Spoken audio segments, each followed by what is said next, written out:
Romeo and Juliet by William Shakespeare.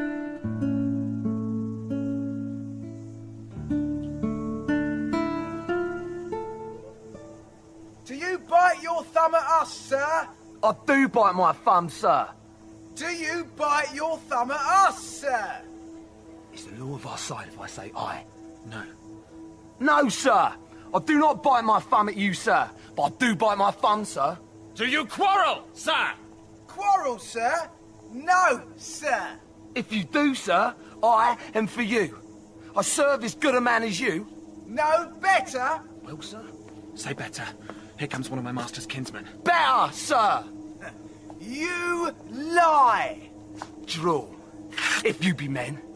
Gregory, remember thy swashing blow!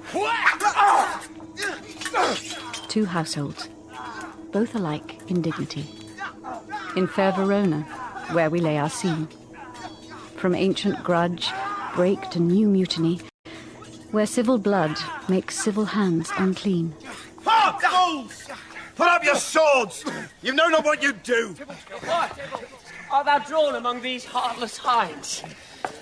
Turn thee, Benvolio. Look upon thy death. I keep the peace, Tybalt. Put up thy sword, or manage it to part these men with me. What? Drawn and talk of peace?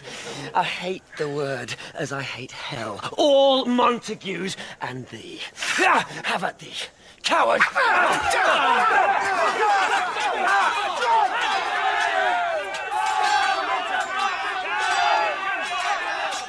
What noise is this? Give me my long sword. A crutch? Why call you for a sword? My sword, I say. Old Montague is come and flourishes his blade in spite of me. Thou villain! Capulet! Hope me not let me go! Rebellious subjects! Enemies to peace!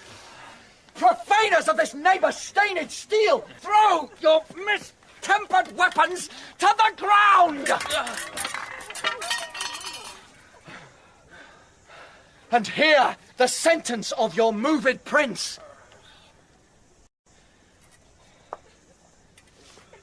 3 civil brawls, bred of an airy word, by thee, old Capulet and Montague, have thrice disturbed the quiet of our streets, and made Verona's ancient citizens cast by their grave beseeming ornaments to wield old partisans in hands as old, cankered with peace, to part your cankered hate.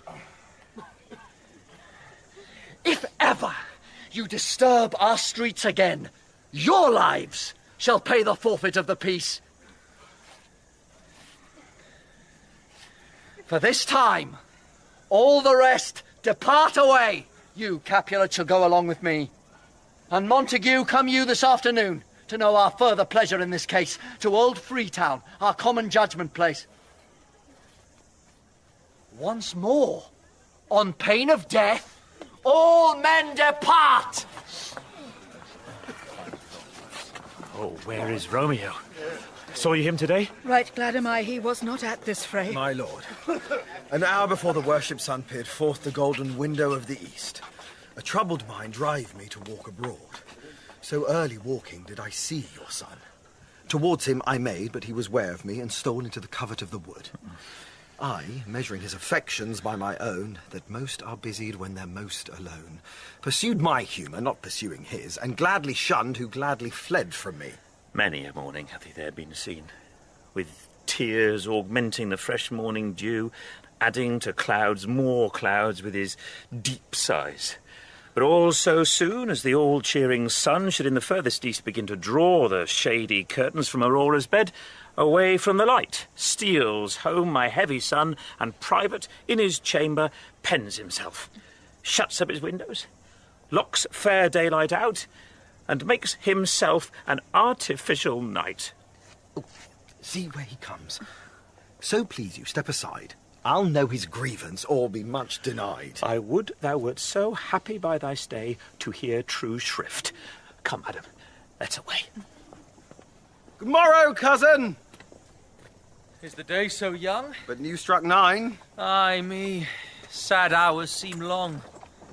Was that my father that went hence so fast? It was. What sadness lengthens Romeo's hours? Not having that which having makes them sure. In love? Out. Of love? Out of her favour, where I am in love. Alas, that love, so gentle in his view, should be so tyrannous and rough in proof. Alas, that love, whose view is muffled still, should without eyes see pathways to his will. Where shall we dine? Oh, me. What fray was here? Yet, tell me not, for I have heard it all. Here's much to do with hate, but more with love. Why then, O brawling love, O loving hate, O anything of nothing first create, O heavy lightness, serious vanity, misshapen chaos of well-seeming forms, feather of lead, bright smoke, cold fire, sick health. Dost thou not laugh? No, coz, I rather weep. Good heart at what? At thy good heart's oppression. Why, such is love's transgression. Love is a smoke, raised with a fume of sighs, being purged, a fire sparkling in lover's eyes, being vexed, a sea nourished with lover's tears. What is it else? A madness most discreet, a choking gall, and a preserving sweet. Farewell, my cousin. Soft! I will go along, and if you leave me so, you do me wrong. Tut, I have lost myself. I'm not here. This is not Romeo, he's some other where. Tell me in sadness who is that you love. What, shall I groan and tell thee? Groan? Why, no, but sadly tell me who. Bid a sick man in sadness make his will. Oh, word ill urged to one that is so ill. In sadness, cousin, I do love a woman. I aimed so near when I supposed you loved. A right good mark, man, and she's fair I love. A right fair mark, fair cuz, is soonest hit. Well, in that hit you miss. She'll not be hit. Oh, she is rich in beauty, only poor that when she dies, with beauty dies her store. Then she has sworn that she will still live chaste? She hath, and in that sparing makes huge waste. For beauty, starved with her severity, cuts beauty off from all posterity. She is too fair, too wise, wisely too fair to merit bliss by making me despair. She hath forsworn to love, and in that vow do I live dead that live to tell it now. Be ruled by me. Forget to think of her. Oh, teach me how I should forget to think. By giving liberty unto thine eyes. Examine other beauties. Farewell, thou canst not teach me to forget. Lord Montague is bound as well as I in penalty alike. And 'tis not hard, I think, for men so old as we to keep the peace. Of honourable reckoning are you both, and pity 'tis you lived at odds so long. But now, my lord, what say you to my suit? But saying o'er what I have said before, my child is yet a stranger in the world. She hath not seen the change of 14 years. Let 2 more summers wither in their pride, ere we may think her ripe to be a bride. Younger than she, our happy mother's maid. And too soon marred are those so early made. The earth hath swallowed all my hopes but she. But woo her, gentle Paris, get her heart. My will to her consent is but a part, and she agree. Within her scope of choice lies my consent and fair according voice. This night I hold an old accustomed feast, whereto I have invited many a guest, such as I love, and you among the store one more. Most welcome makes my number more. Go, sirrah, trudge about through fair Verona, find those persons out whose names are written here, and to them say, my house and welcome. On their pleasure stay. What lamb? What ladybird? God forbid, where's this girl? What? Juliet! Oh no! Who called? Your mother! Madam, I am here. What is your will? This is the matter. Nurse, give leave a while. We must talk in secret. Nurse, come back again. I have remembered me. Thou's hear our counsel.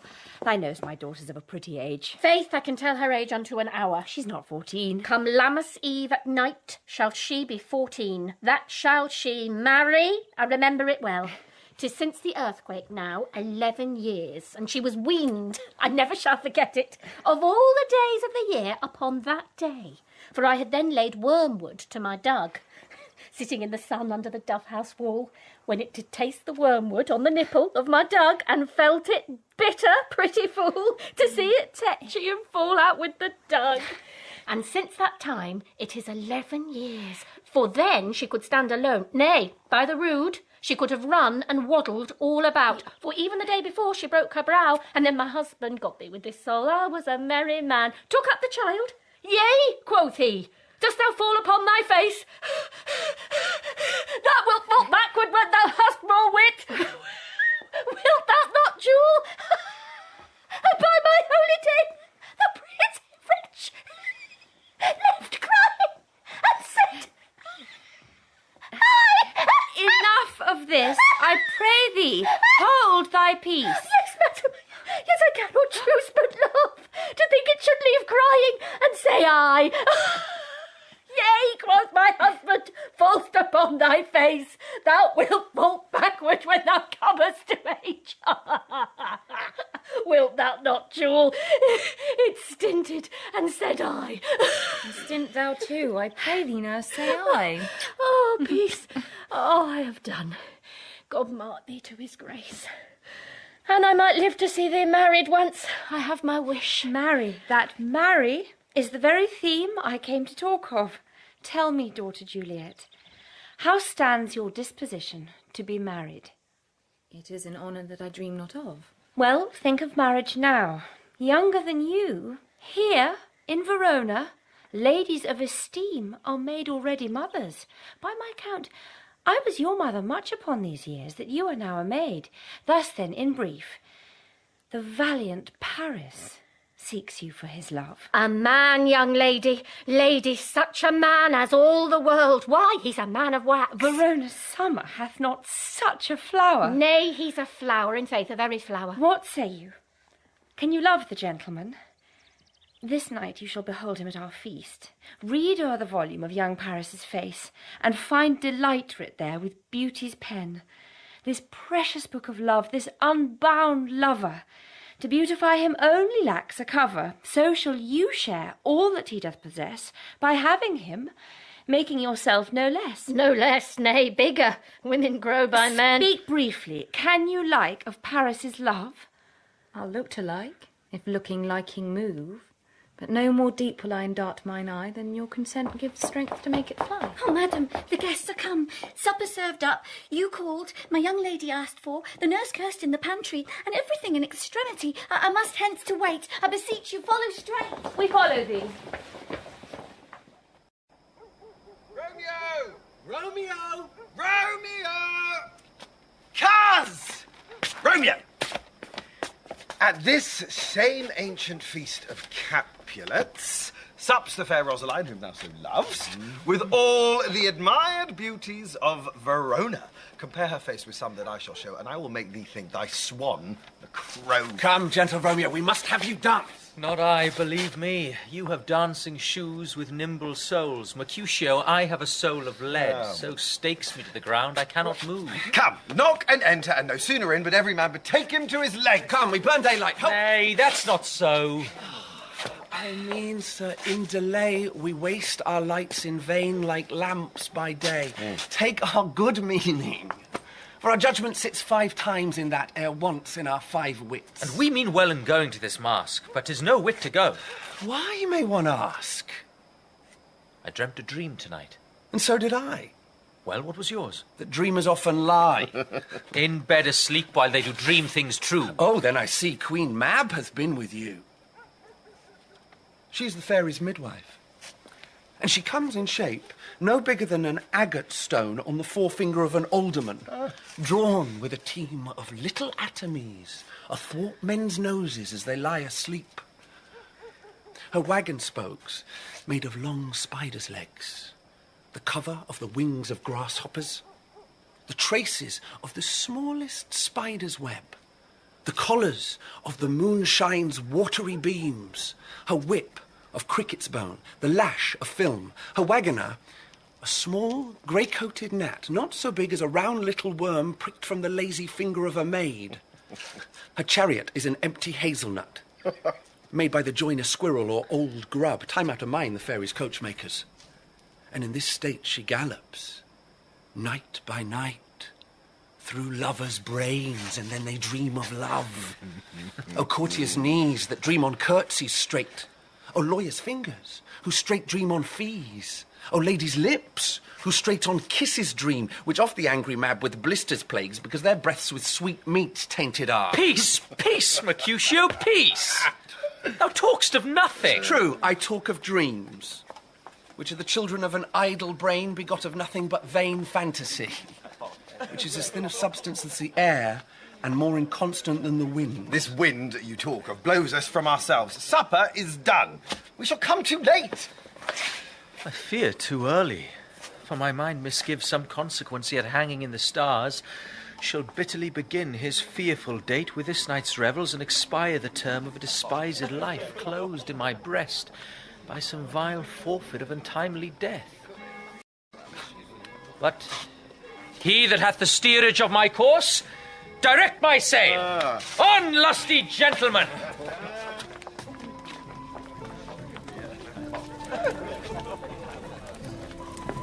What lady is that which doth enrich the hand of yonder knight? I know not, gentle Romeo. Welcome, gentlemen.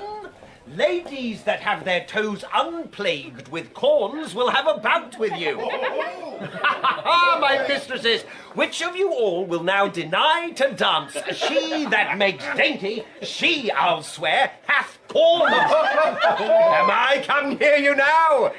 You are welcome, gentlemen. Come, musicians, play. A hall, a hall! Give room and foot it go! Oh, she doth teach the torches to burn bright.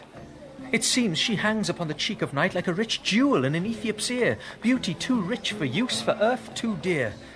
So shows a snowy dove trooping with crows, as yonder lady o'er her fellows shows. The measure done, I'll watch her place of stand, and, touching hers, make blessed my rude hand. Did my heart love till now forswear its sight, for I ne'er saw true beauty till this night. This, by his voice, should be a Montague. Fetch me my rapier, boy. What, dares the slave come hither covered with an antic face to fleer and scorn at our solemnity? Now, by the stock and honour of my kin, to strike him dead, I hold it not a sin. Why, how now, Tybalt? Wherefore storm you so? Uncle, this is a Montague, our foe, a villain that is hither come in spite to scorn at our solemnity this night. Young Romeo, is it? 'Tis he, that villain, Romeo. Content thee, gentle coz, let him alone. He bears him like a portly gentleman, and to say truth, Verona brags of him to be a virtuous and well-governed youth. I would not, for the wealth of all the town, here in my house, do him disparagement. Therefore be patient. Take no note of him. I'll not endure him. He shall be endured. What? Goodman boy, I say he shall. Go to. Am I the master here, or you? Go to. Why, uncle, 'tis a shame. Go to! Go to! You are a saucy boy. Isn't so, indeed? This trick may chance to scathe you. I know what. You must contrary me. Marry, 'tis time. Well said, my hearts. You are a princox. Go, be quiet, or more light, more light. For shame, I'll make you quiet. What? Cheerly, my hearts? Patience perforce, with wilful choler meeting, makes my flesh tremble in their different greeting. I will withdraw, but this intrusion shall, now seeming sweet, convert to bitter gall.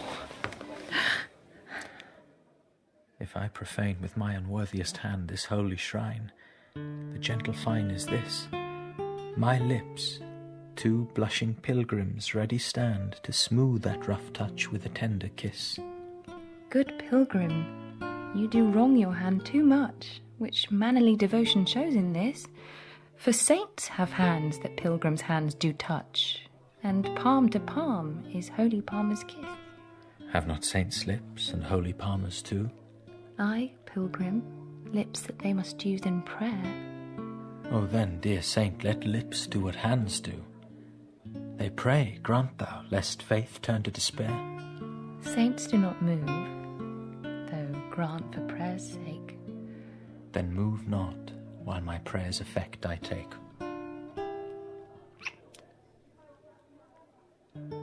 Thus from my lips by yours my sin is purged. Then have my lips the sin that they have took. Sin from thy lips? O trespass, sweetly urged, give me my sin again. Madam? You kissed by the book. Madam?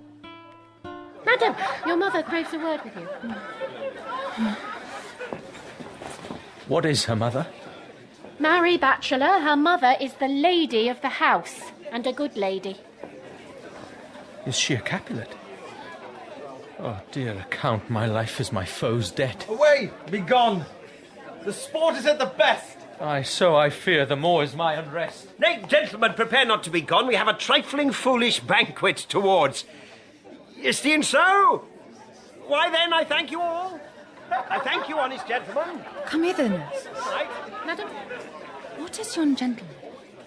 The son and heir of old Tiberio. He that now is going out of door. Marry that, I think, be young Petruchio. No, he that follows there that would not dance. I know not. Go ask his name.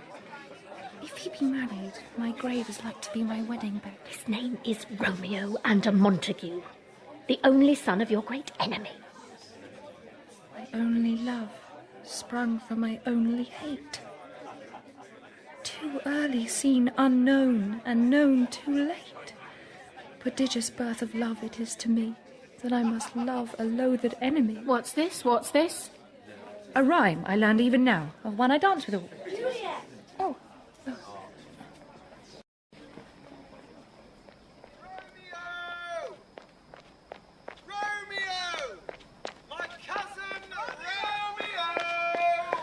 Can I go forward when my heart is here? Turn back, dull earth, and find thy centre out.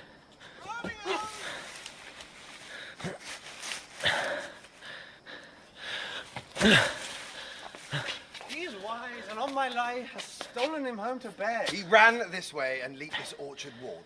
Call, good Mercutio. Nay, I'll conjure too. Romeo! Humours! Madman! Passion! Lover! And if he hear thee, that will anger him. Come, he hath hid himself among these trees. Blind is his love, and best befits the dark. If love be blind, love cannot hit the mark. Now will he sit under a medlar tree and wish his mistress were that kind of fruit as maids call meddlers when they laugh alone. Come, shall we go? Go, then, for 'tis in vain to seek him here that means not to be found. He jests at scars that never felt a wound. But soft. What light through yonder window breaks? It is the east, and Juliet is the sun. Arise, fair sun, and kill the envious moon, who is already sick and pale with grief that thou, her maid, art far more fair than she. Be not her maid, since she is envious. Her vestal livery is but sick and green, and none but fools do wear it. Cast it off. It is my lady, oh, it is my love. Oh, that she knew she were. She speaks, yet she says nothing. What of that? Her eye discourses, I will answer it. I am too bold. 'Tis not to me she speaks. Two of the fairest stars in all the heaven having some business to entreat her eyes to twinkle in their spheres till they return. Or what if her eyes were there, they in her head? The brightness of her cheek would shame those stars as daylight doth a lamp. Her eyes in heaven would through the airy region stream so bright that birds would sing and think it were not night. Oh, see how she leans her cheek upon her hand. Oh, that I were a glove upon that hand, that I might touch that cheek. Ay, me. She speaks. Oh, speak again, bright angel, for thou art as glorious to this night, being o'er my head, as is a winged messenger of heaven unto the white upturned wondering eyes of mortals that fall back to gaze on him when he bestrides the lazy pacing clouds and sails upon the bosom of the air. Oh, Romeo, Romeo, wherefore art thou Romeo? Deny thy father and refuse thy name, or if that wilt not be but sworn my love, and I'll no longer be a Capulet. Shall I hear more, shall I speak at this? 'Tis but thy name that is my enemy. Thou art thyself, though not a Montague. What's Montague? It is nor hand, nor foot, nor arm, nor face, nor any other part belonging to a man. Oh, be some other name. What's in a name?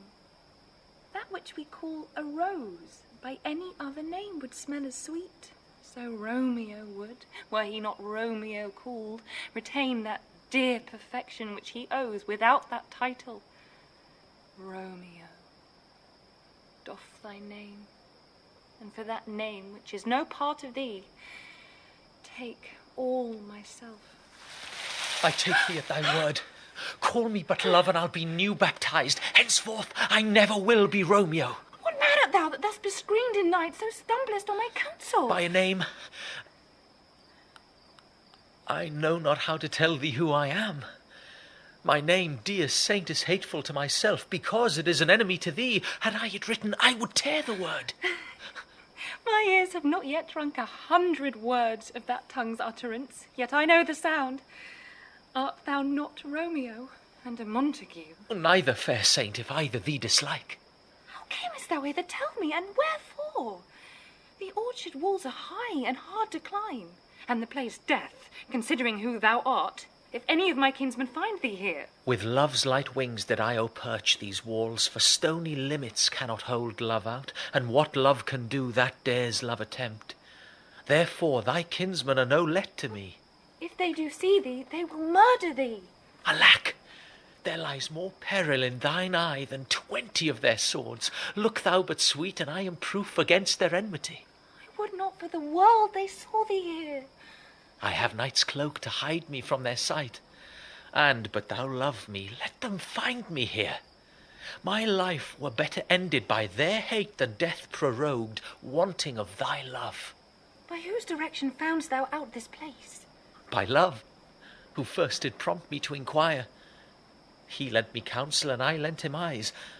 I am no pilot, yet wert thou as far as that vast shore washed with the farthest sea, I would adventure for such merchandise. Thou know'st the mask of night is on my face, else would a maiden blush bepaint my cheek, for that which thou hast heard me speak tonight. Fain would I dwell on form, fain deny what I have spoke. But farewell compliment. Dost thou love me? I know thou wilt say aye, and I will take thy word. Yet if thou swear'st, thou may prove false. At lovers' perjuries, they say, Jove laughs. Oh, gentle Romeo, if thou dost love, pronounce it faithfully. Or, if thou thinkst I am too quickly won, I'll frown and be perverse and say thee nay, so thou wilt woo, but else, not for the world. In truth, fair Montague, I am too fond, and therefore thou mayst think my behaviour light. But trust me, gentlemen, I'll prove more true than those that have more cunning to be strange. I should have been more strange, I must confess, but that thou overheardst, ere I was ware, my true love's passion. Therefore pardon me, and not impute this yielding to light love, which the dark night hath so discovered. Lady, by yonder blessed moon, I swear that tips with silver all these fruit tree-tops. Swear not by the moon, the inconstant moon, that monthly changes in her circled orb, lest that thy love prove likewise variable. What shall I swear by? Do not swear at all, or, if thou wilt, swear by thy gracious self, which is the god of my idolatry, and I'll believe thee. If my heart's dear love... Do not swear. Although I joy in thee, I have no joy of this contract tonight. It is too rash, too unadvised, too sudden, too like the lightning, which doth cease to be ere one can say it lightens. Sweet, good night. This bud of love, by summer's ripening breath, may prove a beauteous flower when next we meet. Good night. Good night. As sweet repose and rest come to thy heart as that within my breast. Oh, wilt thou leave me so unsatisfied? What satisfaction canst thou have tonight? The exchange of thy love's faithful vow for mine. I gave thee mine before thou didst request it. And yet I would it were to give again. Wouldst thou withdraw it for what purpose, love? But to be frank, and give it thee again. And yet I wish but for the thing I have. My bounty is as boundless as the sea, my love as deep. The more I give to thee, the more I have, for both are infinite. Madam! I hear some noise within. Dear love, adieu. Anon, good nurse. Sweet Montague, be true. Stay but a little, I will come again. Oh, blessed, blessed night. I am afeard, being a knight, all this is but a dream, too flattering sweet to be substantial. 3 words, dear Romeo, and good night indeed. If that thy bent of love be honourable, thy purpose marriage, send me word tomorrow, by one that I'll procure to come to thee, where and what time thou wilt perform the rite. And all my fortunes at thy foot I'll lay, and follow thee, my lord, throughout the world. Madam! I come anon! But if thou mean'st not well, I do beseech thee. Madam! Oh, by and by I come, to cease thy suit and leave me to my grief. Tomorrow will I send. So thrive my soul. 1,000 times good night. 1,000 times the worse to want thy light. Love goes towards love as schoolboys from their books, but love from love towards school with heavy looks. Romeo! My dear! At what o'clock tomorrow shall I send to thee? At the hour of 9. I will not fail. 'Tis 20 years till then.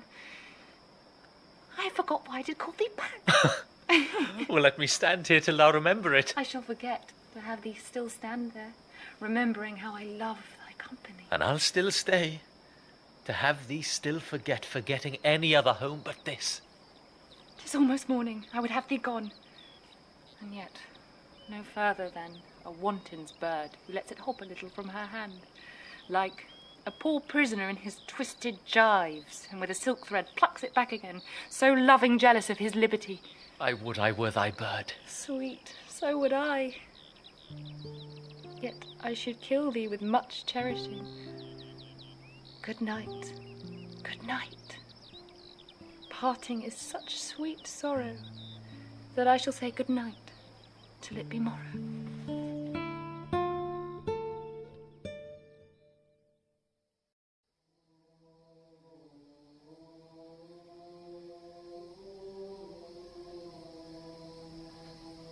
Now, ere the sun advance his burning eye, the day to cheer and night's dank dew to dry, I must upfill this osier cage of ours with baleful weeds and precious juiced flowers.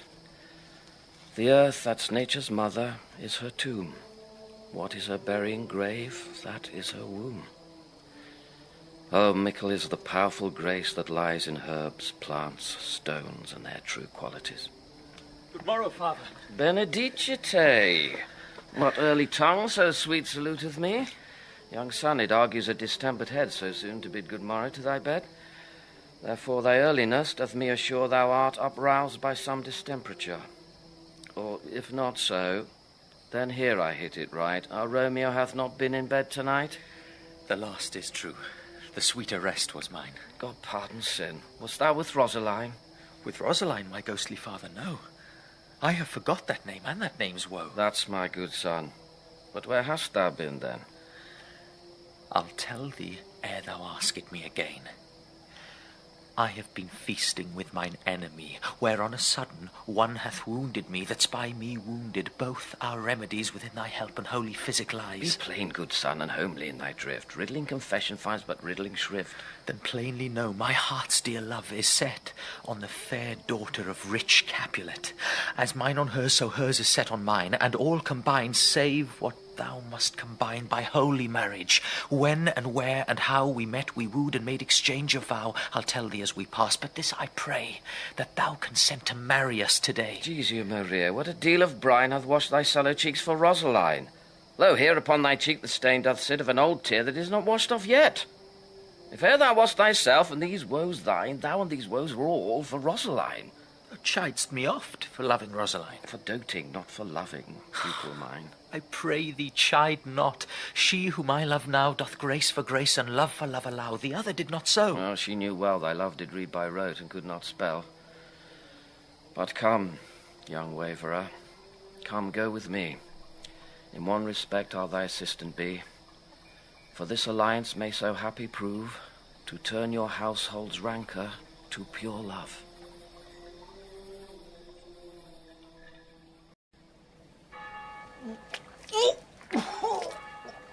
Oh. Where the devil should this Romeo be? Came he not home tonight? Not to his father's. I spoke with his man. That same pale, hard-hearted wench, that Rosaline, torments him so that he will sure run mad. Tybalt, the kingsman of old Capulet, hath sent a letter to his father's house. A challenge on my life. Romeo will answer it. Any man that can write may answer a letter. Nay, he will answer the letter's master, how he dares, being dead. Alas, poor Romeo, he is already dead. Stabbed with a white wench's black eye. Shot through the ear with a love song, the very pin of his heart cleft with a blind bowboy's butt shot. And is he a man to encounter Tybalt? Why? What is Tybalt? More than the prince of cats, I can tell you. Oh, he is the courageous captain of compliments. He fights as you sing prick song, keeps time, distance, and proportion. Rests me his minim. Rest, 1, 2, and the third in your bosom. A duelist, a duelist. Oh, here comes Romeo. Here comes Romeo. Signor Romeo, bonjour. There's a French salutation to your French slop. You gave us the counterfeit fairly last night. Good morrow to you both. What counterfeit did I give you? The slip, sir, the slip. Can you not conceive? Pardon, good Mercutio, my business was great, and in such a case as mine, a man may strain courtesy. Nay, I am the very pink of courtesy. Pink for flower? Right. Why, then is my pump well flowered. Nay, if thy wits run the wild goose chase, I have done, for thou hast more of the wild goose in one of thy wits than I am sure I have in my whole 5. Was I with you there for the goose? Thou wast never with me for anything when thou wast not there for the goose. I will bite thee by the ear for that jest.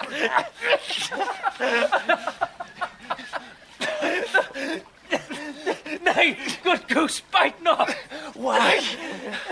Is not this better now than groaning for love? Now art thou sociable. Now art thou Romeo.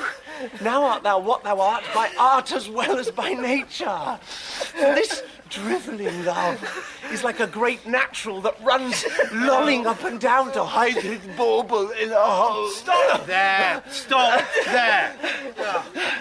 Sail, sail! God ye good morrow, gentlemen. God ye good den, fair gentlewoman. Is it good den? 'Tis no less, I tell you. For the bawdy hand of the dial is now upon the prick of no... Stop on you! What a man are you! One gentlewoman that God hath made for himself to mar. By my troth, it is well said for himself to mar, quotha. Gentlemen, can any of you tell me where I may find the young Romeo? I can tell you, but young Romeo will be older when you have found him than he was when you sought him. Huh? I am the youngest of that name, for fault of a worse. If you be he, sir, I desire some confidence with you. Oh, she will indict him to some... Oh. Aboard, aboard, aboard! Oh! So-ho! Romeo, will you come to your father's? We'll to dinner thither. I will follow you. Farewell, ancient lady. No. Farewell. Lady. Marry, farewell!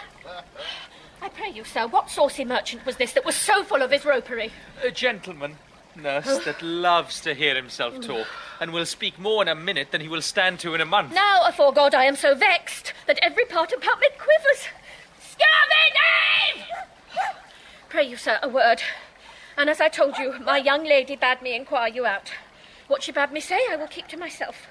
But first, let me tell ye, if ye should lead her into a fool's paradise, as they say, it were a very gross kind of behaviour, as they say, for the gentlewoman is young, and therefore if you should deal double with her, truly, it were an ill thing to be offered to any gentlewoman, and very weak dealing. Nurse, commend me to thy lady and mistress. Bid her devise some means to come to Shrift this afternoon, and there she shall at Friar Lawrence' cell be shrived and married. Here's for thy pains. No, truly, sir, not a penny. Go to, I say you shall. This afternoon, sir?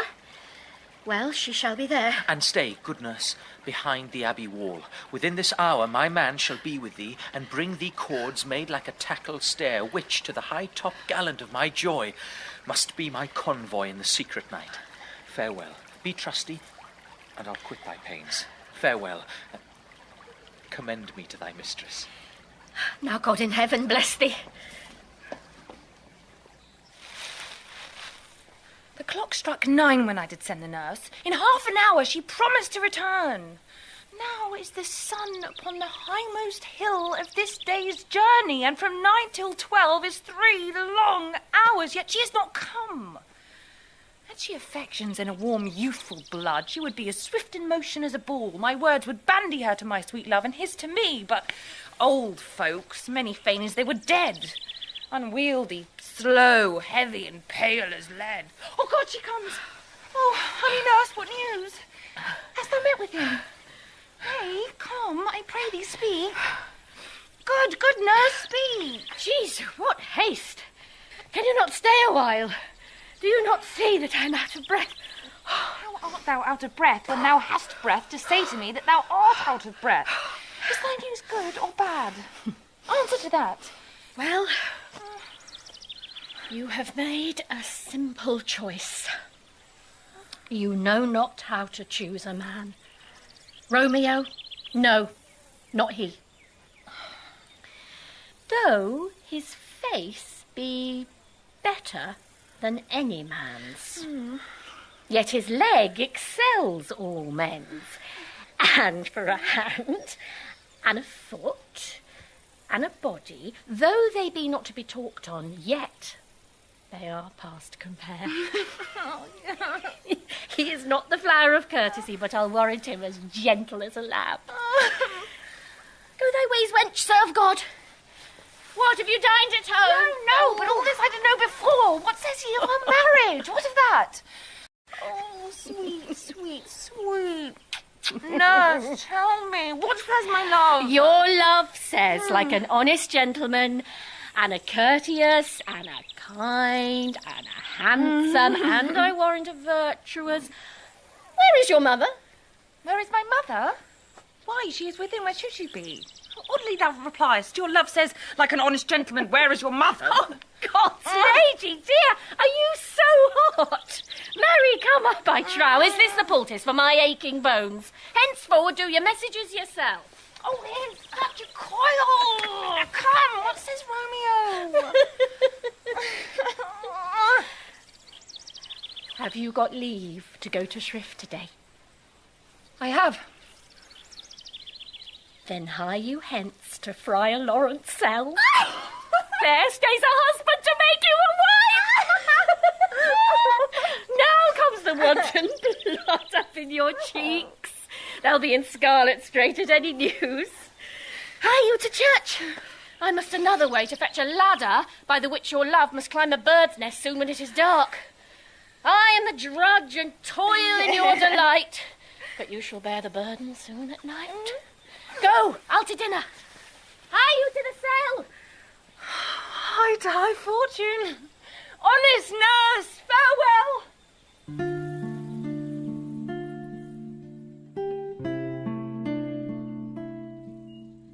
So smile the heavens upon this holy act, that after hours with sorrow chide us not. Amen, amen, but come what sorrow can, it cannot countervail the exchange of joy that one short minute gives me in her sight. Do thou but close our hands with holy words, then love devouring death, do what he dare. It is enough I may but call her mine. These violent delights have violent ends, and in their triumph die, like fire and powder, which, as they kiss, consume.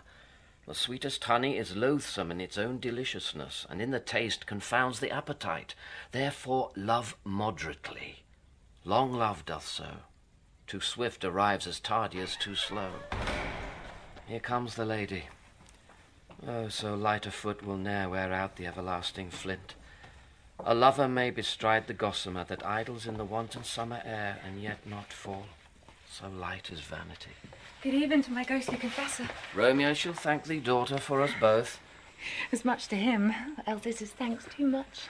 Ah, Juliet, if the measure of thy joy be heaped like mine, and that thy skill be more to blazon it, then sweeten with thy breath this neighbour air, and let rich music's tongue unfold the imagined happiness that both receive in either by this dear encounter. Conceit, more rich in matter than in words, brags of his substance, not of ornament. They are but beggars that can count their worth. But my true love is grown to such excess, I cannot sum up some of half my wealth. Come with me, and we will make short work, for by your leaves you shall not stay alone, till Holy Church incorporate two in one.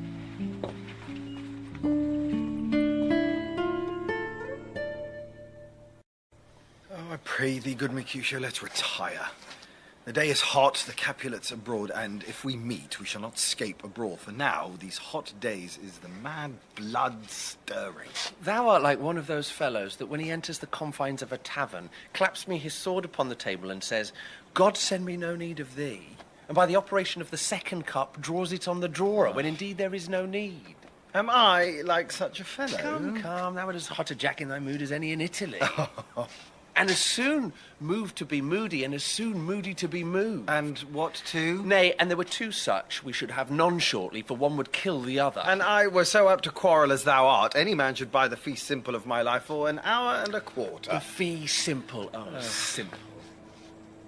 By my head, here comes a Capulet. By my heel, I care not. Gentlemen, good day. A word with one of you. And but one word with one of us. Couple it with something. Make it a word and a blow. You shall find me apt enough to that, sir, and you will give me occasion. Could you not take some occasion without giving? Mercutio, thou consorts with Romeo. Consort? What, dost thou make us minstrels? And thou makest minstrels of us, look to hear nothing but discords. Here's my fiddlestick. Here's that shall make you dance. Zounds, consort! We talk here in the public haunt of men. Either withdraw unto some private place and reason coldly of your grievances, or else depart. Here, all eyes gaze on us. Men's eyes were made to look, and let them gaze. I will not budge for no man's pleasure, I. Here Romeo comes. Well, peace be with you, sir. Here comes my man. But I'll be hanged, sir, if he wear your livery. Marry, go before to field, he'll be your follower. Your worship in that sense may call him man. Romeo! The hate I bear thee can afford no better term than this. Thou art a villain. Tybalt, the reason that I have to love thee doth much excuse the appertaining rage to such a greeting. Villain am I none. Therefore farewell, I see thou knowest me not. Boy, this shall not excuse the injuries that thou hast done me. Therefore, turn and draw. I do protest. I never injured thee, but love thee better than thou canst devise, till thou shalt know the reason of my love. And so, good Capulet, which name I tender as dearly as my own, be satisfied. Oh, come, dishonourable, vile submission. Tybalt, you rat-catcher, will you walk? I am for you. Gentle Mercutio, put thy rapier up. Come, sir, your passada. Draw, Benvolio, beat down their weapons. Gentlemen, for shame, forbear this outrage. Tybalt, Mercutio, the prince expressly hath forbidden bandying in Verona streets. Hold! Tybalt! Yeah! Good Mercutio! I am hurt. A plague on both your houses. I am sped. But is he gone and have nothing? What? Art thou hurt? Aye, a scratch. Marry, 'tis enough. Where's my page? Go, villain, fetch a surgeon. Courage, man. The hurt cannot be much. No, 'tis not so deep as a well, nor so wide as a church door, but 'tis enough. 'Twill serve. Ask for me tomorrow, and you shall find me a grave man. I'm peppered. I warrant for this world. A plague on both your houses. Zounds, a dog, a rat, a mouse, a cat, to scratch a man to death. Why the devil came you between us? I was hurt under your arm. I thought all for the best. Oh. Help me into some house, Benvolio, or I shall faint. A plague on both your houses. They have made worms meat of me. I have it, and soundly too. Your houses. This gentleman, the prince's near ally, my very friend, hath got his mortal hurt in my behalf. My reputation stained with Tybalt's slander, Tybalt that an hour hath been my kinsman. Oh, sweet Juliet, thy beauty hath made me effeminate, and in my temper softened valour steel. Romeo! Romeo! Brave Mercutio's dead. That gallant spirit hath espied the clouds which too untimely here did scorn the earth. This day's black fate on more days doth depend. This but begins the woe others must end. Oh, here comes the furious Tybalt back again. Alive in triumph and Mercutio slain. Away to heaven, respective lenity, and fire-eyed fury be my conduct now. Now, Tybalt, take the villain back again that late thou gavest me. For Mercutio's soul is but a little way above our heads, staying for thine to keep him company. Either thou, or I, or both must go with him. No! Wretched boy that didst consort him here shall with him hence! This shall determine that!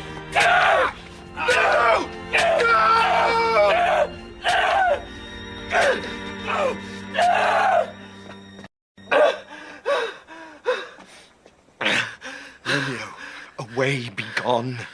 The citizens are up and Tybalt slain. Stand not amazed, the prince will doom thee death if thou art taken. Hence, be gone. Away! Oh, I am fortune's fool. Why dost thou stay? Which way ran he that killed Mercutio? Tybalt, that murderer, which way ran he? There lies that Tybalt. Up, sir. Go with me. I charge you in the prince's name, obey! Fire beginners of this fray. O noble prince, I can discover all the unlucky manage of this fatal brawl. There lies the man slain by young Romeo that slew thy kinsman, brave Mercutio. Tybalt! My cousin! Oh, my brother's child! Oh, prince! Oh, cousin! Husband! Oh, the blood is spilt of my dear kinsman. Prince, as thou art true, for blood of ours, shed blood of Montague. Cousin, cousin. Benvolio, who began this bloody fray? Tybalt, here slain, whom Romeo's hand did slay. Romeo that spoke him fair, bade him bethink how nice the quarrel was, and urged withal your high displeasure. All this uttered with gentle breath, calm look, knees humbly bowed, could not take truce with the unruly spleen of Tybalt, deaf to peace. But that he tilts with piercing steel at bold Mercutio's breast, who, all as hot, turns deadly point to point, and, with a martial scorn with one hand, beats cold death aside, and with the other, sends it back to Tybalt, whose dexterity retorts it. Romeo, he cries aloud, "Hold, friends, friends, part!" And swifter than his tongue, his agile arm beats down their fatal points, and twixt them rushes, underneath whose arm an envious thrust from Tybalt hit the life of stout Mercutio. And then Tybalt fled. But by and by comes back to Romeo, who had but newly entertained revenge. And to it they go like lightning. For ere I could draw to part them was stout Tybalt slain. And as he fell, did Romeo turn and fly. This is the truth, or let Benvolio die. He is a kinsman to the Montague. Affection makes him false. He speaks not true.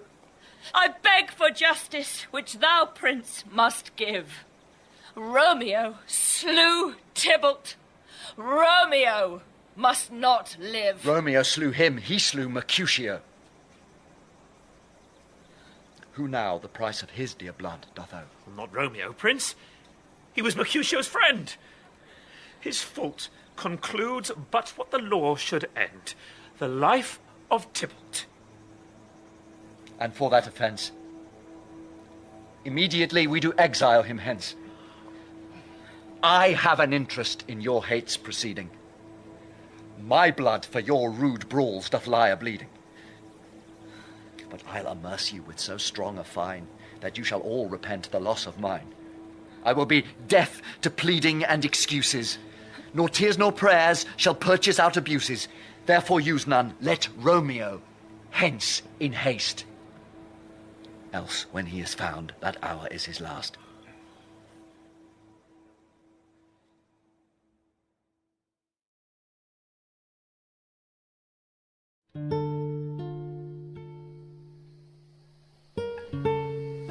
Spread thy close curtain, love performing night, that runaway's eyes may wink, and Romeo leap to these arms, untalked of and unseen. Lovers can see to do their amorous rites by their own beauties, or, if love be blind, it best agrees with night. Come, civil night. Come, night, come, Romeo, come, thou day in night. For thou wilt lie upon the wings of night, whiter than new snow on a raven's back. Come, gentle night, come, loving black-browed night, give me my Romeo. And when he shall die, take him and cut him out in little stars, and he will make the face of heaven so fine that all the world will be in love with night and pay no worship to the garish sun. Oh, I have bought the mansion of a love, but not possessed it. And though I am sold, not yet enjoyed. Oh, here comes my nurse, and she brings news, and every tongue that speaks but Romeo's name speaks heavenly eloquence. Now, nurse, what news? What hast thou there, with the cords that Romeo bid thee fetch? Aye, the cords. I mean, what news? Why dost thou wring thy hands? Ah, well a day, he's dead, he's dead, he's dead. We are undone, lady, we are undone. Alack the day, he's gone. He's killed, he's dead. Can heaven be so envious? Romeo can, though heaven cannot. Oh, Romeo, whoever would have thought it, Romeo? What devil art thou that dost torment me thus? This torture should be wrought in dismal hell. Hath Romeo slain himself? Say thou but I, and that bare foul eye shall poison more than the death-darting eye of a cockatrice. I saw the wound. I saw it with mine eyes. God save the mark here on his manly breast. A piteous course, a bloody piteous course. Oh, courteous Tybalt, honest gentleman, that ever I should live to see thee dead. Storm is this that blows so contrary? Is Romeo slaughtered? And is Tybalt dead? My dear loved cousin and my dearer lord. Then dreadful trumpets sound the general doom. Who is living if those two are gone? Tybalt is gone, and Romeo banished. Romeo that killed him, he is banished. Oh, God. Did Romeo's hand shed Tybalt's blood? It did. Alas, the day it did. Nature, what hast thou to do in hell when thou didst bow the spirit of a fiend in mortal paradise of such sweet flesh? Was ever book containing such vile matter so fairly bound? Oh, that deceit should dwell in such a gorgeous palace. There's no trust, no faith, no honesty in men, all perjured, all forsworn, all naught, all dissemblers. These griefs, these woes, these sorrows make me old. Shame come to Romeo. Blessed be thy tongue for such a wish. He was not born to shame. Upon his brow shame is a shame to sit, for 'tis a throne where honour may be crowned, sole monarch of the universal earth. Oh, what a beast was I to chide at him! Will you speak well of him that killed your cousin? Shall I speak ill of him that is my husband? Oh, poor my lord, what tongue shall smooth thy name, when I, thy 3 hours' wife, have mangled it? But wherefore, villain, didst thou kill my cousin? That villain cousin would have killed my husband. Back, foolish tears, back to your native spring. Your tributary drops belong to woe, which you, mistaking, offer up to joy. My husband lives, that Tybalt would have slain, and Tybalt's dead, that would have slain my husband. All this is comfort, wherefore weep I then? Some word there was, worser than Tybalt's death, that murdered me. I would forget it fain, but oh, it presses to my memory like damned guilty deeds to sinners' minds. Tybalt is dead, and Romeo banished. That banished, that one word, banished, hath slain 10,000 Tybalts. Tybalt's death was woe enough if it had ended there, or if sour woe delights in fellowship, why followed not, when she said Tybalt's dead, thy father, or thy mother, nay, or both, which modern lamentations might have moved? But with a rearward following Tybalt's death, Romeo is banished. To speak that word is father, mother, Tybalt, Romeo, Juliet, all slain, all dead. Romeo is banished.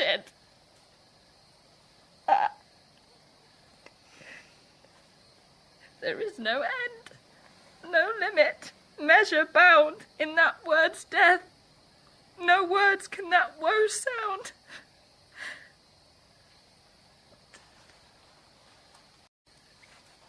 Where is my father and my mother?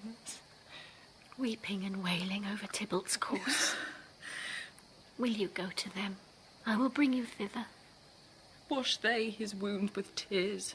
Mine shall be spent when theirs are dry for Romeo's banishment. Take up those cords.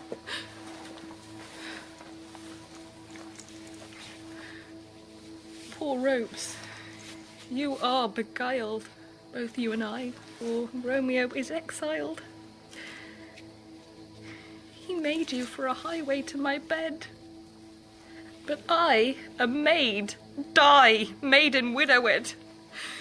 Come, corpse, come, nurse, I'll to my wedding bed, and death, not Romeo, take my maidenhead. Hie to your chamber. I'll find Romeo. To comfort you, I wot well where he is. Hark ye, your Romeo will be here at night. Oh, to him. He is hid at Lawrence' cell. Oh, find him, and bid him come to take his last farewell.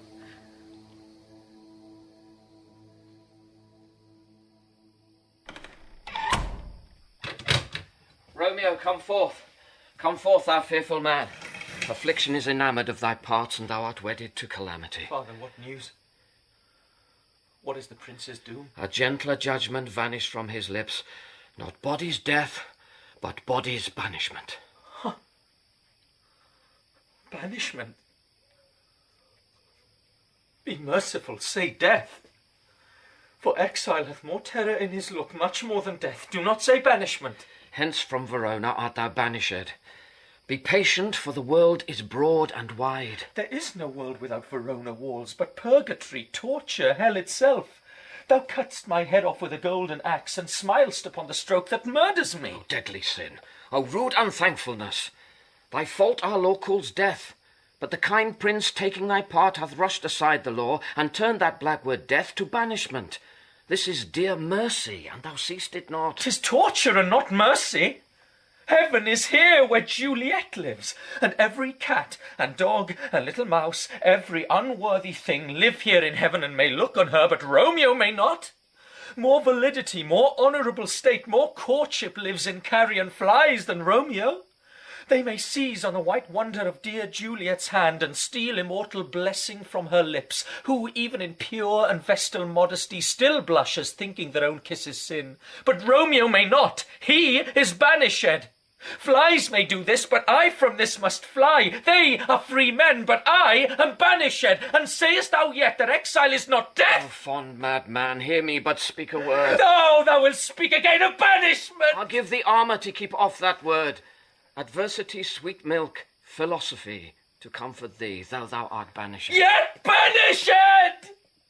Hang up philosophy, thou canst not speak of that thou dost not feel. Wert thou as young as I, Juliet thy love, an hour but married, Tybalt murdered, doting like me, and like me banished, then mightst thou speak, then mightst thou tear thy hair and fall upon the ground as I do now, taking the measure of an unmade grave. Arise, one knocks. Good Romeo, hide thyself. Not I.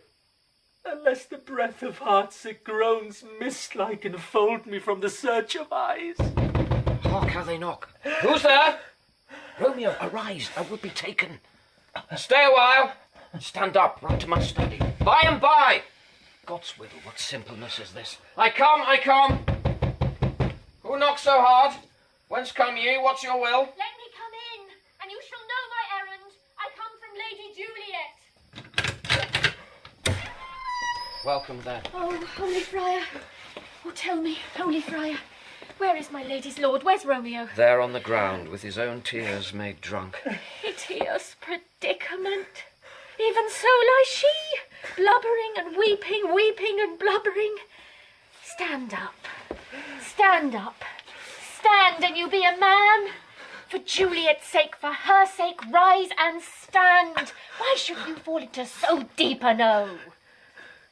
Speak'st thou of Juliet? How is it with her? Doth she not think me an old murderer, now I have stained the childhood of our joy with blood removed but little from her own? Where is she? And how doth she? And what says my concealed lady to our cancelled love? Oh, she says nothing, sir, but weeps and weeps, and now falls on her bed, and then starts up, and Tybalt calls, and then on Romeo cries, and then down falls again. As if that name shot from the deadly level of a gun did murder her, as that name's cursed hand murdered her kinsman. Oh, tell me, friar, tell me, in what vile part of this anatomy doth my name lodge? Tell me that I may sack the hateful mansion! Hold thy desperate hand. Thy Juliet lives, for whose dear sake thou wast but lately dead. There art thou happy. Tybalt will kill thee, but thou slewest Tybalt. There art thou happy too. The law that threatened death becomes thy friend and turns it to exile. There art thou happy. A pack of blessings lights upon thy back. Happiness courts thee in her best array. But like a misbehaved and sullen wench, thou poust upon thy fortune and thy love. Take heed, for such die miserable.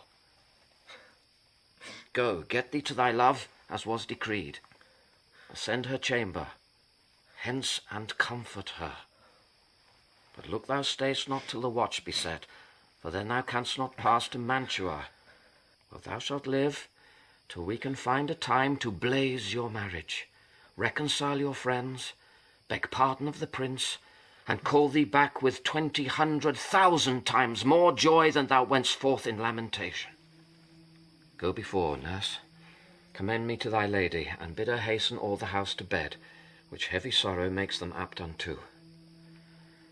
Romeo is coming.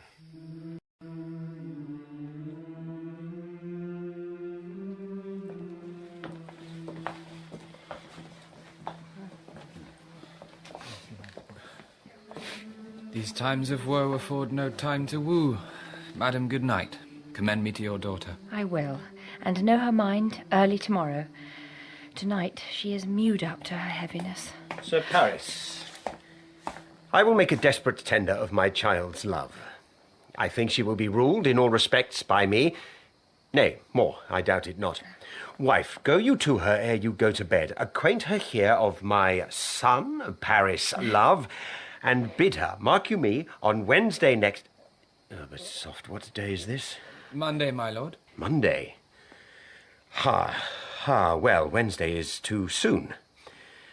A Thursday, let it be. A Thursday, tell her she shall be married to this noble earl. Will you be ready? Do you like this haste?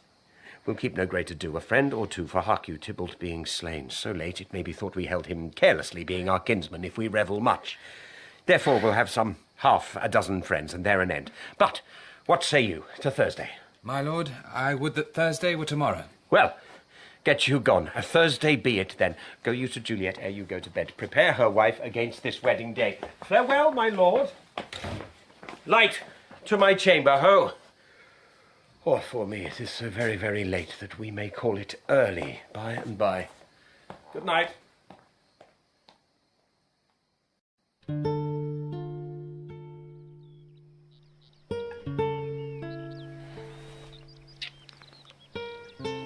Wilt thou be gone? 'Tis not yet near day. It was the nightingale and not the lark that pierced the fearful hollow of thine ear. Nightly she sings on yon pomegranate tree. Believe me, love, it was the nightingale. It was the lark, the herald of the morn. No nightingale. Look, love, what envious streaks do lace the severing clouds in yonder east. Night's candles are burnt out, and jocund day stands tiptoe on the misty mountain tops. I must be gone and live, or stay and die. Yon light is not daylight, I know it, It is some meteor that the sun exhales, to be to thee this night a torch-bearer and light thee on thy way to Mantua. Therefore stay yet. Thou needst not be gone. Let me be ta'en. Let me be put to death. I am content so thou wilt have it so. I have more care to stay than will to go. Come, death, and welcome. Juliet wills it so. How is my soul? Let's talk. It is not day. It is. It is. I hence be gone away. It is the lark that sings so out of tune, straining harsh discords and unpleasing sharps. Some say the lark makes sweet division. This doth not so, for she divideth us. Oh, now be gone. More light and light it grows. More light and light, more dark and dark our woes. Madam, Nurse? your lady mother is coming to your chamber. The day is cold. Be wary, look about. Then, window, let day in, and let life out. Farewell. Farewell. One kiss and I'll descend. Art thou gone so? Love, lord, I, husband, friend. I must hear from thee every day in the hour, for in a minute there are many days. Oh, by this count I shall be much in years ere I again behold my Romeo. Farewell. I will omit no opportunity that may convey my greetings, love, to thee. Oh, think'st thou we shall ever meet again? I doubt it not. And all these woes shall serve for sweet discourses in our time to come. Oh, God, I have an ill-divining soul. Methinks I see thee, now thou art below, as one dead in the bottom of a tomb. Either my eyesight fails, or thou look'st pale. And trust me, love, in my eye so do you. Dry sorrow drinks our blood. Adieu. Adieu. Oh, Fortune, Fortune, all men call thee fickle. If thou art fickle, what dost thou with him that is renowned for faith? Be fickle, Fortune, for then, I hope, thou wilt not keep him long, but send him back. Why, how now, Juliet? Madam, I am not well. Evermore weeping for your cousin's death? What, wilt thou wash him from his grave with tears? Yet let me weep for such a feeling loss. So shall you feel the loss, but not the friend which you weep for. Feeling so the loss, cannot choose but ever weep the friend. Well, girl, thou weepst not so much for his death as that the villain lives which slaughtered him. What villain, madam? That same villain Romeo. But weep no more. I'll send to one in Mantua, where that same banished renegade doth live. Shall give him such an unaccustomed dram that he shall soon keep Tybalt company. And then I hope thou wilt be satisfied. Indeed, I never shall be satisfied with Romeo till I behold him dead. Is my poor heart for a kinsman vexed? Madam, if you could find out but a man to bear a poison, I would temper it, that Romeo should, upon receipt thereof, soon sleep in quiet. Oh, how my heart abhors to hear him named, and cannot come to him, to wreak the love I bore my cousin upon his body that slaughtered him. Find thou the means, and I'll find such a man. But now, I'll tell thee joyful tidings, girl. Joy comes well in such a needy time. What are they, I beseech your ladyship? Well, well, thou hast a careful father, child, one who, to put thee from thy heaviness, hath sorted out a sudden day of joy, that thou expect'st not, nor I looked not for. Madam, in happy time, what day is that? Marry, my child, early next Thursday morn. The gallant, young and noble gentleman, the County Paris, at St. Peter's Church, shall happily make thee there a joyful bride. No, by St. Peter's Church and Peter too, he shall not make me there a joyful bride. I wonder at this haste that I must wed ere he that should be husband comes to woo. I pray you tell my lord and father, madam, I will not marry yet, and when I do, I swear it shall be Romeo, whom you know I hate, rather than Paris. These are news indeed. Here comes your father. Tell him so yourself, and see how he will take it at your hands. Oh, madam. When the sun sets, the air doth drizzle dew, but for the sunset of my brother's son, it rains downright. How now, a conduit girl, what, still in tears, evermore showering? How now, wife, have you delivered to her our decree? Ay, sir, but she will none. She gives you thanks. I would the fool were married to her grave. Soft, take me with you, wife. How? Will she none? Doth she not give us thanks? Is she not proud? Doth she not count her blessed, unworthy as she is, that we have wrought so worthy a gentleman to be her bridegroom? Not proud you have, but thankful that you have. Proud can I never be of what I hate, but thankful even for hate that is meant love. How now, chop logic, what is this? Proud, and I thank you not, and yet not proud, Mistress Minnie and you. Thank me no thankings, nor proud me no prouds, but fettle your fine joints against Thursday next, to go with Paris to St. Peter's Church, or I will drag thee on a hurdle thither. Out, you green sickness carrion! Out, you baggage! You tallow-face! Ah! Oh, are you mad? Good father, I beseech you on my knees. Hear me with patience, but to speak a word. Dutch bread! It makes me mad! Day, night, hour, tide, time, work, play, alone, in company, still my care hath been to have her matched. And having now provided a gentleman of noble parentage, of fair domains, youthful and nobly trained, stuffed, as they say, with honourable parts, proportioned as one's thought would wish a man. And then to have a wretched, puling fool, a whining mammet, in her fortune's tender to answer, I'll not wed, I cannot love, I am too young, I pray you pardon me. But as you will not wed, I'll pardon you. Graze where you will, you shall not house with me. Look to it, think on't, I do not use to jest. Thursday is near. Lay hand on heart, advise. An you be mine, I'll give you to my friend. An you be not, hang, beg, starve, die in the streets. For by my soul, I'll ne'er acknowledge thee, nor what is mine shall never do thee good. Trust to it, bethink you. I'll not be forsworn.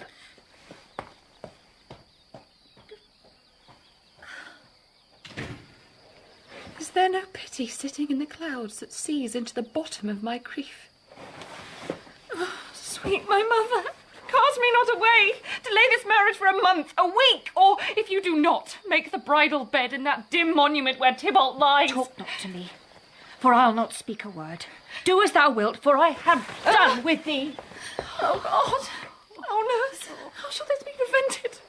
My husband is on earth, my faith in heaven. How shall that faith return again to earth unless that husband send it me from heaven by leaving earth? Comfort me, counsel me. Alack, alack, that heaven should practice stratagems upon so soft a subject as myself. What sayest thou? Hast thou not a word of joy? Some comfort, nurse? Faith, here it is. Romeo is banished, and all the world to nothing that he dares ne'er come back to challenge you. Or if he do, it needs must be by stealth. Then, since the case so stands, as now it doth, I think it best you married with the county. Oh, he's a lovely gentleman. Romeo's a dish-clout to him. An eagle, madam, hath not so green, so quick, so fair an eye as Paris hath beshrew my very heart. I think you are happy in this second match, for it excels your first, or if it did not, your first is dead, or 'twere as good he were as living here, and you no use of him. Speakest thou from thy heart? And from my soul too, or else beshrew them both. Amen. What? Well, thou hast comforted me marvellous much. Go in and tell my lady I am gone, having displeased my father, to Lawrence Cell, to make confession and to be absolved. Marry, I will. And this is wisely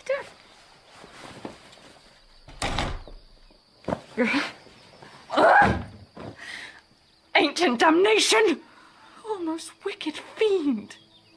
Is it more sin to wish me thus forsworn, or to dispraise my lord with that same tongue which he hath praised him with above compare so many 1,000 times?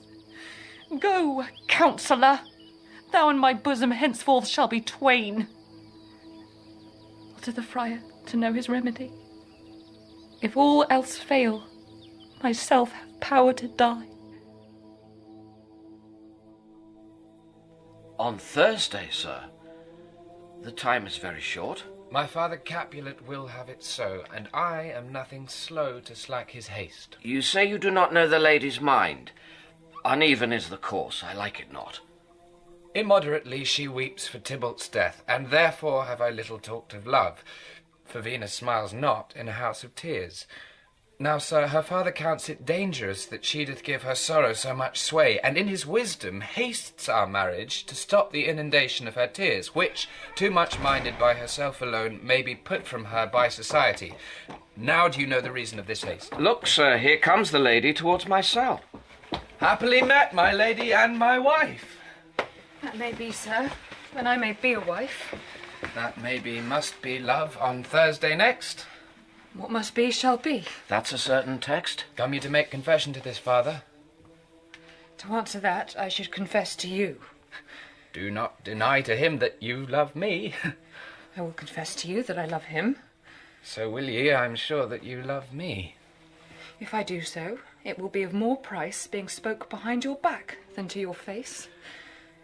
Poor soul, thy face is much abused with tears. The tears have got small victory by that, for it was bad enough before their spite. Thou wrong'st it more than tears with that report. That is no slander, sir, which is a truth, and what I spake it to my face. Thy face is mine, and thou hast slandered it.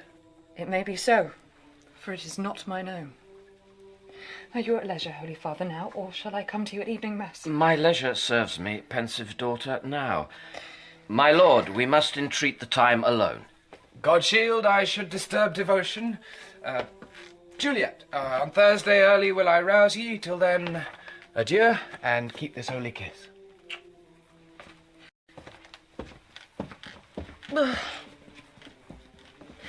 shut the door. And when thou hast done so, come weep with me. Past hope, past cure, past help. Oh, Juliet, I already know thy grief. It strains me past the compass of my wits. I hear thou must, and nothing may prorogue it, on Thursday next be married to this county. Tell me not, friar, that thou hearest of this, unless thou tell me how I may prevent it. If in thy wisdom thou canst give no help, do thou but call my resolution wise, and with this knife I'll help it presently. God joined my heart and Romeo's, thou our hands, and ere this hand, by thee to Romeo sealed, shall be the label to another deed, or my true heart with treacherous revolt turn to another, this shall slay them both. Be not so long to speak, I long to die. If what thou speak not of remedy. Hold, daughter. I do spy a kind of hope, which craves as desperate an execution as that is desperate which we would prevent. If rather than to marry County Paris thou hast the strength of will to slay thyself, then is it likely thou wilt undertake a thing like death to chide away this shame, that copest with death himself to escape from it. And if thou darest, I'll give thee remedy. Oh, bid me go into a new-made grave, and hide me with a dead man in his shroud, and I will do it, without fear or doubt, to live an unstained wife to my sweet love. Hold then. Go home, be merry. Give consent to marry Paris. Send for the county. Go tell him of this. I'll have this knot knit up tomorrow morning. Wednesday is tomorrow. Tomorrow night look that thou lie alone. Let not thy nurse lie with thee in thy chamber. Aye, those attires are best. But, gentle nurse, I pray thee, leave me to myself tonight, for I have need of many orisons to move the heavens to smile upon my state, which, well thou knowest, is cross and full of sin. Take thou this vial, being then in bed, and this distilled liquor drink thou off. Come, vial. Romeo, I come. This do I drink to thee.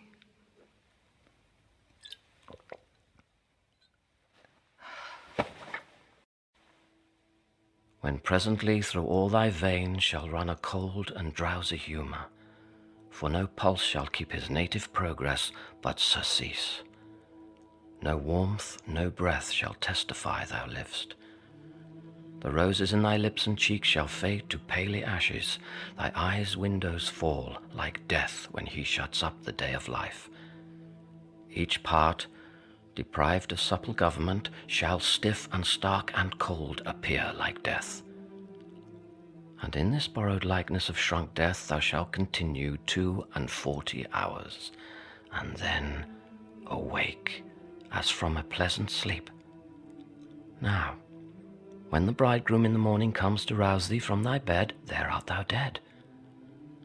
Then, as the manner of our country is, in thy best robes, uncovered on the bier, thou shalt be borne to the same ancient vault where all the kindred of the Capulets lie.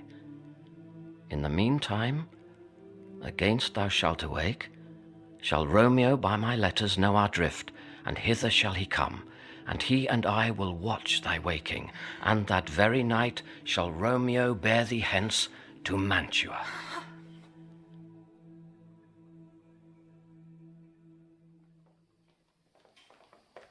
Nurse? Wife? What nurse, I say? Go, waken Juliet. Go and trim her up. I'll go and chat with Paris. I make haste, make haste. The bridegroom, He's come already. Make haste, I say. Mistress! What, mistress? Juliet! Fast, thou warrant her she. Why, lamb! Why, lady! Fie, you sluggerbed! I must needs wake her. Madam. Madam. Madam! Oh, aye. Let the county take you in your bed. He'll fright you up, i' faith. Will it not be? What, dressed and in your clothes and down again? I must needs wake you, lady. Lady! Lady! Alas. Alas. Help! Help! My lady's dead! Oh, well a day that ever I was born some aquavitae. Oh, my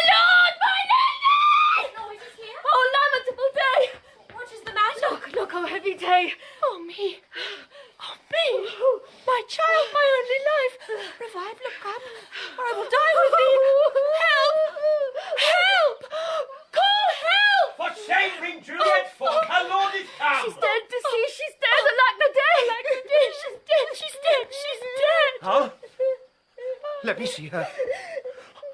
Out. Alas, she's cold. Her blood is settled and her joints are stiff. Life and these lips have long been separated. Death lies on her like an untimely frost upon the sweetest flower of all the field. Oh, lamentable day! Oh, woeful time! Death that hath ta'en her hence to make me wail ties up my tongue and will not let me speak. Come, is the bride ready to go to church? Ready to go, but never to return. What? Oh, son, the night before thy wedding day hath death lain with thy wife. There she lies, flower as she was, deflowered by him. Death is my son-in-law. Death is my heir. My daughter he hath wedded. I will die and leave him all. Life, living, all is death's. Have I thought long to see this morning's face, and doth it give me such a sight as this? Accursed, unhappy, wretched, hateful day! Most lamentable day, most woeful day! Despised, distressed, hated, martyred, killed. Most miserable hour that e'er time saw! That ever I did yet behold! Uncomfortable time, why camest thou now? Beguiled, divorced, wronged, spited, slain. In lasting labour of his pilgrimage. Oh day, oh woeful day! Peace, ho, for shame! Confusion's cure lives not in these confusions. Heaven and yourself had part in this fair maid. Now heaven hath all, and all the better is it for the maid. Your part in her you could not keep from death, but heaven keeps his part in eternal life. The most you sought was her promotion. It was your heaven she should be advanced, and weep ye now, seeing she is advanced above the clouds as high as heaven itself. Dry up your tears, and stick your rosemary on this fair course, and, as the custom is, in all her best array, bear her to church. For though fond nature bids us all lament, yet nature's tears are reason's merriment. All things that we ordain at festival turn from their office to black funeral. Our instruments to melancholy bells, our wedding cheer to a sad burial feast, our solemn hymns to sullen dirges change, our bridal flowers serve for a buried corse, and all things change them to the contrary.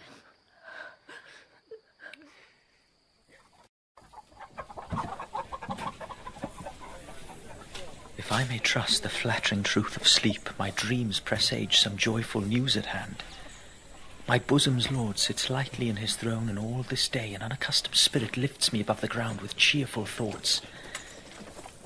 I dreamt my lady came and found me dead, a strange dream that gives a dead man leave to think, and breathed such life with kisses in my lips that I revived and was an emperor. News from Verona. How now, Balthazar? Dost thou not bring me letters from the friar? How doth my lady? Is my father well? How fares my Juliet? That I ask again, for nothing can be ill if she be well. Then she is well, and nothing can be ill. Her body sleeps in Capel's monument, and her immortal part with angels lives. I saw her laid low in her kindred's vault, and presently took post to tell it you.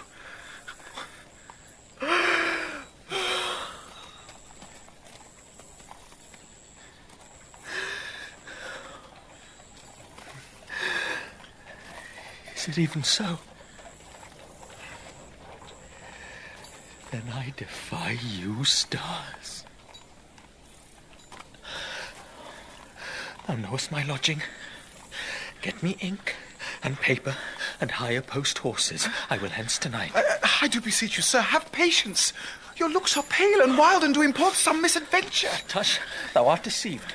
Leave me and do the thing I bid thee do.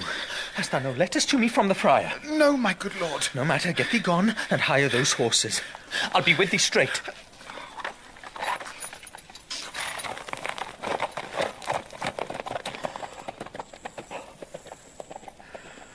Well, Juliet, I will lie with thee tonight. Let's see for means. Oh, mischief, thou art swift to enter in the thoughts of desperate men. I do remember an apothecary, and hereabouts she dwells, which late I noted in tattered weeds, with overwhelming brows, culling of simples, meagre were her looks. Sharp misery had worn her to the bones.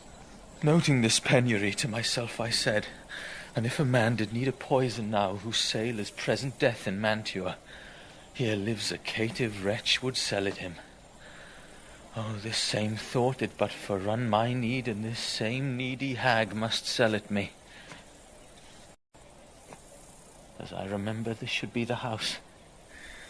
Being holiday, the beggar's shop is shut. What ho! Apothecary! Who calls so loud? Come hither, wretch! I see that thou art poor. Hold. There is 40 ducats. Let me have a dram of poison, such soon speeding gear as will disperse itself through all the veins, that the life-weary taker may fall dead, and that the trunk may be discharged of breath as violently as hasty powder fire doth hurry from the fatal cannon's womb. Such mortal drugs I have, but Mantua's law is death to any he that utters them. Art thou so bare and full of wretchedness, and fearest to die? Famine is in thy cheeks. Need and oppression starveth in thine eyes. Contempt and beggary hangs upon thy back. The world is not thy friend, nor the world's law. The world affords no law to make thee rich. Then be not poor, but break it, and take this. My poverty, but not my will, consents. I pay thy poverty, and not thy will. Put this in any liquid thing you will, and drink it off. And if you had the strength of 20 men, it would dispatch you straight. Farewell. Buy food and get thyself in flesh. Come, cordial and not poison. Go with me to Juliet's grave, for there must I use thee.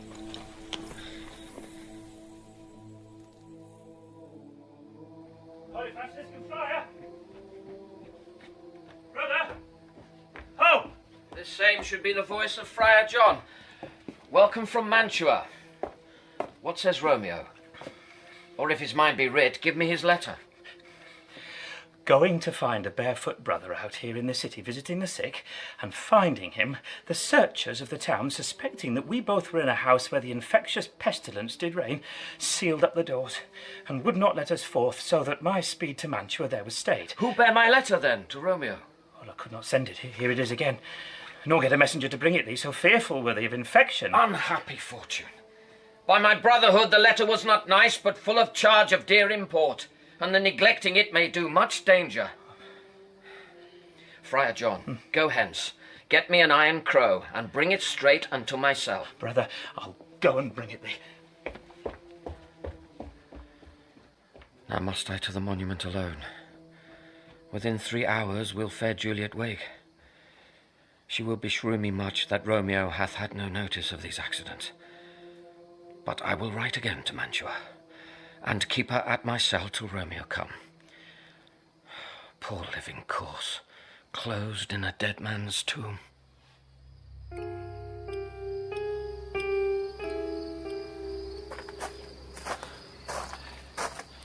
Give me thy torch, boy. Hence and stand aloof. Yet put it out, for I would not be seen. Hi, my Lord Paris.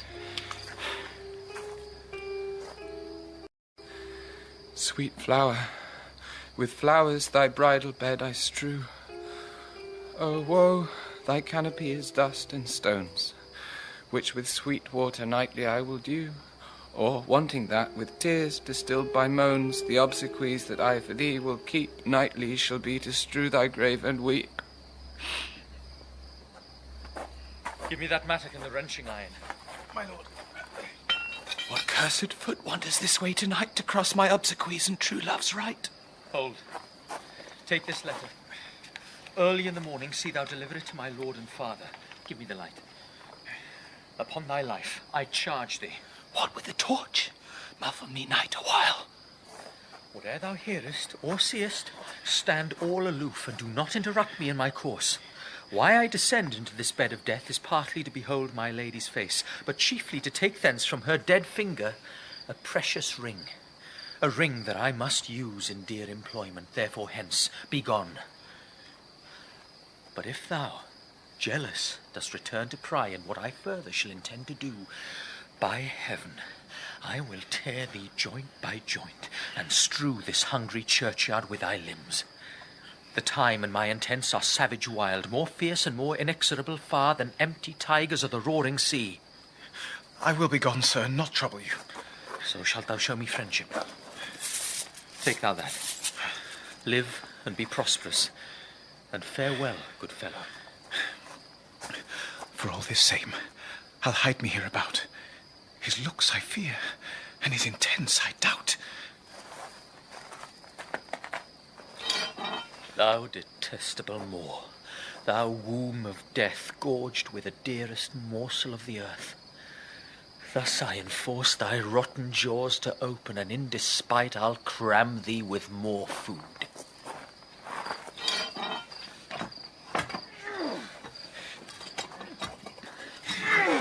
This is that banished haughty Montague that murdered my love's cousin, with which grief it is supposed the fair creature died. And here is come to do some villainous shame to the dead bodies. I will apprehend him. Stop thy unhallowed toil, vile Montague. Can vengeance be pursued further than death? Condemned villain, I do apprehend thee. Obey and go with me, for thou must die. I must indeed, and therefore came I hither. Good gentle youth, tempt not a desperate man. Fly hence and leave me. Think upon these gone. Let them affright thee, I beseech thee, youth. Put not another sin upon my head by urging me to fury. Oh, be gone! By heaven, I love thee better than myself, for I come hither armed against myself. Stay not, be gone. Live, and hereafter say, a madman's mercy bade thee run away. I do defy thy conjurations, and apprehend thee for a felon here.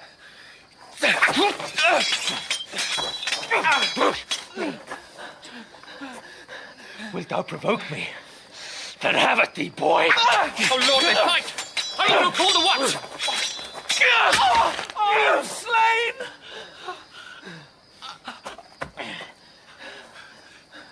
If thou be merciful, open the tomb, lay me with Juliet. In faith I will.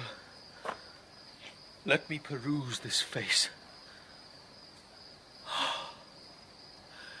Mercutio's kinsman, noble County Paris. I'll bury thee in a triumphant grave.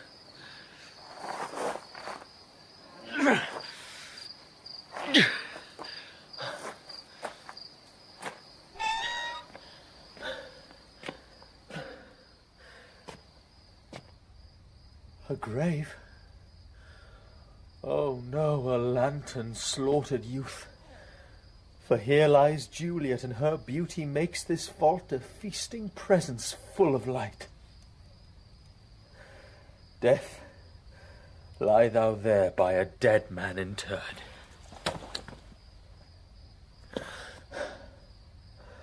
How oft, when men are at the point of death, have they been merry, which their keepers call a lightning before death? Oh, how may I call this a lightning? Oh, my love, my wife, death that hath sucked the honey of thy breath hath had no power yet upon thy beauty. Thou art not conquered. Beauty's ensign yet is crimson in thy lips and in thy cheeks, and death's pale flag is not advanced there. Tybalt, liest thou there in thy bloody sheet? Oh, what more favour can I do to thee than with that hand that cut thy youth in twain to sunder his that was thine enemy? Forgive me, cousin. Ah, dear Juliet, why art thou yet so fair? Shall I believe that unsubstantial death is amorous, and that the lean, abhorred monster keeps thee here in dark to be his paramour? For fear of that, I still will stay with thee, and never from this palace of dim night depart again. Here will I remain with worms that are thy chambermaids.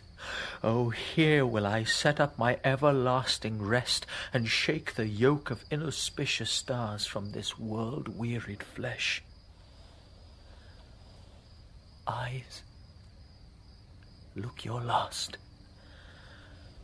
Arms, take your last embrace.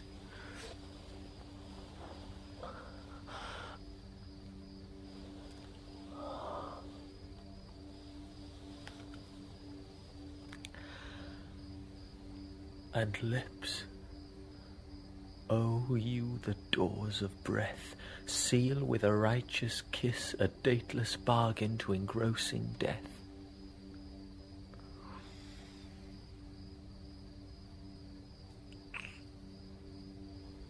Come, bitter conduct. Come, unsavoury guide. Thou desperate pilot, now at once run on the dashing rocks thy seasick weary bark. Here's to my love.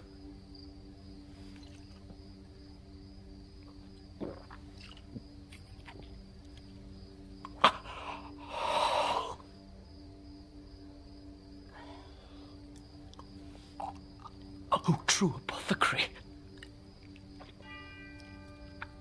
thy drugs are quick. Thus with a kiss.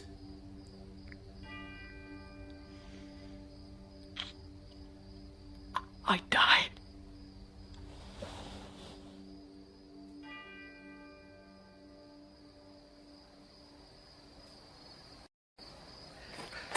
St. Francis be my speed. How oft tonight have my old feet stumbled at graves. Who's there? Here's one, a friend, and one that knows you well.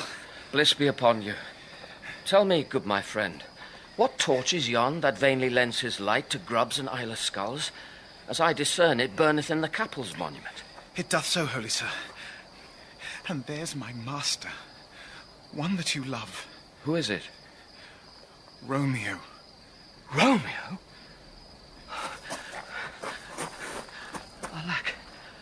Alack, what blood is this which stains the stony entrance of this sepulchre? What mean these masterless and gory swords to lie discoloured by this place of peace?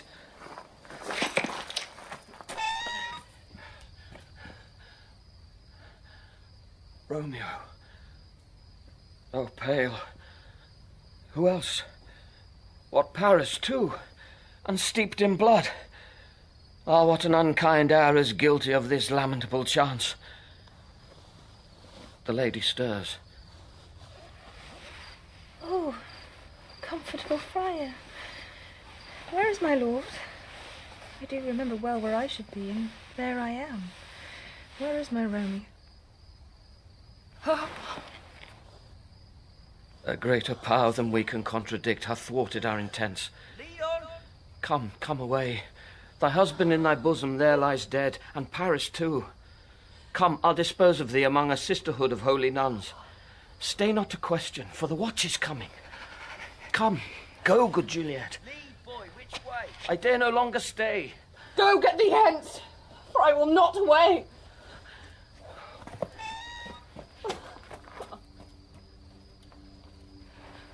What's here? A vial closed in my true love's hand.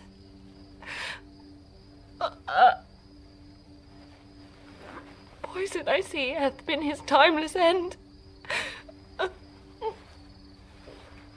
Oh, churl, drunk all and left no friendly drop to help me after. I will kiss thy lips. Haply some poison yet doth hang on them to make dye with a restorative.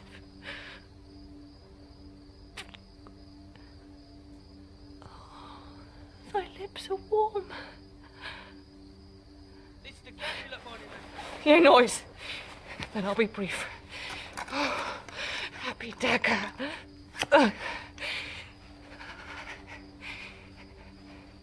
This is thy sheath.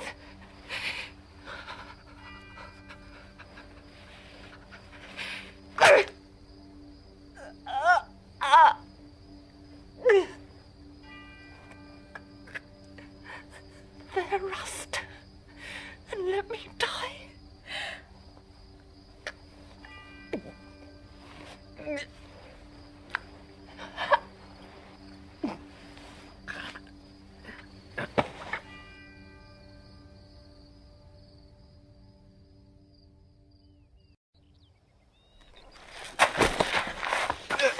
Here's Romeo's man. We found him in the churchyard. Hold him in safety. See the prince come hither. What misadventure is so early up that calls our person from our morning's rest? What should it be? That they so shriek abroad? What fear is this which startles in our ears? Sovereign, here lies the county Paris, slain, and Romeo dead, and Juliet dead before, warm and new killed. Search, seek, and know how this foul murder comes. Oh, heaven! Oh, wife. Look, how our daughter bleeds. This dagger hath misstain. For lo, his house is empty on the back of Montague, and it missheathed in my daughter's bosom. Oh, me. This sight of death is as a bell that warns my old age to a sepulchre. Come, Montague, for thou art early up to see thy son and heir more early down. O thou untaught, what manners is in this to press before thy father to a grave? He was a friar, and slaughtered Romeo's man with instruments upon them fit to open these dead men's tombs. Then say at once what thou dost know in this. I will be brief, for my short date of breath is not so long as is a tedious tale. Romeo, there dead, was husband to that Juliet, and she, there dead, that Romeo's faithful wife. I married them, and their stolen marriage day was Tybalt's doomsday, whose untimely death banished the new-made bridegroom from the city, for whom, and not for Tybalt, Juliet pined. You, to remove that siege of grief from her, betrothed and would have married her perforce to county Paris. Then comes she to me, and with wild looks bid me devise some mean to rid her from this second marriage, or in my cell there would she kill herself. Then gave I her, so tutored by my art, a sleeping potion, which so took effect as I intended, for it wrought on her the form of death. Meantime I writ to Romeo that he should hither come as this dire night to help to take her from her borrowed grave, being the time the potion's force should cease. But he which bore my letter, Friar John, was stayed by accident, and yesternight returned my letter back. Then all alone, at the prefixed hour of her waking, came I to take her from her kindred's vault, meaning to keep her closely at my cell till I conveniently could send to Romeo. But when I came, some minute ere the time of her awaking, here untimely lay the noble Paris and true Romeo dead. She wakes, and I entreated her come forth and bear this work of heaven with patience. But then a noise did scare me from the tomb, and she, too desperate, would not go with me, but, as it seems, did violence on herself. All this I know, and to the marriage her nurse is privy, and if aught in this miscarried by my fault, let my old life be sacrificed some hour before his time unto the rigour of severest law. Where's Romeo's man? What can he say in this? I brought my master news of Juliet's death, and then in post he came from Mantua to this same place, to this same monument. This letter he early bid me give his father, and threatened me with death going in the vault if I departed not, and left him there. Give me the letter, I will look on it. Where is this county's page that raised the watch? Sirrah, what made your master in this place? He came with flowers to strew his lady's grave, and bid me stand aloof, and so I did. Anon comes one with light to ope the tomb, and by my master drew on him, and then I ran away to call the watch. This letter doth make good these good men's words. Their course of love, the tidings of her death. And here he writes that he did buy a poison of a poor apothecary, and therewithal came to this vault to die, and lie with Juliet. Where be these enemies? Capulet? Montague? See what a scourge is laid upon your hate. That heaven finds means to kill your joys with love. And I, for winking at your discords too, have lost a brace of kinsmen. All are punished. Oh, Brother Montague, give me thy hand. This is my daughter's jointure, for no more can I demand. But I can give thee more. For I will raise her statue in pure gold, that while Verona by that name is known, there shall no figure at such rate be set as that of true and faithful Juliet. As rich shall Romeo's by his ladies lie. Poor sacrifices of our enmity.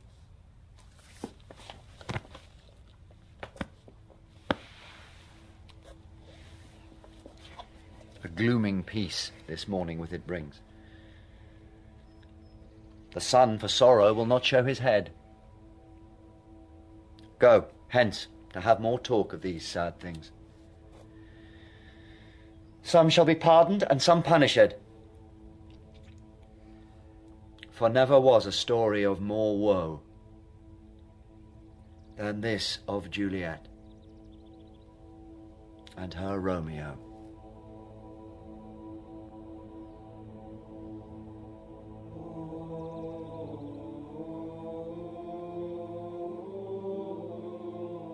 Romeo was played by Tristan Gravel and Juliet by Vanessa Kirby.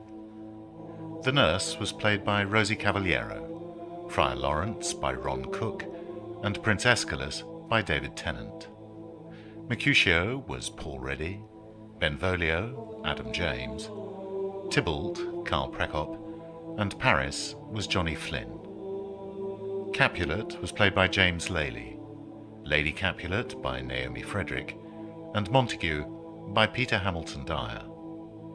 Balthazar was Don Gillet, Gregory, Harry Livingston, Samson, Joe Sims, the Apothecary, Christine Absalom, and the prologue was Tracy Wiles.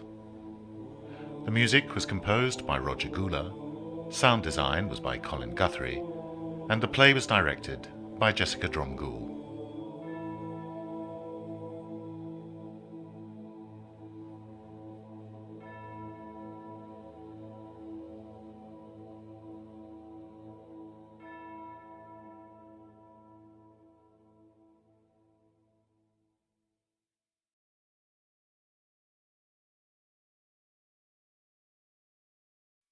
King Lear by William Shakespeare. Introduced by Richard Eyre. A play that appears to be about everything can be daunting, but not the least of the marvels of King Lear lies in its accessibility. It's a symphonic variation on the theme of love: family love, parental love, brotherly love, sisterly love, sexual love, love flouted, love refused, love suppressed, love unrequited. King Lear is about family, about fathers and their children, about children and their fathers. There are two fathers in the play, Lear and Gloucester, one with 3 daughters, the other with 2 sons. Both receive a brutal education in parental love. Both are made to see through blindness, real and metaphorical. The play moves with a vertiginous speed, descending breathlessly into disaster, which gives it a plausible familiarity, We've all sat down to a family meal that has declined from geniality to savagery before the pudding's been put on the table, and it ends with a domestic holocaust, the stage piled with the corpses of the whole family. What have we learned? That our fate lies in ourselves. What's the play about? It's about being alive and becoming dead, about the smell of mortality and the mystery of things, about being human.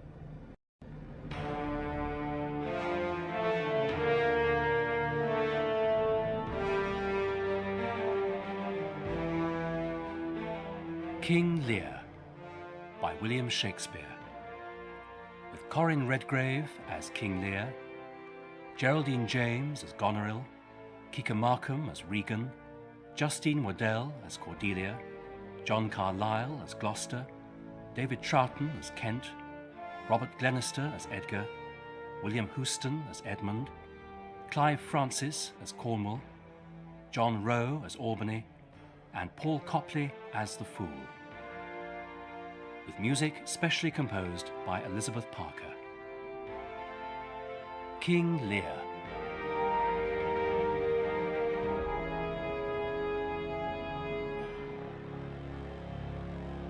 I thought the king had more affected the Duke of Albany than Cornwall. It did always seem so to us. But now, in the division of the kingdom, it appears not which of the dukes he values most. Is not this your son, my lord? His breeding, sir, hath been in my charge. I have so often blushed to acknowledge him that now I am braced to it. I cannot conceive you. So this young fellow's mother could. Whereupon she grew round wound, and had indeed, sir, a son for her cradle, as she had a husband for her bed. Do you smell a fault? I cannot wish the fault undone, the issue of it being so proper. But I have a son, sir, by order of law, some year elder than this, who yet is no dearer in my account. Though this knave came something saucily to the world before he was sent for, yet was his mother fair. There was good sport at his making, and the whoreson must be acknowledged. Do you know this noble gentleman, Edmund? No, my lord. My lord of Kent. Remember him hereafter as my honourable friend. My services to your lordship. I must love you, and see you to know you better. Sir, I shall study discernment. He's been out 9 years, and away he shall again. Yeah, the king is coming. Attend the lords of France and Burgundy, Gloucester. I shall, my liege. Meantime, we shall express our darker purpose. Give me the map there.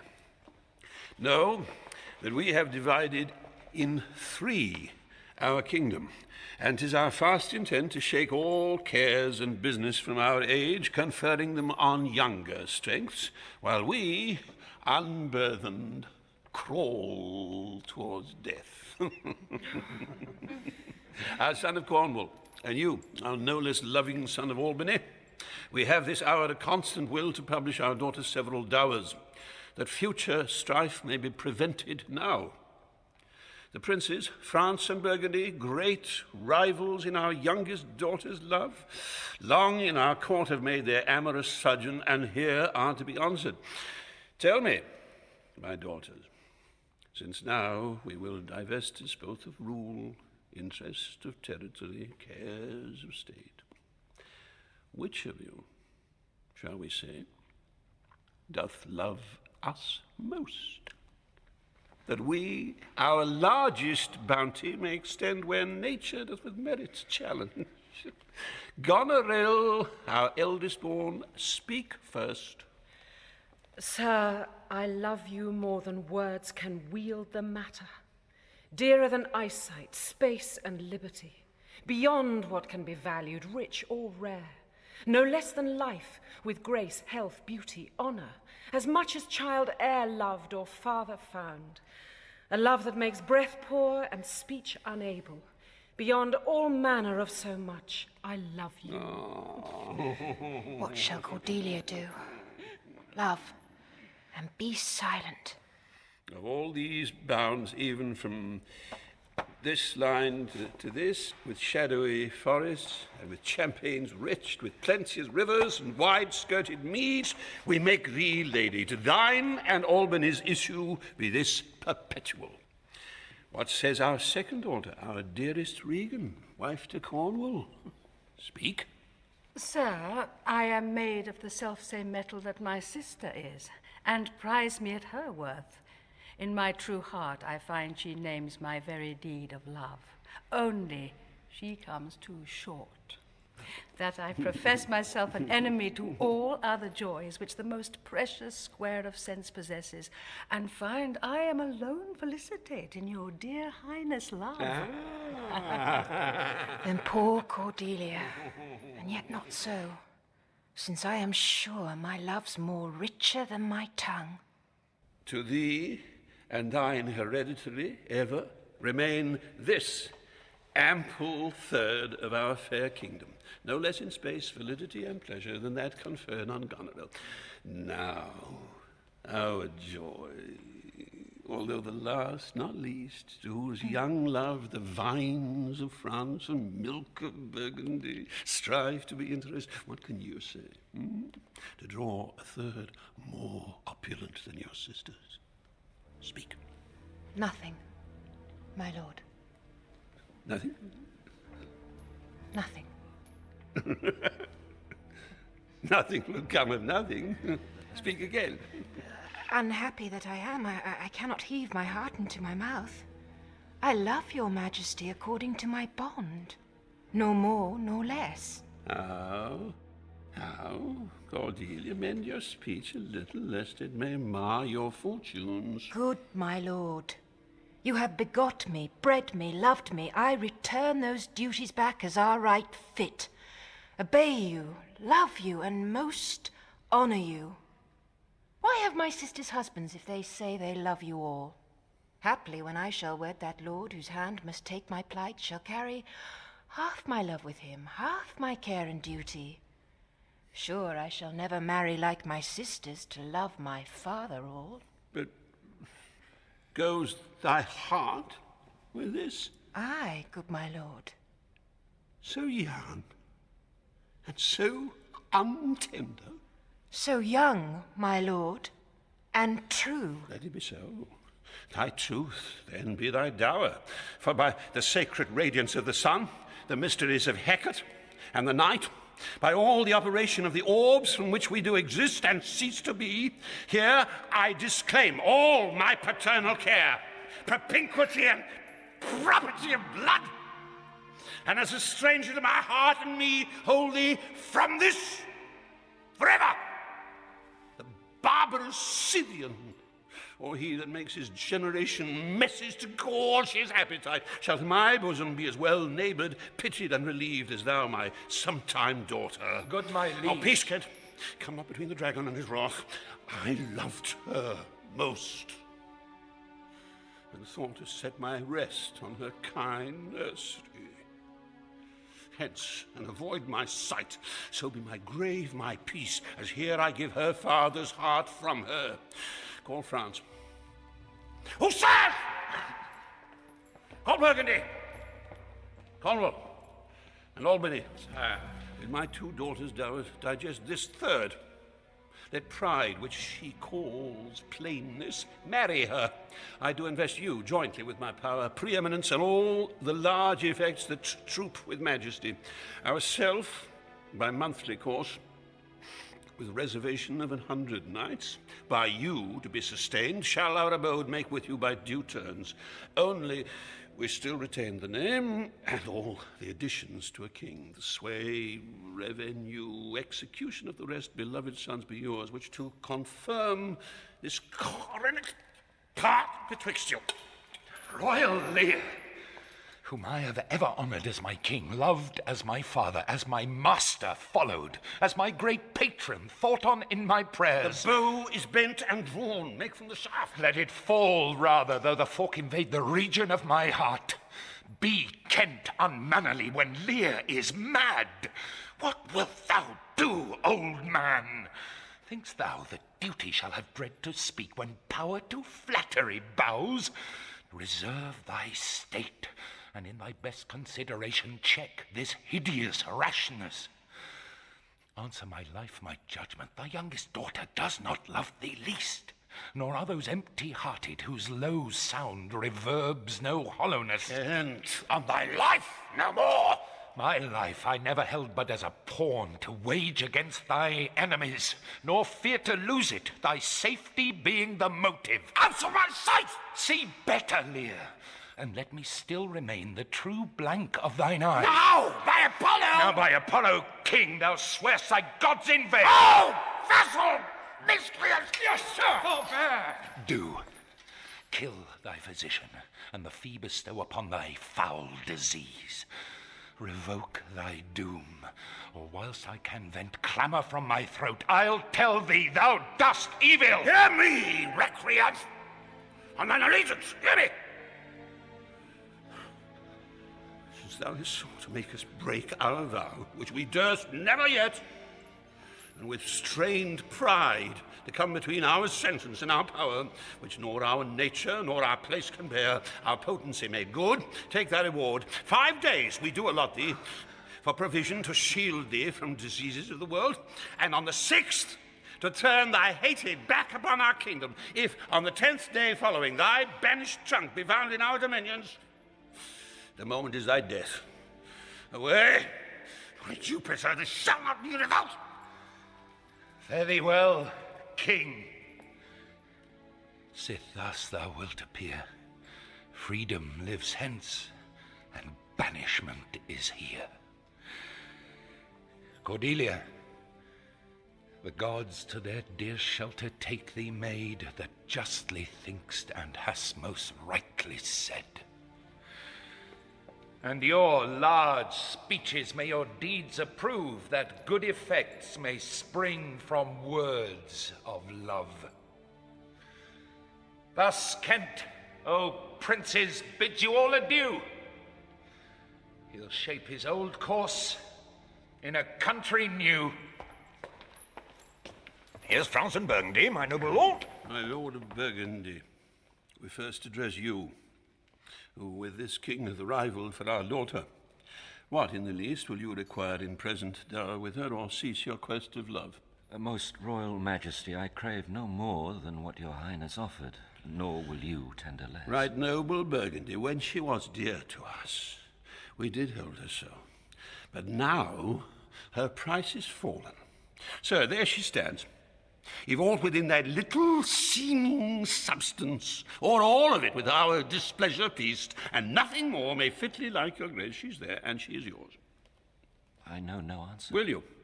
With those infirmities she owes, unfriended, new adopted to our hate, dowered with our curse, and strangered with our oath, take her or leave her. Pardon me, royal sir. Election makes not up in such conditions. Then leave her, sir. For by the power that made me, I tell you all her worth. For you, great France, I would not from your love make such a stray to match you where I hate.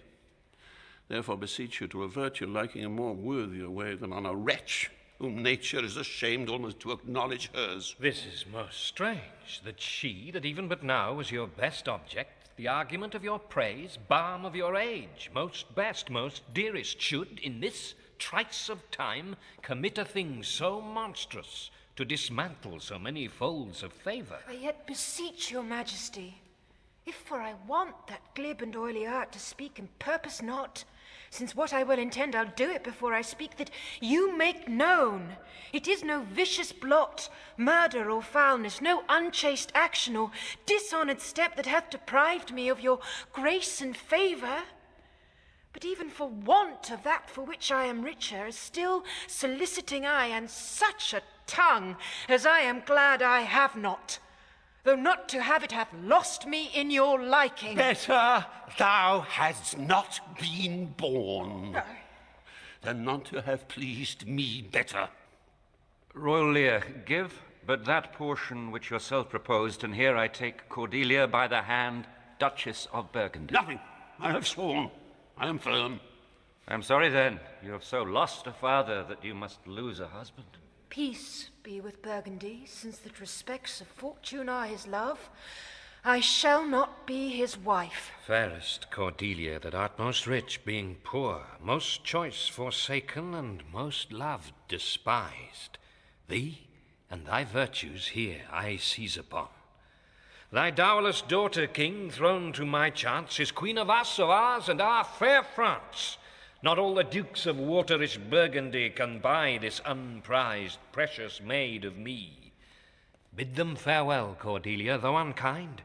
Thou losest here a better where to find. Oh, Hester, France, let it be thine, for we have no such daughter, nor shall ever see that face of hers again. Therefore be gone, without our grace, our love, our benison. Come, noble Burgundy. Bid farewell to your sisters. The jewels of our father with washed eyes Cordelia leaves you. I know you what you are, and like a sister am most loath to call your faults as they are named. Use well our father. To your professed bosoms I commit him, but yet, alas, stood I within his grace, I would prefer him to a better place. So, farewell to you both. Prescribe not us our duties. Let your study be to content your lord, who hath received you at fortune's arms. Time shall unfold what plaited cunning hides. Who cover faults, at last shame them derides. Well may you prosper. Come, my fair Cordelia. Sister, you see how full of changes his age is. He always loved our sister most, and with what poor judgment he hath now cast her off, appears too grossly. 'Tis the infirmity of his age, yet he hath ever but slenderly known himself. The best and soundest of his time hath been but rash. Then must we look to receive from his age, not alone the imperfections of long ingraft condition, but therewithal the unruly waywardness that infirm and choleric years bring with them. Such unconstant starts are we like to have from him as this of Kent's banishment. There is further compliment of leave-taking between France and him. Pray you, let's hit together. If our father carry authority with such dispositions as he bears, this last surrender of his will but offend us. We shall further think on't. We must do something, and i' the heat.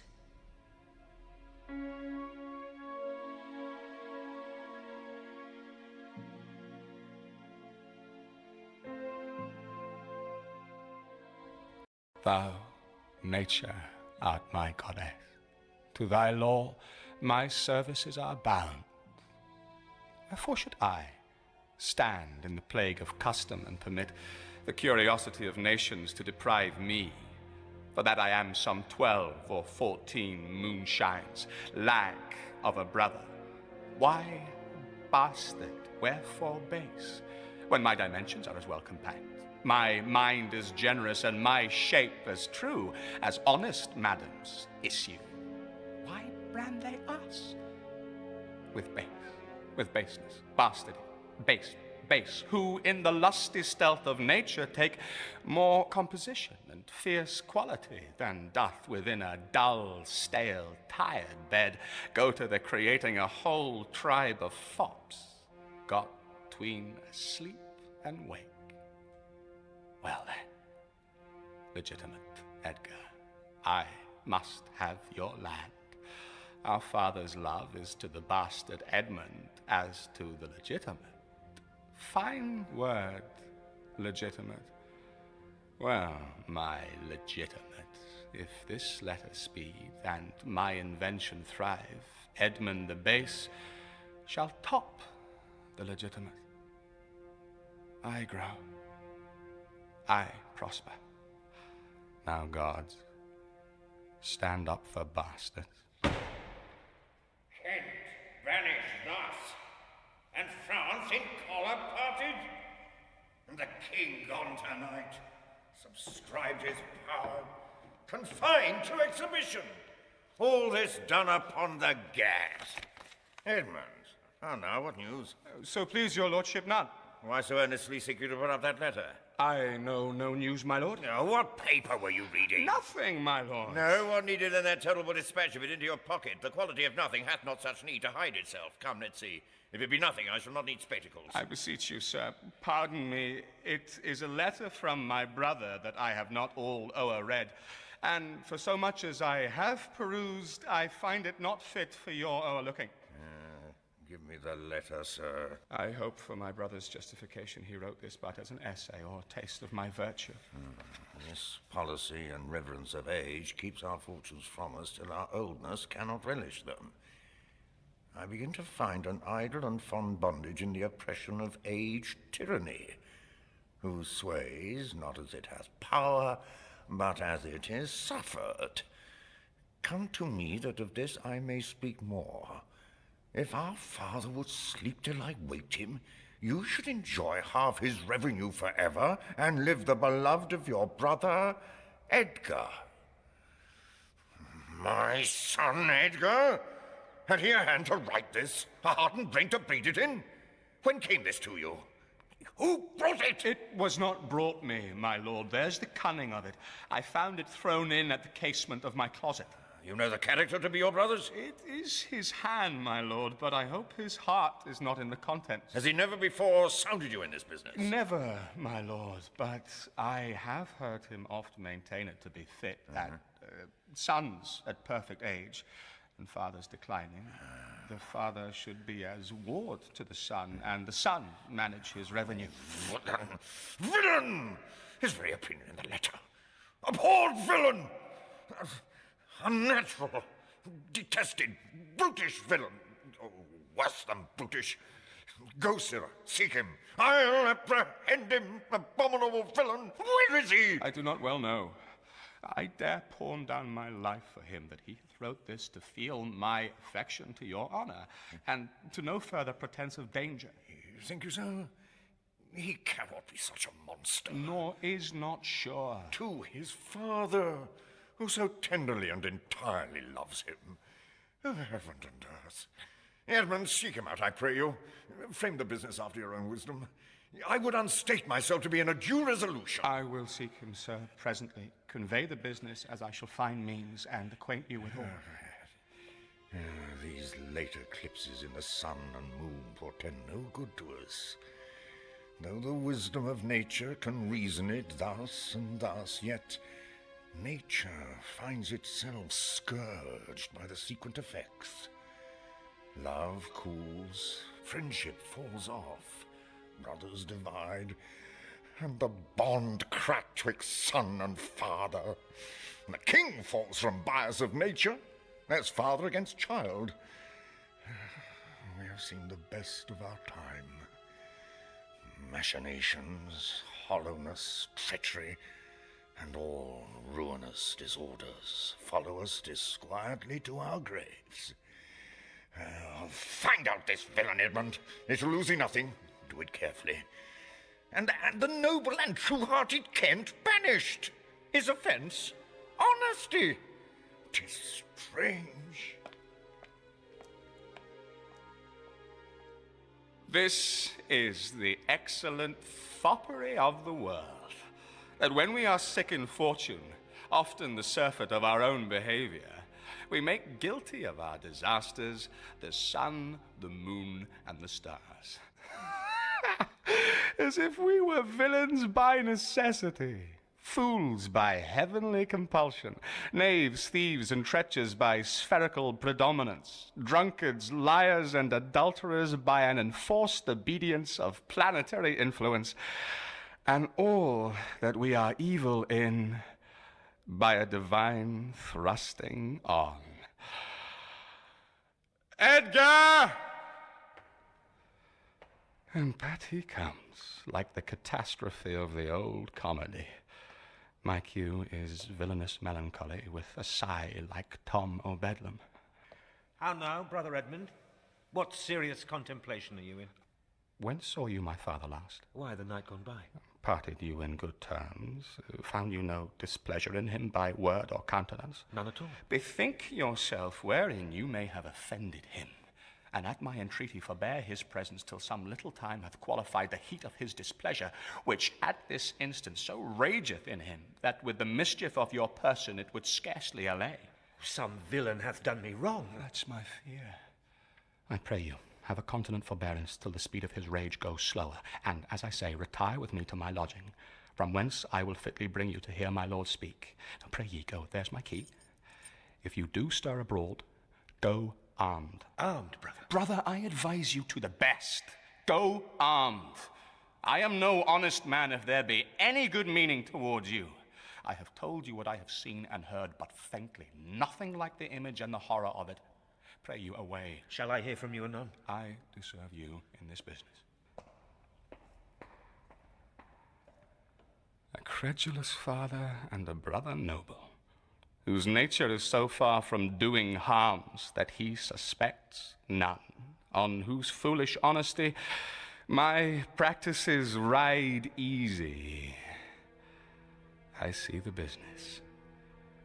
Let me, if not by birth, have lands by wit. All with me's meet that I can fashion fit.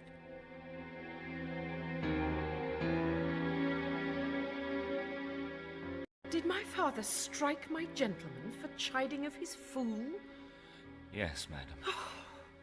By day and night he wrongs me. Every hour he flashes into one gross crime or other that sets us all at odds. I'll not endure it. His nights grow riotous, and himself upbraids us on every trifle. When he returns from hunting, I will not speak with him. Say I am sick. If you come slack of former services, you shall do well. The fault of it I'll answer. He's coming, madam. I hear him. Put on what weary negligence you please, you and your fellows. I'll have it come to question. If he dislike it, let him to our sister, whose mind and mine I know in that are one, not to be overruled. Oswald, remember what I have said. Well, madam. And let his knights have colder looks among you. What grows of it no matter, advise your fellows so. I would breed from hence occasions. I'll write straight to my sister to hold my very course. Prepare for dinner.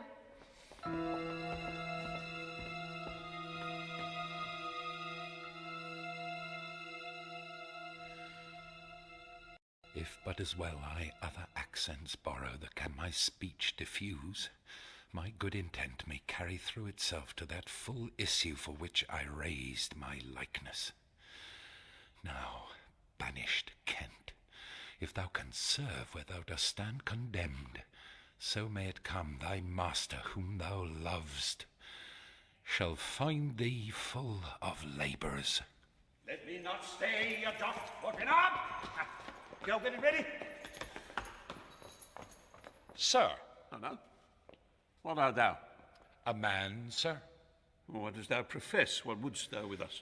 I do profess to be no less than I seem, to serve him truly that will put me in trust, to love him that is honest, to converse with him that is wise and says little, to fear judgment, to fight when I cannot choose, and to eat no fish. What art thou? A very honest-hearted fellow, and as poor as the king. If thou beest as poor for a subject as he is for a king, thou art poor enough. What wouldst thou? Service. Who wouldst thou serve? You. Dost thou know me, fellow? No, sir. But you have that in your countenance which I would fain call master. What's that? Authority. What services canst thou do? I can keep honest counsel, ride, run, mar a curious tale in telling it, and deliver a plain message bluntly. That which ordinary men are fit for, I am qualified in. And the best of me is diligence. How old art thou? Not so young, sir, to love a woman for singing, nor so old to dote on her for anything. I have years on my back, 48. Follow me. Thou shalt serve me. If I like thee no worse after dinner, I will not part from thee yet. Dinner! Hey, dinner! Where's my knave? My fool. Go you, call my fool hither. You! Sirrah! Where's my daughter? So, please you. What says the fellow there? Call the clotpole back. Where's my fool, I think the world's asleep. Now, where's that mongrel? He says, my lord, your daughter is not well. Why came not the slave back to me when I called him? Well, sir, he answered me in the roundest manner. He would not. He would not? My lord, I know not what the matter is, but to my judgment your highness is not entertained with that ceremonious affection as you were wont. There's a great abatement of kindness appears as well in the general dependence as in the duke himself also, and your daughter. Oh, say'st thou so? I beseech you, pardon me, my lord, if I be mistaken, for my duty cannot be silent when I think your highness wrong. Thou but rememberest me of mine own conception. I have perceived a most faint neglect of late, which I have rather blamed as mine own jealous curiosity than as a very pretence and purpose of unkindness. I will look further into it. But where's my fool? I have not seen him this 2 days. Since my young lady's going into France, sir, the fool hath much pined away. Oh, no more of that. I have noted it well. Go you. Tell my daughter I would speak with her. Go you. Call hither my fool. Oh, you, sir. Come you hither, sir. Who am I, sir? My lady's father. My lady's father, my lord's knave? You horse and dog, you slave, you cur! I am none of these, my lord. I beseech your pardon. Do you bandy look with me, you rascal? I'll not be struck, my lord. Nor trip neither, you base football player! I thank thee, fellow. Thou servest me, and I love thee. Come, sir, arise, away. I'll teach you differences. Away, away! If you will measure your lubber's length again, tarry, but away! Go to! Have you wisdom? So. Now, my friendly knave, I thank thee. There's earnest in thy service. Let me hire him too. Here's me coxcomb. Oh, now, my pretty knave, how dost thou? Sir, you were best take my coxcomb. Why, fool? Why? For taking one's part that's out of favour. Nay, and thou canst not smile as the wind sits, thou'll catch cold shortly. There, take me coxcomb. Why, this fellow has banished 2 on's daughters and did the 3rd a blessing against his will. If thou follow him, thou must needs wear my coxcomb. How now, nuncle? Would I had 2 coxcombs and 2 daughters. Why, my boy? If I gave them all me living, I'd keep me coxcombs myself. There's mine. Beg another of the daughters. Take heed, sirrah, the whip. Truth's a dog must to kennel. He must be whipped out. When the Lady Bratch may stand by the fire and stink. A pestilent gall to me. Sirrah, I'll teach thee a speech. Do. Have more than thou showest. Speak less than thou knowest. Lend less than thou owest. Ride more than thou goest. Learn more than thou trowest. Set less than thou throwest. Leave thy drink and thy whore, and keep in a door, and thou shalt have more than 2 tens to a score. This is nothing, fool. Then 'tis like the breath of an unfeed lawyer. You gave me nothing for't. Can you make no use of nothing, uncle? Why, no, boy. Nothing can be made out of nothing. Prithee, tell him. So much the rent of his land comes to. He will not believe a fool. A bitter fool. Dost thou know the difference, my boy, between a bitter fool and a sweet fool? No, lad. Teach me. That lord that counselled thee to give away thy land, come place him here by me. Do thou for him stand. The sweet and bitter fool will presently appear. The one in motley here, the other found out there. Does thou call me fool, boy? All thy other titles thou hast given away. That thou wast born with. This is not altogether fool, my lord. When thou clovest thy crown i' the middle, and gavest away both parts, thou borest thy ass on thy back o'er the dirt. Thou hadst little wit i' thy bald crown when thou gavest thy golden one away. Fools had ne'er less wit in a year, for wise men are grown foppish. They know not how their wits to wear, their manners are so apish. When were you wont to be so full of songs, sirrah? I have used it, nuncle, ever since thou madest thy daughters thy mothers. For when thou gavest them the rod, and puttest down thine own breeches, then they for sudden joy did weep, and I for sorrow sung, that such a king should play bo peep, and go the fools among. Prithee, nuncle, keep a schoolmaster that can teach thy fool to lie. I would fain learn to lie. When you lie, sirrah, we'll have you whipped. I marvel what kin thou and thy daughters are. They'll have me whipped for speaking true. Thou'lt have me whipped for lying, and sometimes I'm whipped for holding me peace. I had rather be any kind of thing than a fool. And yet I would not be thee, nuncle. Thou hast pared thy wit o' both sides, and left nothing i' the middle. Here comes one of the pairings. How now, Goneril? What makes that front lid on? Methinks you are too much of late at the frown. Not only, sir, this your all-licensed fool, but other of your insolent retinue do hourly carp and quarrel, breaking forth in rank and not to be endured riots. Sir, I had thought, by making this well known unto you, to have found a safe redress, but now grow fearful, by what yourself too late have spoken done, that you protect this course, and put it on by your allowance. Are you our daughter? Come, sir. I would you would make use of that good wisdom whereof I know you are fraught, and put away these dispositions that of late transport you from what you rightly are. May not an ass know when the cart draws the horse? Whoop, Jug, I love thee. Doth any here know me? This is not Lear. Doth Lear walk thus, speak thus? Where are his eyes? Either his notion weakens, or his discernings are lethargied. Huh? Waking? 'Tis not so. Who is it who can tell me who I am? Lear's shadow. I would learn that, for by the marks of sovereignty, knowledge, and reason, I should be false persuaded I had daughters. Which they will make an obedient father. Your name, fair gentlewoman. This admiration, sir, is much of the savour of other your new pranks. I do beseech you to understand my purposes aright. As you are old and reverend, should be wise. Here do you keep 100 knights and squires, men so disordered, so debauched and bold, that this our court, infected with their manners, shows like a riotous inn, epicurism and lust, make it more like a tavern or a brothel than a graced palace. The shame itself doth speak for instant remedy. Be then desired by her that else will take the thing she begs, a little to disquantity your train, and the remainder that shall still depend to be such men as may besort your age and know themselves, and you. Darkness and devil! Saddle my horses! Call my train together! Celery! Bastard! I'll not trouble thee. Yet have I left a daughter.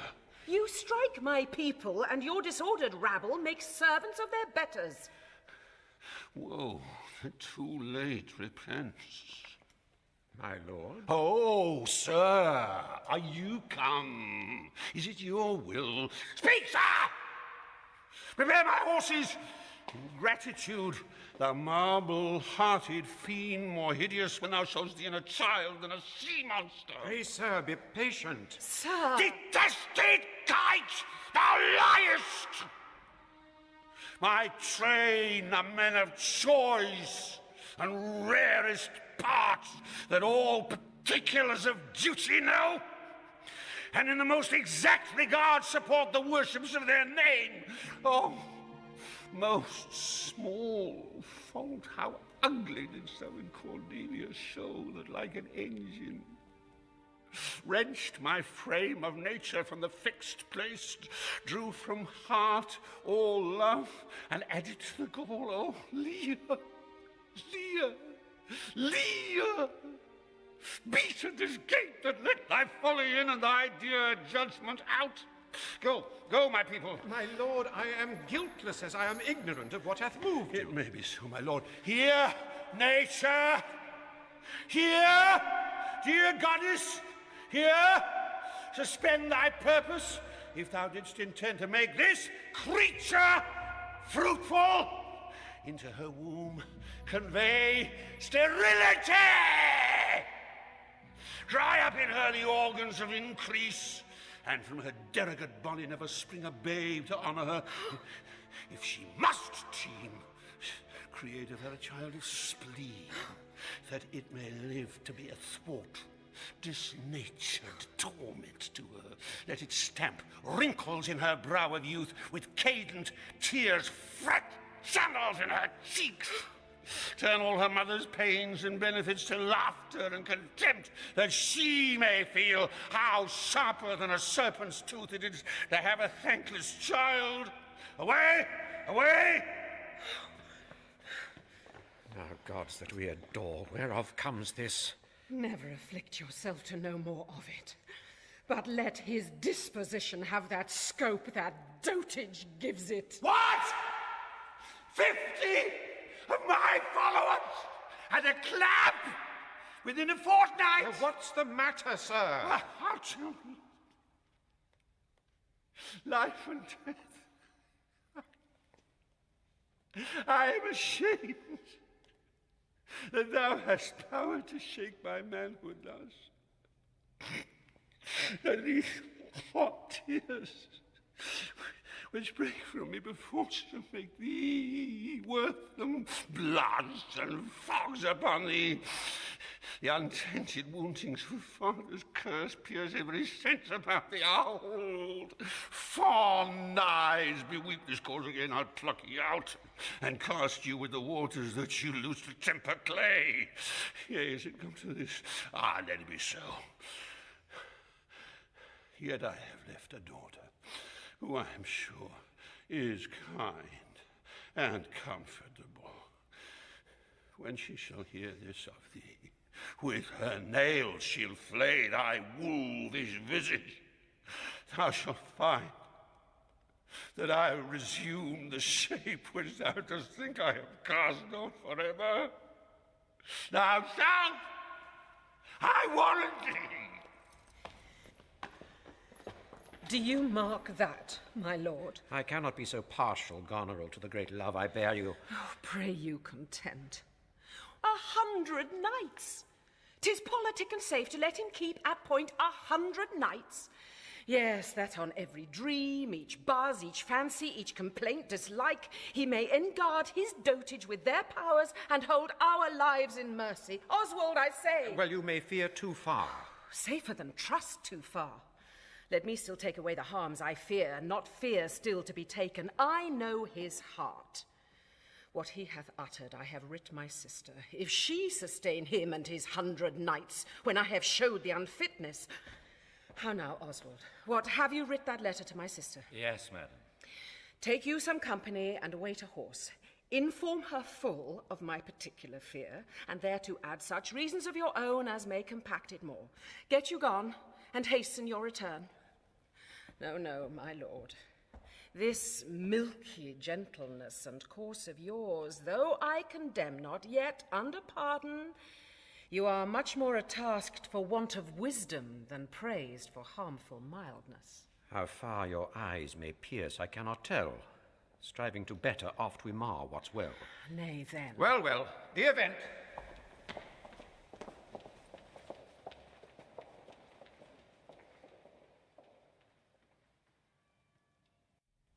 Go you before to Gloucester with these letters. Acquaint my daughter no further with anything you know than comes from her demand out of the letter. If your diligence be not speedy, I shall be there to follow you. I will not sleep, my lord, till I have delivered the letter.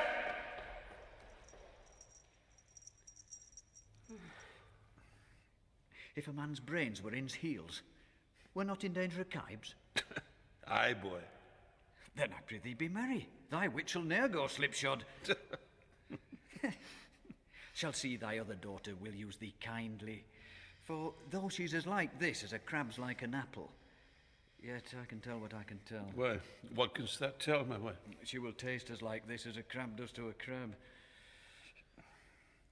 Thou canst tell why one's nose stands in the middle on's face. No. Why, to keep one's eyes of either side's nose, that what a man cannot smell out, he may spy into.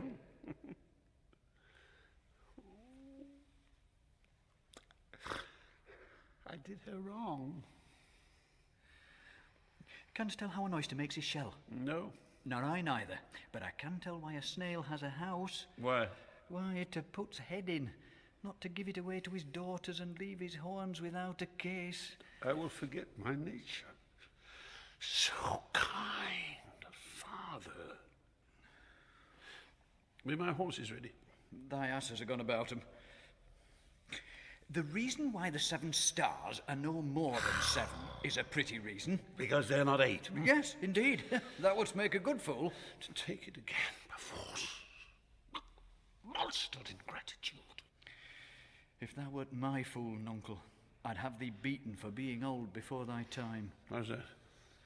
Thou shouldst not have been old till thou hadst been wise. Oh, let me not be mad. Not mad, sweet heaven. Keep me in temper. I would not be mad.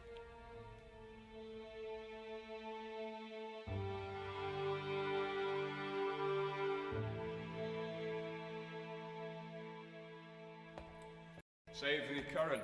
And you, sir.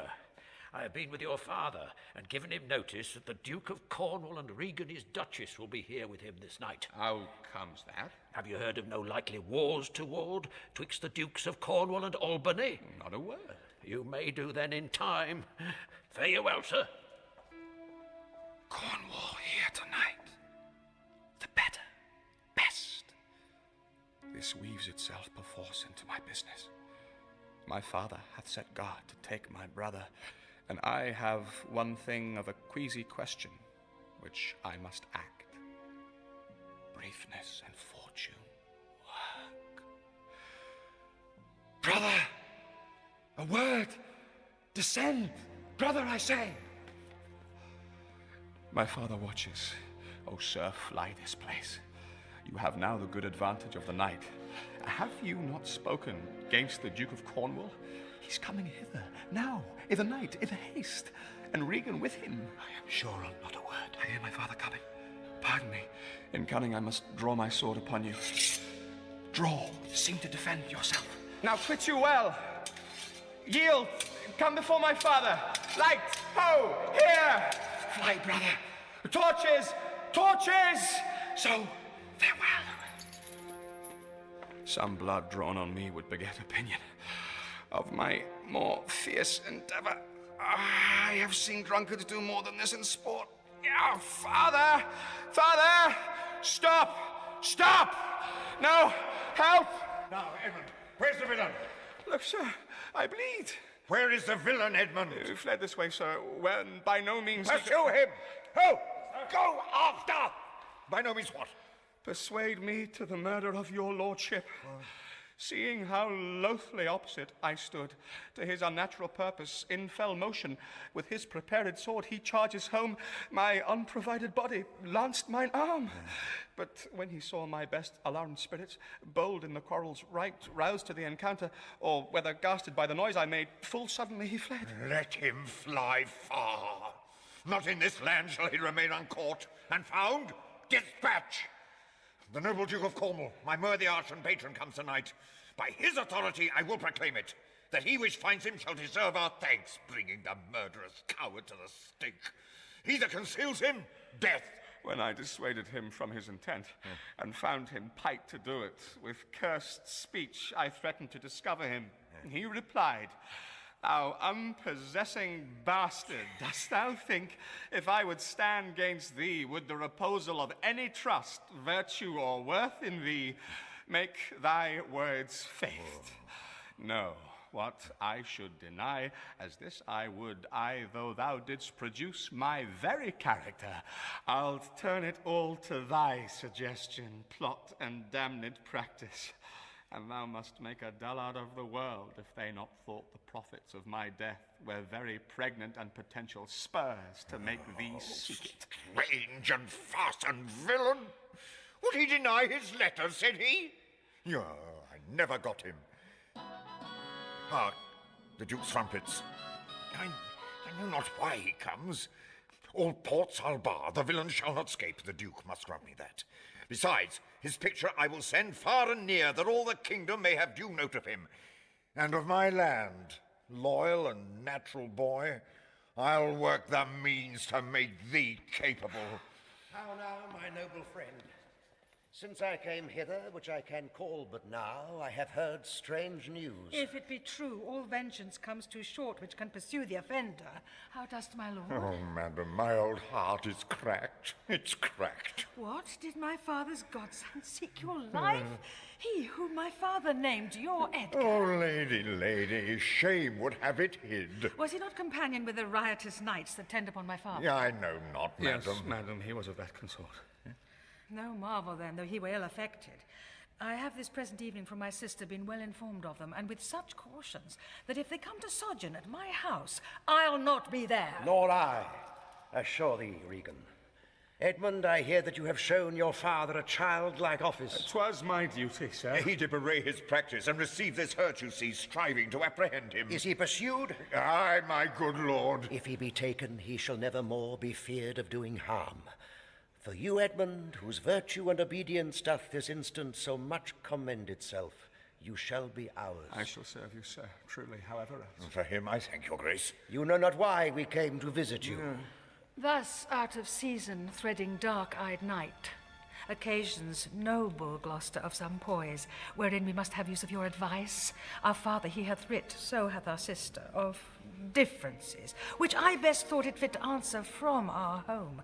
The several messengers from hence attend dispatch. Our good old friend, lay comforts to your bosom, and bestow your needful counsel to our business, which craves the instant use. I serve you, madam. Your graces are right welcome.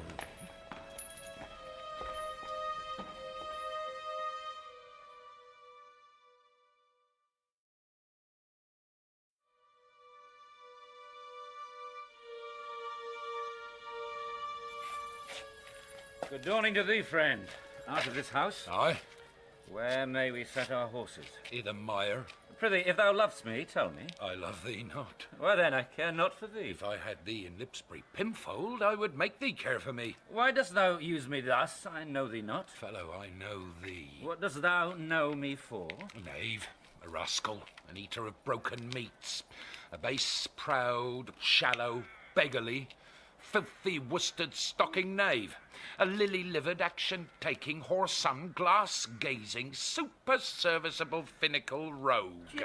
One trunk-inheriting slave, one that wouldst be abhorred in way of good service and art nothing but the composition of a knave, beggar, coward, pander, and the son and heir of a mongrel bitch. One whom I will beat into clamorous whining if thou deniest the least syllable of thy addition.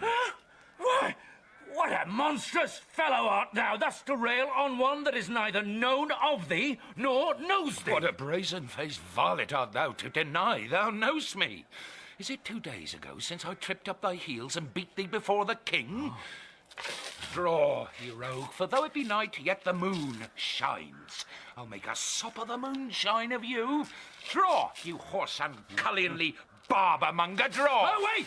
I'll have nothing to do with thee. Draw, you rascal, or I'll so carbonade your shanks. Draw, you rascal. Come your way. Help! Strike his name. Stand, rogue, stand. You neat slave. Strike. Oh, now, what's the matter? You come on and you bleed a fresh here. He dies and strikes again. What is the matter? What is your difference? Speak. Scarce in breath, my lord. No marvel you have so bestirred your valour, you cowardly rascal! Speak yet. How grew your quarrel? This ancient ruffian, sir, whose life I have spared at suit of his grey beard. Thou whoreson, Zed, thou unnecessary letter! My lord, if you will give me leave, I will tread this unbolted villain into mortar and daub the wall of a Jake's with him. Spare my great beard, you wagtail! Peace, you beastly knave. Know you no reverence? Yes, sir, but anger hath a privilege. Why art thou angry? That such a slave as this should wear a sword who wears no honesty. A plague upon your epileptic visit. Smile you my speeches as I were a fool? Goose, if I had you upon Sarum Plain, I'd drive ye cackling home to Camelot. Why art thou mad, old fellow? How fell you out? Say that. No contraries hold more antipathy than I and such a knave. Why dost thou call him knave? What is his offence? His countenance likes me not. No more perchance does mine, nor his, nor hers. Sir, 'tis my occupation to be plain. I have seen better faces in my time than stands on any shoulder that I see before me at this instant. This is some fellow who, having been praised for bluntness, doth affect a saucy roughness and constrains the garb quite from his nature. He cannot flatter. He, an honest mind and plain, he must speak truth, and they will take it so. If not, he's plain. What was the offence you gave him? I never gave him any. It pleased the king, his master, very late, to strike at me upon his misconstruction, when he, conjunct and flattering his displeasure, tripped me behind, being down, insulted, railed, and put upon him such a deal of man that worthied him, got praises of the king, and in the fleshment of this dread exploit, drew on me here again. None of these rogues and cowards, but Ajax is their fool! Fetch forth the stocks, you stubborn ancient knave, you reverend braggart. We'll teach you. Sir, I am too old to learn. Call not your stocks for me. I serve the king, on whose employment I was sent to you. Fetch forth the stocks. As I have life and honour, there shall he sit till noon. Till noon? Till night, my lord, and all night too. Why, madam, if I were your father's dog, you should not use me so. Sir, being his knave, I will. Come, fetch forth the stocks, I say. Let me beseech your grace not to do so. The king, his master, needs must take it ill that he so slightly valued in his messenger should have him thus restrained. I'll answer that. Huh? My sister may receive it much more worse to have a gentleman abused, assaulted for following her affairs. Put in his legs. Come, my good lord, away. I'm sorry for thee, friend. 'Tis the Duke's pleasure, whose disposition all the world well knows will not be rubbed nor stopped. I'll entreat for thee. Pray, do not, sir. I have watched and travelled hard. Some time I shall sleep out, the rest I'll whistle. A good man's fortune may grow out at heels. Give you good morrow. The Duke's to blame in this. 'Twill be ill taken. Good king, that must approve the common sore, thou out of heaven's benediction comest to the warm sun. Approach, thou beacon to this underglow, that by thy comfortable beams I may peruse this letter. I know 'tis from Cordelia, who hath most fortunately been informed of my obscured course, and shall find time from this enormous state seeking to give losses their remedies. All weary and o'erwatched, take vantage, heavy eyes, not to behold this shameful lodging. Fortune, good night. Smile once more. Turn thy wheel.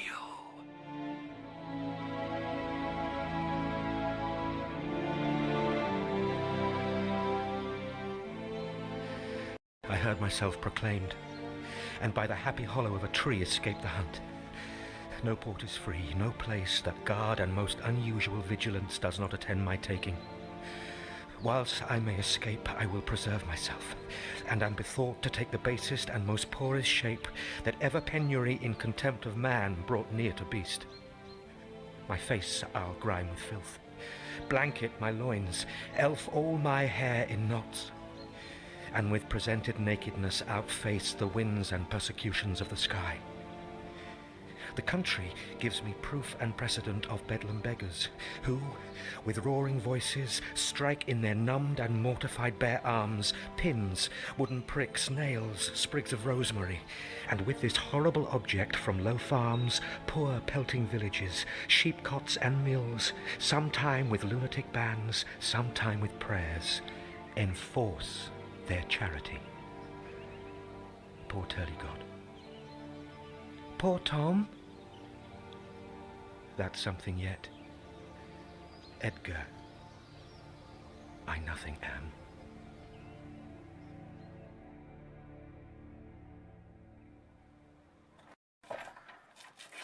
'Tis strange that they should so depart from home and not send back my messenger. Hail to thee, noble master. Ah? Makest thou this shame thy pastime? No, my lord. He wears cruel garters. Horses are tied by the heads, dogs and bears by the neck, monkeys by the loins, and men by the legs. When a man's of a lusty at legs, then he wears wooden nether stuff. What's he that hath so much thy place mistook to set thee here? It is both he and she, your son and daughter. No. Yes. No, I say. I say yea. No, they would not. Yes, they have. By Jupiter, I swear no. By Juno, I swear aye. They durst not do it. They could not, would not do it. It is worse than murder. To do upon respect such violent outrage. Resolve me with all modest haste, which way thou mightst deserve, or they impose this usage coming from us. My lord, when at their home I did commend your highness' letters to them, ere I was risen from the place that showed my duty kneeling, came there a reeking post, stewed in his haste, half breathless, panting forth from Goneril his mistress salutations. Delivered letters, on whose contents they summoned up their meanies, straight took horse, commanded me to follow and attend the leisure of their answer, gave me cold looks, and meeting here the other messenger, whose welcome I perceived had poisoned mine, being the very fellow that of late displayed so saucily against your highness, having more man than wit about me, drew. He raised the house with loud and coward cries. Your son and daughter found this trespass worth the shame which here it suffers. Winter's not gone yet if the wild geese fly that way. Fathers that wear rags do make their children blind, but fathers that bear bags shall see their children kind. Fortune, that arrant whore, ne'er turns the key to the poor. But for all this, thou shalt have as many dolours for thy daughters as thou canst tell in a year. Oh, how this mother swells up toward my heart. Hysterica, pass you down, thou climbing sorrow, thy elements below. Where is his daughter? With the Earl, sir, here within. Follow me not. Stay here. How chance the king comes with so small a train? And thou'st been set i' the stocks for that question, thou hast well deserved it. Why, fool? We'll set thee to school to an ant, to teach thee there's no labouring i' the winter. Let go thy hold when a great wheel runs down a hill, lest it break thy neck with following it. But the great one that goes up the hill, let him draw thee after. When a wise man gives thee better counsel, give me mine again. I would have none but knaves follow it, since a fool gives it. Where learned you this, fool? Not i' the stocks, fool. Deny to speak with me. They're sick, they're weary, they have travelled all the night. They're fetches, the images of revolt, and flying off. Fetch me a better answer. My dear lord, you know the fiery quality of the... Fiery? What quality? Why, Gloucester! I'd speak with the Duke of Cornwall and his wife. My good lord, I have informed them, sir. Inform them? Dost thou understand me, man? Aye, my good lord. The king would speak with Cornwall. The dear father would with his daughter speak. Commands her service. Are they informed of this? My breath and blood. The fiery duke. Tell the hot duke. No, but not yet. Maybe he is not well. Infirmity that still neglect all office whereto our health is bound. We are not ourselves when nature, being oppressed, commands the mind to suffer with the body. I'll forbear, and am fallen out with my more headier will to take the indisposed and sickly fit for the sound man. Death on my state! Wherefore should he be here? This act persuades me that this remotion of the Duke on her is practice only. Give me my servant forth. Go, tell the Duke and wife I'd speak with them. Now, presently, bid them come forth and hear me, or at their chamber door I'll beat the drum till it cries sleep to death. I would have all well betwixt you. Oh, me, my heart, my rising heart down. Cry to it, nuncle, as the cockney did to the eels when she put 'em in the paste alive. She napped 'em at the coxcombs with a stick and cried, "Down, wantons, down." 'Twas her brother that in pure kindness to his horse buttered his hay. Sir, Good morrow to you both. Hail to your grace. I am glad to see your highness. Regan, I think you are. I know what reason I have to think so. If thou shouldst not be glad, I would divorce me from thy mother's tomb, sepulchring an adulteress. Oh, are you free? Some other time for that. Beloved Regan, thy sister's naught. Oh, Regan, she hath tied sharp-toothed unkindness like a vulture. Here, I can scarce speak to thee. Thou'lt not believe with how depraved a quality. Oh, Regan. I pray you, sir, take patience. I have hope you less know how to value her desert than she to scant her duty. Say, how is that? I cannot think my sister in the least would fail her obligation. If, sir, perchance she have restrained the riots of your followers, 'tis on such ground and to such wholesome end as clears her from all blame. My curses on her. Oh, sir, you are old. Nature in you stands on the very verge of her confine. You should be ruled and led by some discretion that discerns your state better than you yourself. Therefore I pray you that to our sister you do make return. Say you have wronged her, sir. Ask her forgiveness. Do you remark how this becomes the house, dear daughter? I confess that I am old. Age is unnecessary. On my knees, I beg that you'll vouchsafe me raiment, bed, and food. Good sir, no more. These are unsightly tricks. Return you to my sister. Never, Regan. She hath abated me of half my train, looked black upon me, struck me with her tongue, most serpent-like upon the very heart.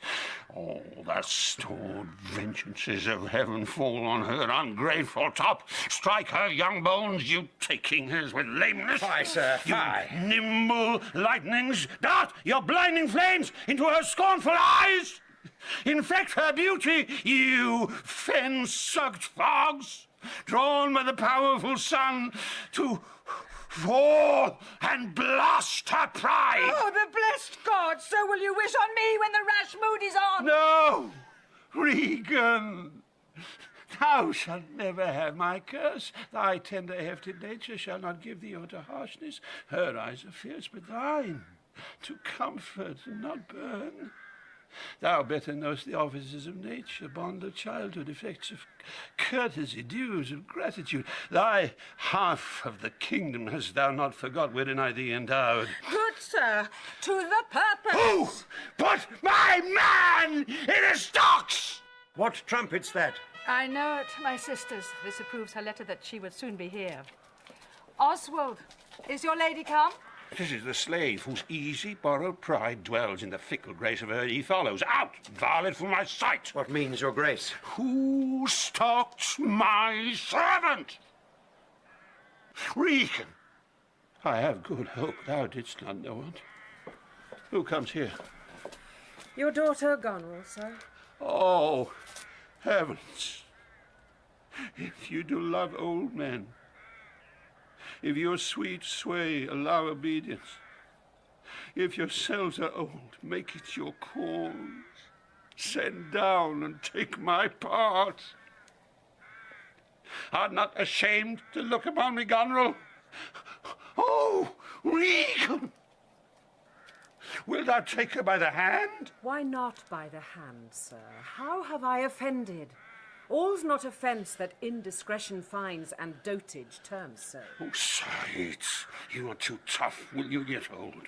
How came my man in the stocks? I set him there, sir, but his own disorders deserved much less advancement. Did you? I pray you, father, being weak, seem so. If till the expiration of your month you will return and sojourn with my sister, dismissing half your train, come then to me. Return to her?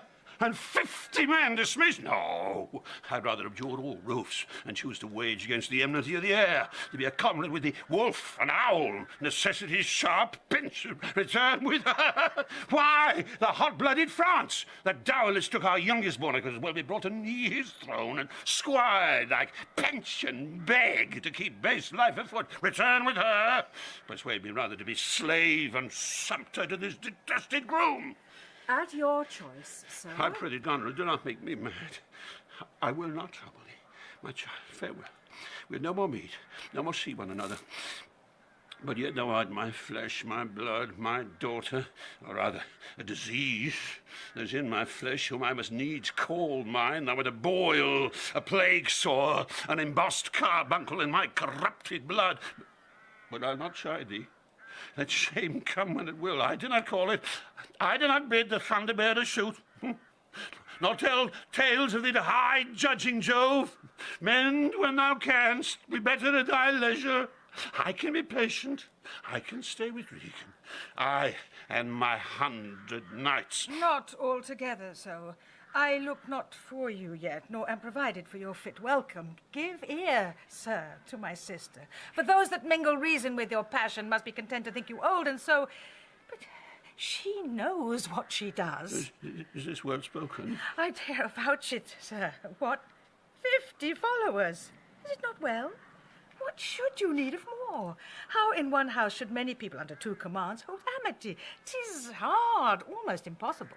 Why might not you, my lord, receive attendance from those that she calls servants, or from mine? Why not, my lord?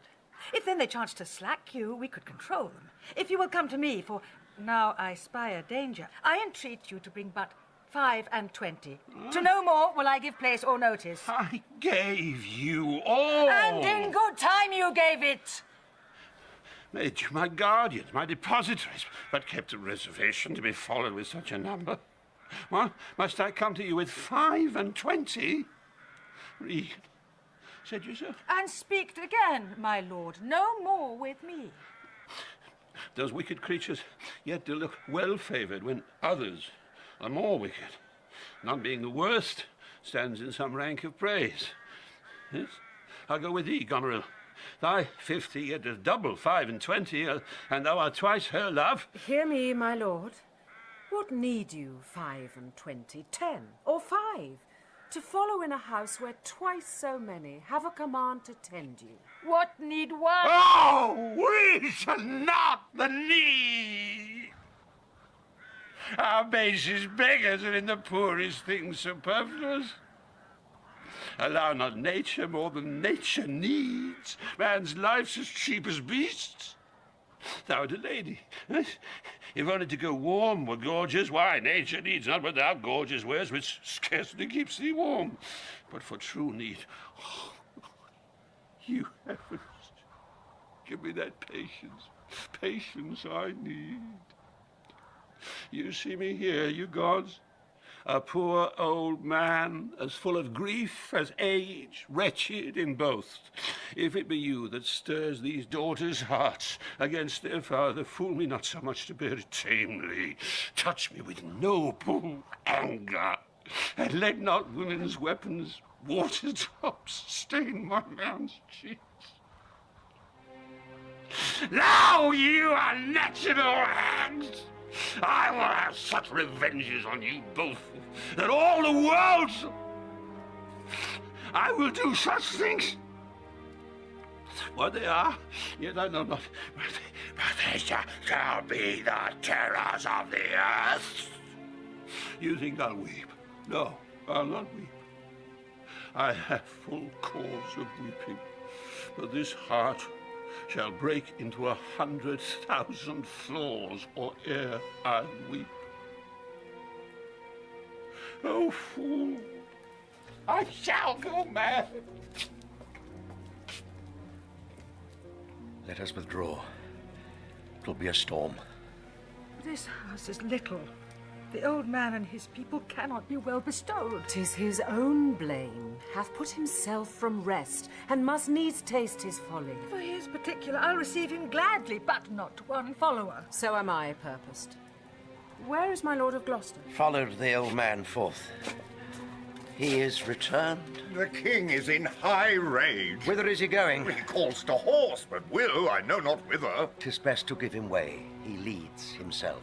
My lord, entreat him by no means to stay. Alack, the night comes on, and the bleak winds do sorely ruffle. For many miles about, there's scarce a bush. Oh, sir, to wilful men, the injuries that they themselves procure must be their schoolmasters. Shut up your doors. He is attended with a desperate train, and what they may incense him to, being apt to have his ear abused, wisdom bids fear. Shut up your doors, my lord. 'Tis a wild night. My Regan counsels well. Come out of the storm.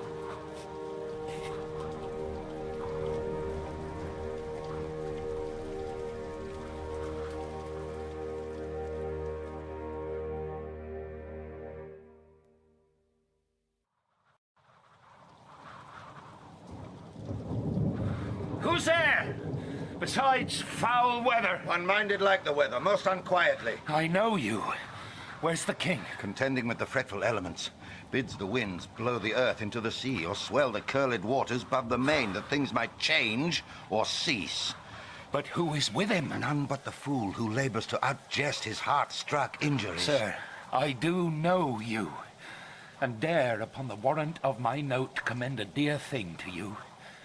There is division, although as yet the face of it be covered with mutual cunning twixt Albany and Cornwall. And true it is, from France there comes a power into this scattered kingdom, who already wise in our negligence have secret feet in some of our best ports, and are a point to show their open banner. Now, to you. If on my credit you dare build so far to make your speed to Dover, you shall find some that will thank you, making just report of how unnatural and bemadding sorrow the king hath caused to plain. I am a gentleman of blood and breeding, and from some knowledge and assurance offer this office to you. I will talk further with you. No, do not. For confirmation that I am much more than my outwall, open this purse and take what it contains. If you shall see Cordelia, as fear not, but you shall, show her this ring, and she will tell you who your fellow is that yet you do not know. Fie on this storm. I will go seek the king.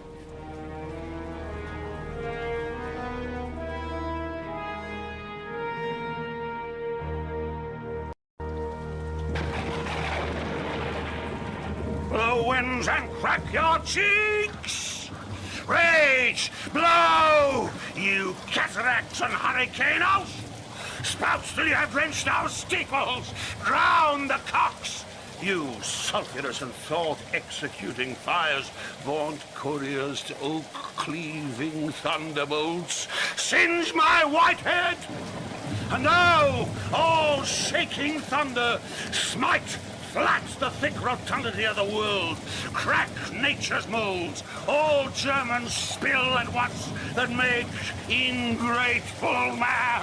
Oh, nuncle, quart holy water in a dry house is better than this rainwater out of door. Good nuncle, in and ask thy daughter's blessing. Here's a knight pities neither wise man nor fool. Rumble thy bellyful! Spit fire, spout rain, nor rain, wind, thunder, fire to my daughters. I tax not you, you elements with unkindness. I never gave you kingdom, called you children. You owe me no subscription. Then let fall your horrible pleasure. Here I stand, your slave, a poor, infirm, weak, and despised old man. But yet I call you servile ministers that have with two pernicious daughters joined your high-engendered battles against their head so old and white as this. Oh, 'tis foul. He that has a house to put's head in has a good headpiece. The codpiece that will house, before the head has any, the head and he shall louse. So beggars marry many. The man that makes his toe what he his heart should make, shall of a corn cry woe, and turn his sleep to wake. For there was never yet fair woman, but she made mouths in a glass. No. I will be the pattern of all patience. I will say nothing. Who's there? Mary, here's Grace and a codpiece. That's a wise man and a fool. Alas, sir, are you here? Things that love night love not such nights as these. The wrathful skies gallow the very wanderers of the dark and make them keep their caves. Since I was man, such sheets of fire, such bursts of horrid thunder, such groans of roaring wind and rain I never remembered to have heard. Man's nature cannot carry the affliction nor the fear. Let the great gods that keep this dreadful pother o'er our heads find out their enemies now. Tremble, thou wretch, that hast within thee undivulged crimes unwhipped of justice. Hide thee, thou bloody hand, thou perjured, and thou simular man of virtue that art incestuous, caitiff, to pieces shake, that under covert and convenient seeming hast practised on man's life. Close pent-up guilts rive your concealing countenance, and cry these dreadful summoners grace. I am a man more sinned against than sinning. Alack, bareheaded. Gracious, my lord, hard by here is a hovel. Some friendship will it lend you against the tempest. Repose you there while I to this hard house return and force their scanted courtesy. My wits begin to turn. Come on, my boy. How dost, my boy? How cold? I'm cold myself. Where is this store, my fellow? The art of our necessities is strange that can make vile things precious. Come, your hovel. Poor fool and knave. I have one part in my heart that's sorry yet for thee. He that has and a little tiny wit, with a hey-ho, the wind and the rain, must make content with his fortunes fit. For the rain, it raineth every day. Oh, my good boy. Come, bring us to this hovel.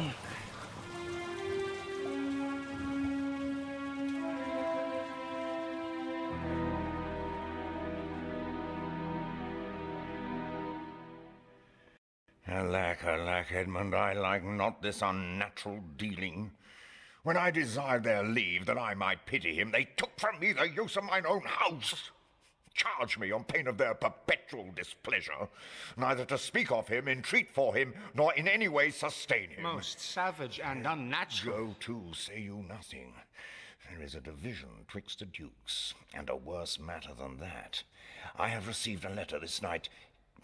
'Tis dangerous to be spoken. I have locked the letter in my closet. These injuries the king now bears will be revenged home. There is part of a power already footed. We must incline to the king.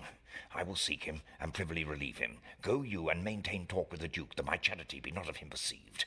If he ask for me, I am ill and gone to bed, though I die for it, as no less is threatened me. The king, my old master, must be relieved. There is some strange thing toward Edmund. Pray you, be careful. This courtesy forbid thee shall the duke instantly know, and of that letter too. This seems a fair deserving, and must draw me that which my father loses, no less than all.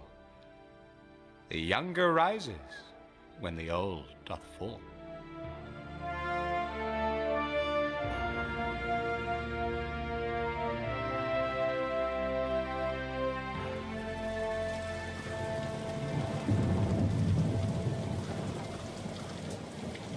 Here is the place, my lord.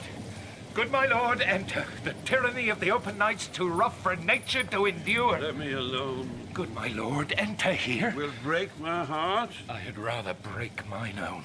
Good my lord, enter. Thou think'st 'tis much that this contentious storm invades us to the skin. So 'tis to thee. But where the greater malady is fixed, the less it is scarce felt. Thou'st shun a bear, But if thy flight lay toward the raging sea, thou'st meet the bear in the mouth. When the mind's free, the body's delicate. The tempest in my mind doth from my senses take all feeling else save what beats there, filial ingratitude. Is it not as this mouth should tear this hand for lifting food to it? But I will punish.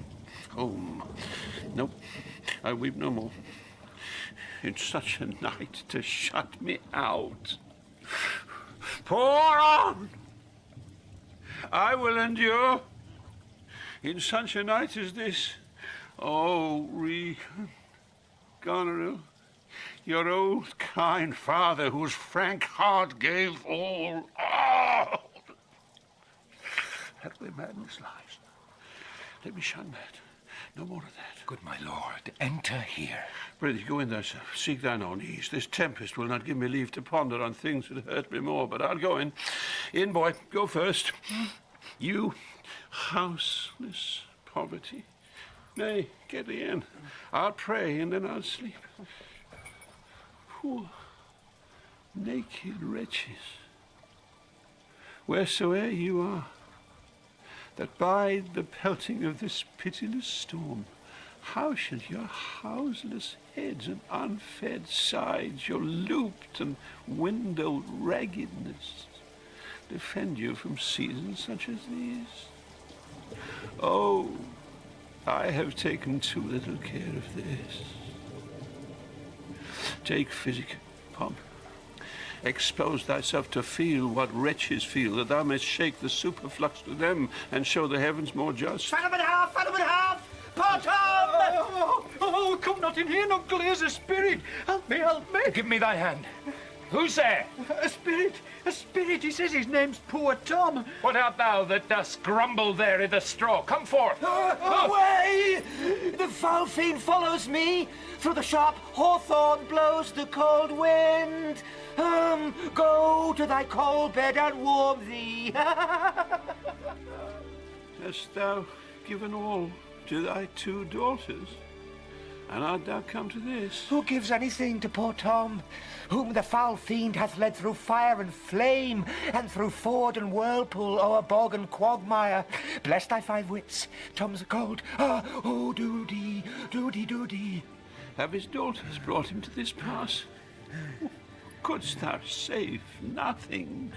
Didst thou give them all? Nay, he reserved a blanket, else we'd been all shamed. Now all the plagues that in the pendulous air hang fated o'er men's faults light on thy daughters. He hath no daughters, sir. Death, traitor, nothing could have subdued nature to such aloneness but his unkind daughters. Is it the fashion that discarded fathers should have thus little mercy on their flesh? Judicious punishment. 'Twas this flesh begot those pelican daughters. Pillicock sat on Pillicock Hill. Hello, hello, hello, hello. This cold night will turn us all to fools and madmen. Take heed, O the foul fiend! Obey thy parents, keep thy word justly, swear not, commit not with man's sworn spouse, set not thy sweet heart on proud array. Tom's a cold. What hast thou been?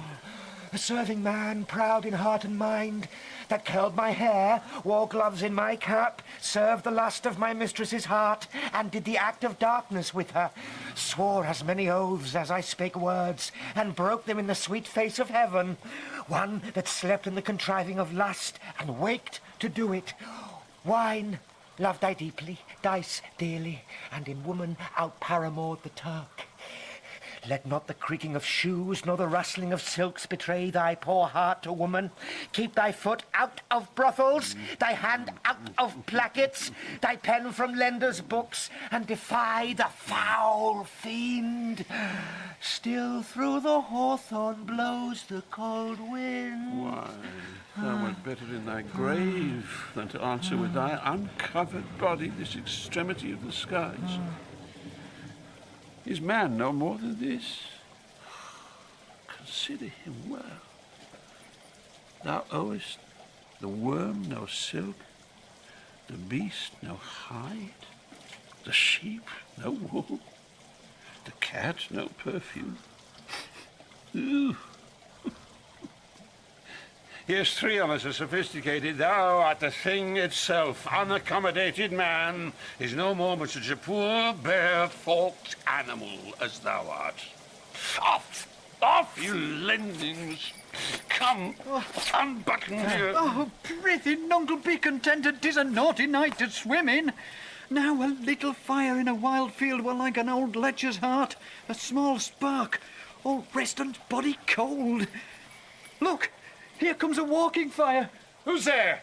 What is't you seek? What are you there? Your names? Poor Tom, that eats the swimming frog, the toad, the tadpole, the walnut, and the water. Ha ha!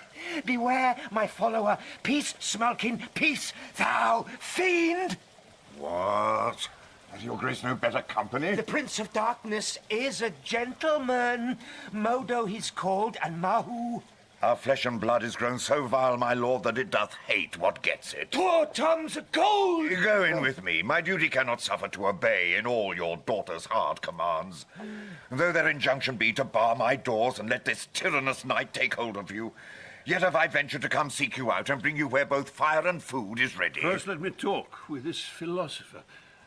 What is the cause of thunder? Good my lord, take his offer, go into the house. Now talk with this same learned Theban. What is your study? How to prevent the fiend and to kill vermin. Let me ask you one word in private. Importune him once more to go, my lord. His wits begin to unsettle. Well, canst thou blame him?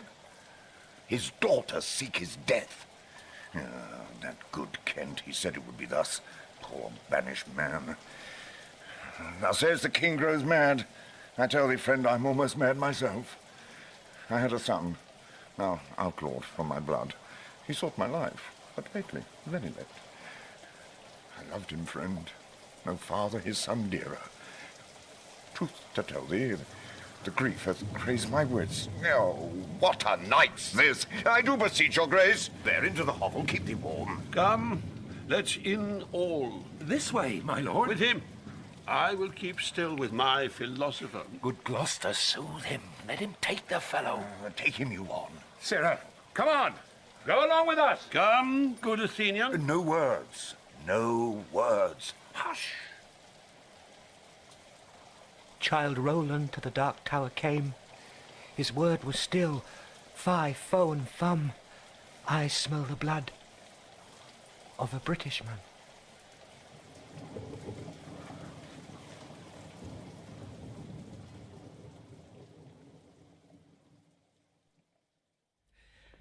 Edmund, I will have my revenge ere I depart your father's house. How, my lord, I may be censured that nature thus gives way to loyalty, something fears me to think of. I now perceive it was not altogether your brother's evil disposition made him seek his death, but a provoking merit set a work by a reprovable badness in himself. How malicious is my fortune, but I must repent to be just.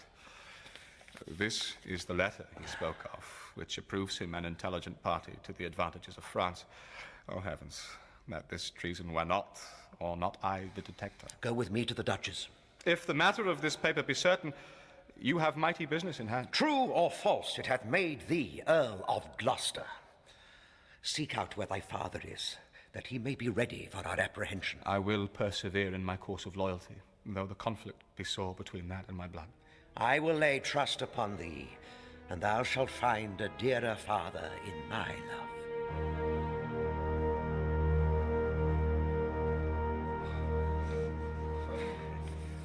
Here is better than the open air. Take it thankfully. I will piece out the comfort with what addition I can. I will not be long from you. All the power of his wits have given way to his impatience. The gods reward your kindness. Fraterretto calls me and tells me Nero is in anger in the lake of darkness. Pray, innocent, and beware the foul fiend. Prithee, nuncle, tell me whether a madman be a gentleman or a yeoman. A king. A king? No, he's a yeoman that has a gentleman to his son. For he's a mad yeoman that sees his son a gentleman before him. To have 1,000 with red, burning spits come hissing in upon him. The foul fiend bites my back. He's mad that trusts in the tameness of a wolf, a horse's health, a boy's love, or a whore's oath. It shall be done. I will arraign them straight. Come, sit thou here. Most learned justice. Thou, sapient sir, sit here. Now, You she-foxes! How do you, sir? Stand you not so amazed? Will you lie down and rest upon the cushions? I'll see their trial first. Bring in the evidence. Now, robed man of justice, take thy place. And thou, his yoke fellow of equity, bench by his side. You are of the commission, said you do. Let us deal justly. Sleepest or wakest thou, jolly shepherd? Thy sheep be in the corn, and for one blast of thy minikin mouth, thy sheep shall take no harm. The cat is grey. Arraign her first. 'Tis Goneril. I here take my oath before this honourable assembly, she kicked the poor king, her father. Come hither, mistress. Is your name Goneril? She cannot deny it. Crappy a mercy. Took you for a joint stool. And here's another whose warped looks proclaim once still her heart is made on. Stop it there! Arms! Arms! Sword! Fire! Corruption in the place! False! Justice, sir, why hast thou let her escape? The little dogs and all, Tray, Blanche, and Sweetheart, see, they bark at me. Tom will throw his head at them. Avaunt, you curs! Then, let them anatomize Regan. See what breeds about her heart. Is there any cause in nature that makes these hard hearts? You, sir. I entertain you for one of my 100. Only, I do not like the fashion of your garments. You'll say they are Persian attire, but let them be changed. No, good my lord. Lie here and rest a while. Make no noise. Make no noise. Draw the curtain. So. We'll go to supper in the morning.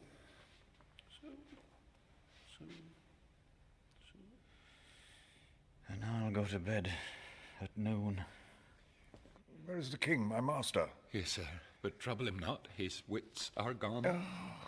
Good friend, I prithee, take him in thy arms. I o'erheard a plot of death upon him.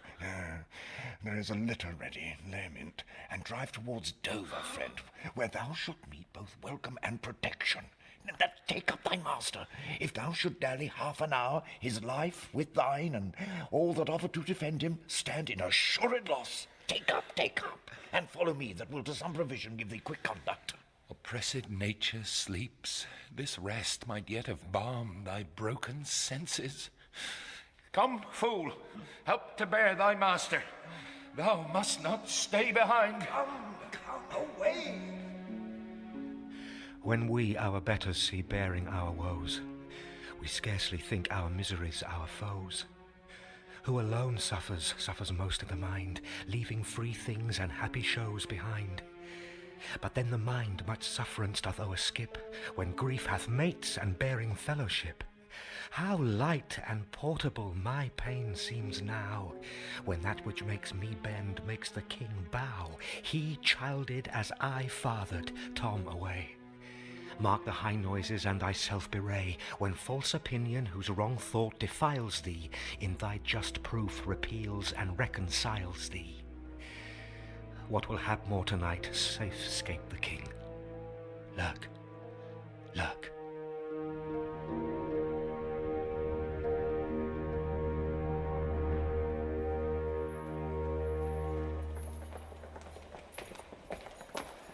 Post speedily to my lord your husband. Goneril, show him this letter. The army of France is landed. Seek out the villain Gloucester. My lord. Hang him instantly. Pluck out his eyes. Leave him to my displeasure. Edmund, keep you our sister company. The revenges we are bound to take upon your traitorous father are not fit for your beholding. Advise the Duke of Albany where you are going to a most festinate preparation. We are bound to the like. Our posts shall be swift and intelligent betwixt us. Farewell, dear sister. Farewell, Edmund. Oswald, how now? Where's the king? My lord of Gloucester hath conveyed him hence. Some 5 or 36 of his knights, hot questrists after him, met him at gate, who, with some other of the lord's dependents, are gone with him towards Dover, where they boast to have well-armed friends. Get horses for your mistress. Farewell, Cornwall and sister. Edmund, farewell. Go seek the traitor Gloucester. Pinion him like a thief. Bring him before us. Though well we may not pass upon his life without the form of justice, yet our power shall do a courtesy to our wrath, which men may blame but not control. Who's there? The traitor. Ingrateful fox, 'tis he. Bind fast his corky arms. What mean your graces? Good my friends, consider. You are my guests. Do me no foul play, friend. Bind him, I say. To this chair, bind him. Hard. Hard. Oh, filthy traitor. A merciful lady as you are, I'm none. Villain, thou shalt find. Go! By the kind gosh, 'tis most ignobly done to pluck me by the beard. So white and such a traitor. I am your host. With robber's hands my hospitable favours, you should not ruffle thus. What will you do? Come, sir, what letters had you late from France? Be simple answered, for we know the truth. And what confederacy have you with the traitors late-footed in the kingdom? To whose hands have you sent the lunatic king? Speak! Where hast thou sent the king? To Dover. Wherefore to Dover? Wast thou not charged at peril? Wherefore to Dover? Let him first answer that. I am tied to the stake, and I must stand the course. Wherefore to Dover, sir? Because I would not see thy cruel nails pluck out his poor old eyes, nor thy fierce sister in his anointed flesh stick boorish fangs. The sea, with such a storm as his bare head in hell-black night endured, would have buoyed up and quenched the stellar fires. Yet, poor old heart, he holp the heavens to rain. If wolves had at thy gate howled that stern time, thou shouldst have said, good porter, turn the key, all crews else subscribed. But I shall see the winged vengeance overtake such children. See to it, shalt thou never. Fellows, hold the chair. Upon these eyes of thine I'll set my foot. He that will think to live till he be old. Give me some help. Ah! Oh, crew! Oh, ye gods! One side will mock another, the other too. If you see vengeance... Hold your hand, my lord! I have served you ever since I was a child, but better service have I never done you than now to bid you hold. How now, you dog? Why, if you did wear a beard upon your chin, I'd shake it on this quarrel. What do you mean? My servant? Now, then, come on and take the chance of anger. Give me thy sword! A peasant, stand up, God! Then, my lord, you have one eye left to see some mischief on him. Lest it see more, prevent it. Out, vile jelly! Where is thy luster now? Oh, dark and comfortless. Where is my son, Edmund? Edmund!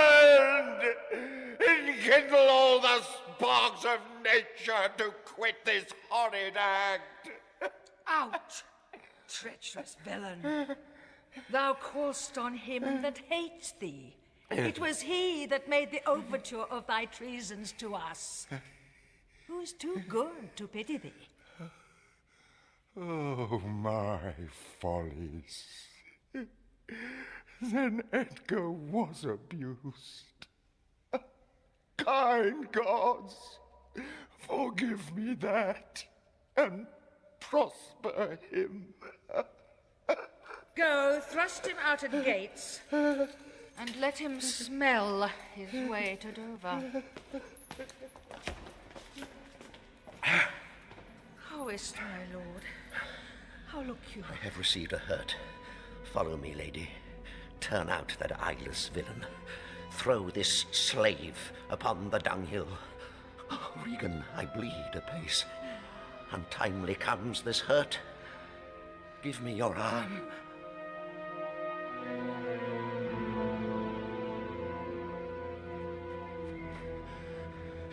Yet better thus, and known to be contemned, than still contemned and flattered.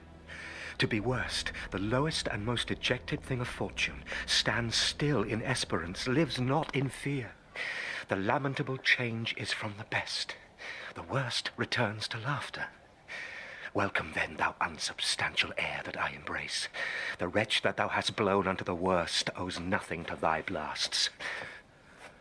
But who comes here? My father, poorly led. World, world, oh world, but that thy strange mutations make us hate thee, life would not yield to age. Away, get thee away. Good friend, be gone, and thy comforts can do me no good at all. Thee they may hurt. Alack, sir, you cannot see your way. I have no way, and therefore want no eyes. I stumbled when I saw. Oh, dear son Edgar, the food of thy abused father's wrath. Might I but live to see thee in my touch, I'd say I had eyes again.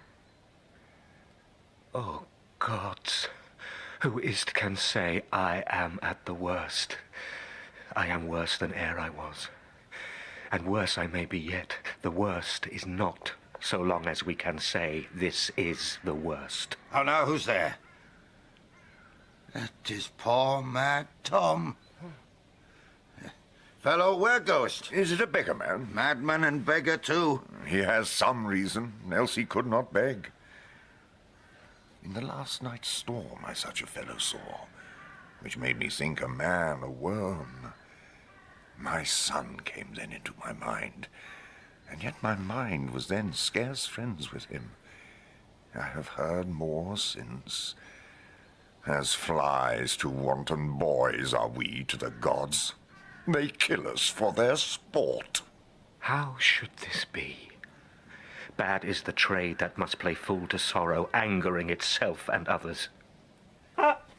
Bless thee, master! Is that the naked fellow? Aye, my lord.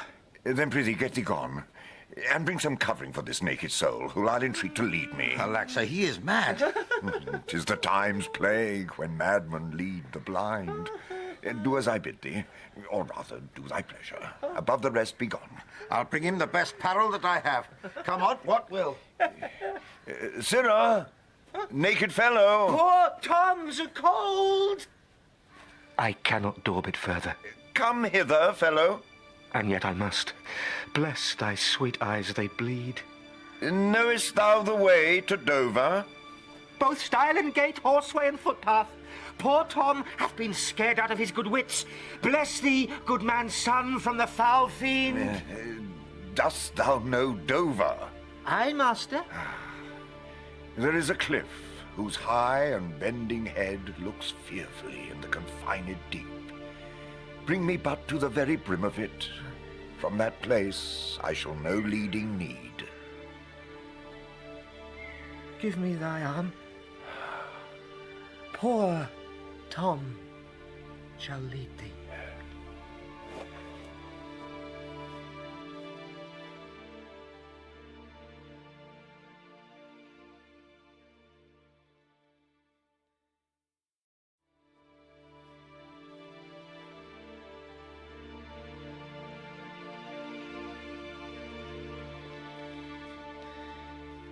Welcome, my lord. I marvel our mild husband not met us on the way. Now, Oswald, where's your master? Madam, within. But never man so changed. I told him of the army that was landed. He smiled at it. I told him you were coming. His answer was the worse. Of Gloucester's treachery and of the loyal service of his son, when I informed him, then he called me sot and told me I had turned the wrong side out. What most he should dislike seems pleasant to him. What like offensive? Then shall you go no further. It is the cowish terror of his spirit that dares not undertake. Back Edmund to dear Cornwall, hasten his musters and conduct his powers. I must change arms at home and give the distaff into my husband's hands. My servant Oswald shall pass between us. Ere long you are like to hear, if you dare venture in your own behalf, a mistress's command. Wear this for me. Decline your head. This kiss, if it durst speak, would stretch thy spirits up into the air. Conceive, and fare thee well. My most dear Gloucester. Oh, the difference of man and man. To thee a woman's services are due. My fool usurps my body. Madam, here comes my lord. I have been worth the whistle. Oh, Goneril, you are not worth the dust which the rude wind blows in your face. What have you done? Tigers, not daughters, what have you performed? A father and a gracious aged man whose reverence even the head-lugged bear would lick, most barbarous, most degenerate, have you madded. if that the heavens do not their visible spirits send quickly down to tame these vile offences, it will come. Humanity must perforce prey on itself like monsters of the deep. Milk-livered man, that bear'st a cheek for blows, a head for wrongs, who hast not in thy brows an eye discerning thine honour from thy suffering, that not know'st, fools do those villains pity who are punished ere they have done their mischief. Where's thy drum? France spreads his banners in our noiseless land. With plume at helm, thy state begins to threat, whilst thou, a moral fool, sit still and criest, alack, why does he so? See thyself, devil! Proper deformity seems not in the fiend so horrid as in woman. O vain fool! Thou changed and self-covered thing, for shame, be monster not thy feature. Were't my fitness to let these hands obey my blood, they are apt enough to dislocate and tear thy flesh and bones. Howe'er thou art a fiend, a woman's shape doth shield thee. Marry, your manhood, meow. What news? Oh, my good lord, the Duke of Cornwall's dead, slain by his servant going to put out the other eye of Gloucester. Gloucester's eyes? The servant that he bred, thrilled with remorse, opposed against the act, bending his sword to his great master, who thereat enraged, flew on him, and amongst them felled him dead, but not without that harmful stroke which since hath plucked him after. This shows you are above, you justicers, that these are nether crimes so speedily can venge. But oh, poor Gloucester, lost he his other eye. Both, my lord. This letter, madam, craves a speedy answer. 'Tis from your sister. One way I like this well, but being widow and my Gloucester with her, may all the building in my fancy pluck upon my hateful life. Another way the news is not so tart. I'll read and answer. Where was his son when they did take his eyes? Come with my lady hither. He is not here. No, my good lord, I met him back again.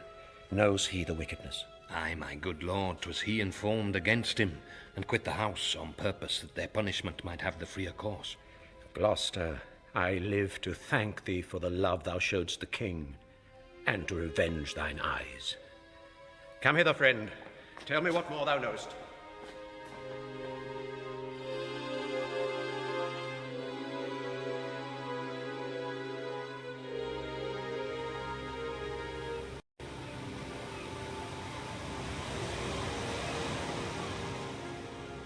Why the King of France is so suddenly gone back, know you the reason? Something he left imperfect in the state, which since his coming forth is thought of, which imports to the kingdom so much fear and danger that his personal return was most required and necessary. Did your letters pierce the Queen to any demonstration of grief? Aye, sir, she took them, read them in my presence, and now and then an ample tear trilled down her delicate cheek.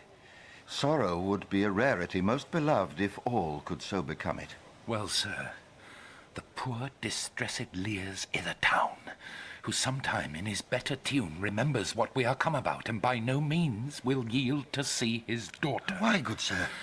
A sovereign shame so elbows him, his own unkindness, that stripped her from his benediction, gave her dear rights to his dog-hearted daughters. These things sting his mind so venomously that burning shame detains him from Cordelia. Alack, poor gentleman. Of Albany's and Cornwall's powers, you heard not? 'Tis so, they are afoot. Well, sir, I'll bring you to our master, Lear, and leave you to attend him. Some dear cause will in concealment wrap me up a while. When I am known aright, you shall not grieve lending me this acquaintance. I pray you, go along with me.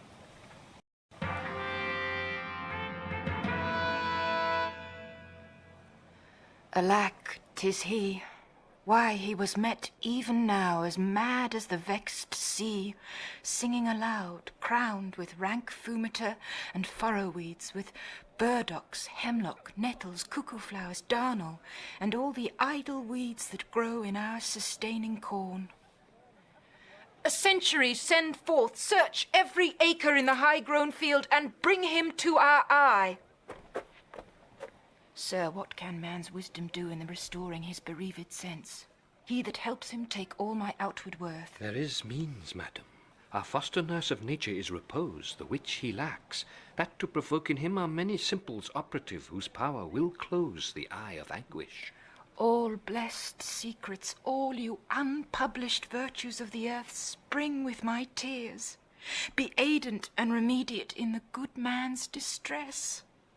Seek for him, lest his ungoverned rage dissolve the life that wants the means to lead it. News, madam. The British powers are marching hitherward. 'Tis known before, our preparation stands in expectation of them. Oh, dear father, it is thy business that I go about. Therefore great France my mourning and important tears hath pitied. No blown ambition doth our arms incite, but love, dear love, and our aged father's right. Soon may I hear and see him.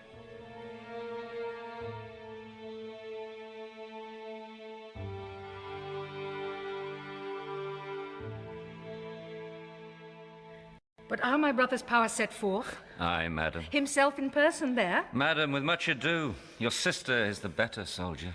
I must needs after him, madam, with my letter. Our troops set forth tomorrow. Stay with us. The ways are dangerous. I may not, madam. My lady charged my duty in this business. Why should she write to Edmund? Might not you transport her purposes by word? I love thee much. Let me unseal the letter. Madam, I had rather you... I know your lady does not love her husband. I'm sure of that. And at her late being here, she gave strange oyads and most speaking looks to noble Edmund. I know you are of her bosom. I, madam? I speak in understanding. You are. I know it. Therefore I do advise you, take this note. My lord is dead.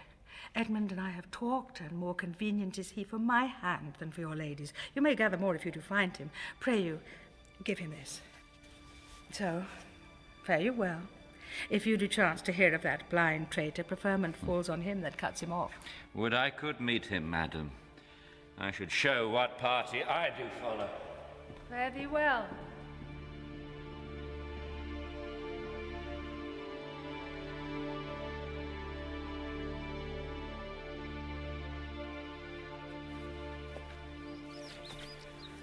When shall I come to the top of that same hill? You do climb up it now.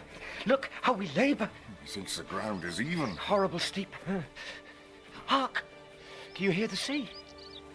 No, truly. Why then, your other senses grow imperfect by your eyes' anguish. So may it be indeed. Methinks thy voice is altered, and thou speakst in better phrase and matter than thou didst. You are much deceived.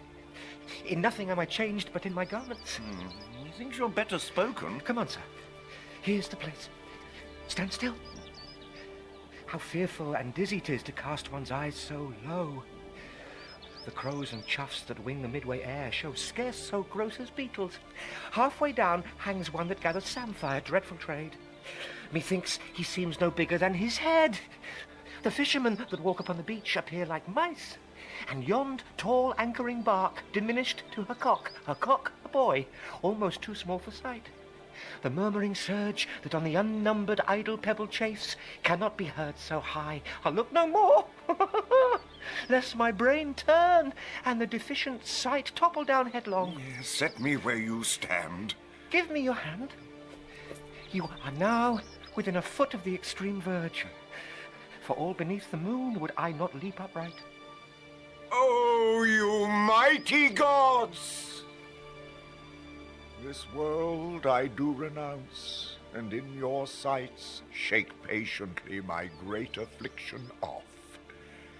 If I could bear it longer and not fall to quarrel with your great opposeless wills, my snuff and loathed part of nature should burn itself out. If Edgar live, oh, bless him. Now, fellow, fare thee well. Gone, sir. Farewell.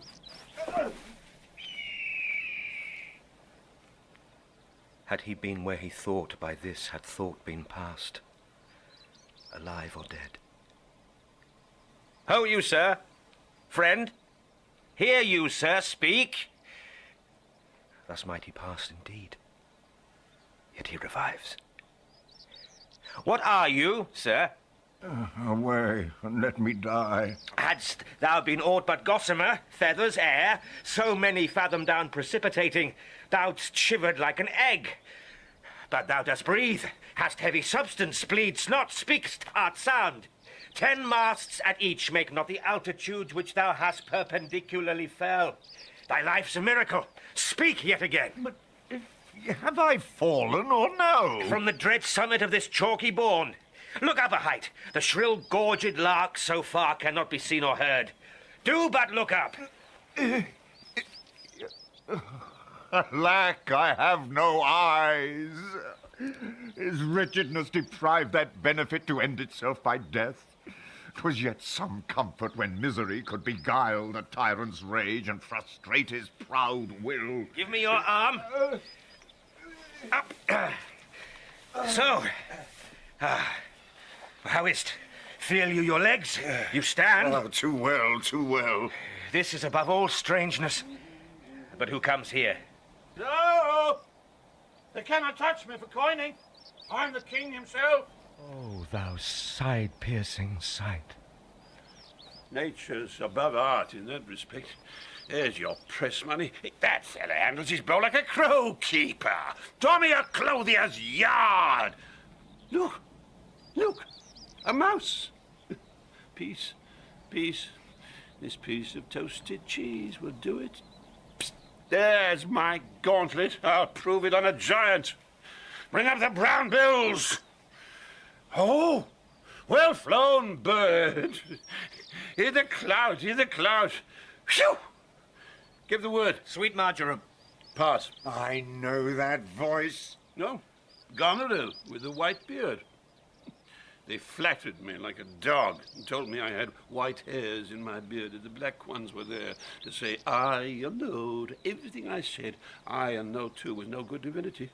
When the rain came to wet me once and the wind to make me chatter, when the thunder would not peace at my bidding, there I found them, there I smelt him out. Go to, they're not men of their words. They told me I was everything. 'Twas a lie.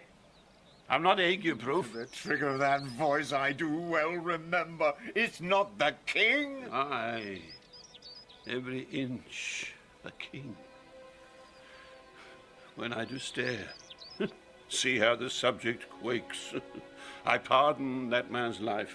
What was that cause? Adultery? Ah, thou shalt not die. Die for adultery? No. The wren goes to it, and the small gilded fly does lecher in my sight. Let copulation thrive. For Gloucester's bastard son was kinder to his father than my daughters got between the lawful sheets.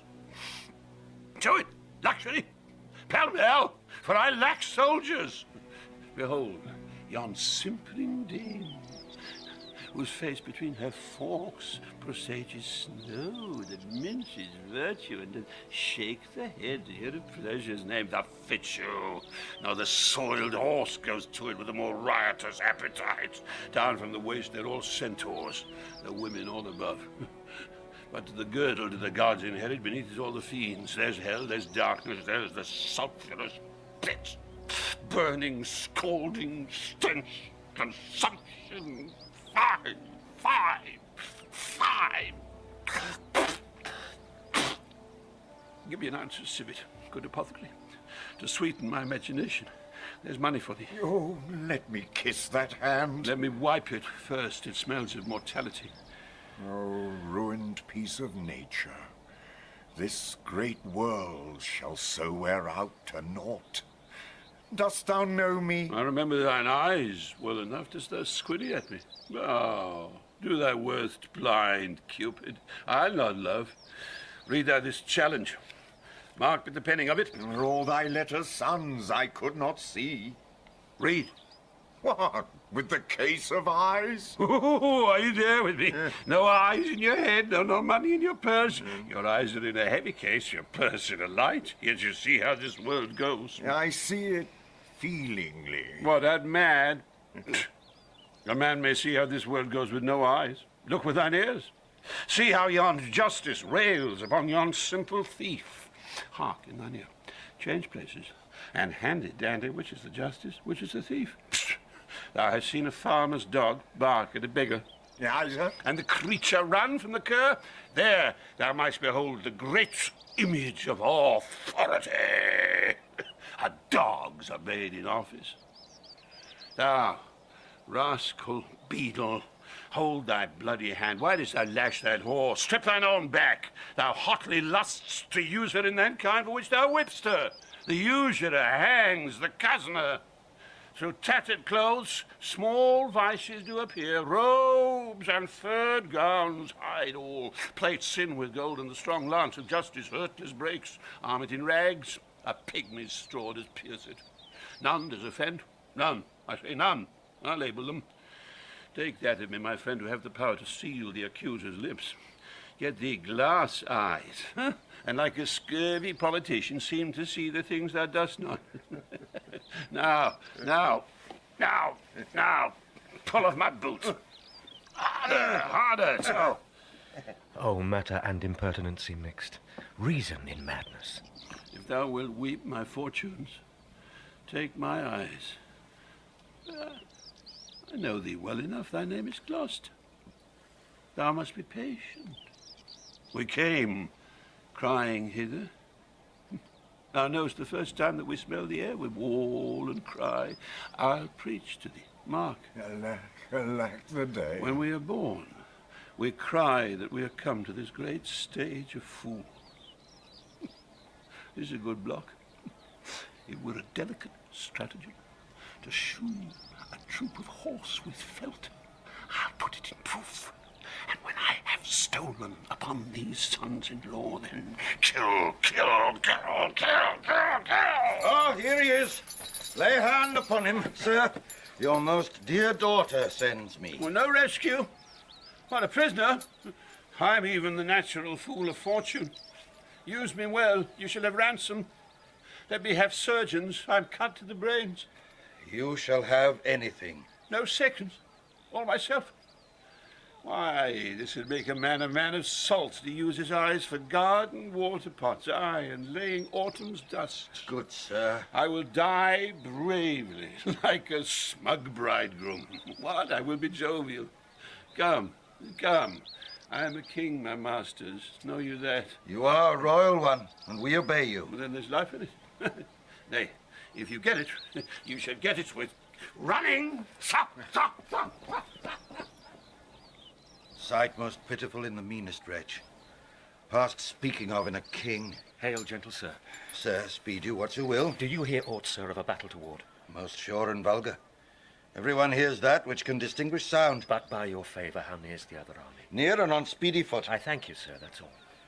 You, ever gentle gods, take my breath from me. Let not my worser spirit tempt me again to die before you please. Well, pray you, father. Now, good sir, what are you? A most poor man made tame to fortune's blows, who by the art of known and feeling sorrows am pregnant to good pity. Give me your hand. I'll lead you to some biding. Hearty thanks. Proclaim, prize most happy. That eyeless head of thine was first framed flesh to raise my fortunes. Thou old unhappy traitor, briefly thyself remember. The sword is out that must destroy thee. Now let thy friendly hand put strength enough to it. Thou shalt not touch it. Oh. Wherefore, bold peasant, darest thou support a published traitor? Hence, lest that the infection of his fortune take like hold on thee. Let go his arm. I'll not let go, sir, without further occasion. Let go, slave, or thou diest. The gentleman go your gate and let poor folk pass. Out, dunghill. So I'll pick your teeth, sir. Come, no matter for your fines. Slave, thou hast slain me, villain. Take my purse, and give the letters which thou find'st about me to Edmund, Earl of Gloucester. Seek him out upon the British party. Oh, untimely death. I know thee well. A serviceable villain, as duteous to the vices of thy mistress as badness would desire. What? Is he dead? Sit you down, father. Rest you. Let's see these pockets. The letters that he speaks of may be my friends. He's dead. I am only sorry he had no other deathsman. Let us see. Let our reciprocal vows be remembered. You have many opportunities to cut him off. If your will want not, time and place will be fruitfully offered. There is nothing done if he return the conqueror. Then am I the prisoner, and his bed my goal. From the loathed warmth whereof deliver me, and supply the place for your labour. Your wife, so I would say, affectionate servant, Goneril. O undistinguished space of woman's will, a plot upon her virtuous husband's life, and the exchange, my brother. Here in the sands thee I'll rake up, the post unsanctified of murderous lechers, and in the mature time with this ungracious paper strike the sight of the death-practised duke. For him 'tis well that of thy death and business I can tell. Far off methinks I hear the beaten drum. Come, father, I'll bestow you with a friend.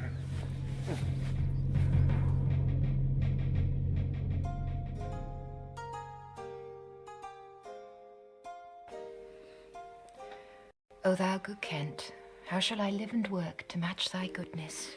My life will be too short, and every measure fail me. To be acknowledged, madam, is o'erpaid. All my reports go with the modest truth, no more nor clipped, but so. Be better suited. These weeds are memories of those worser hours. I prithee, put them off.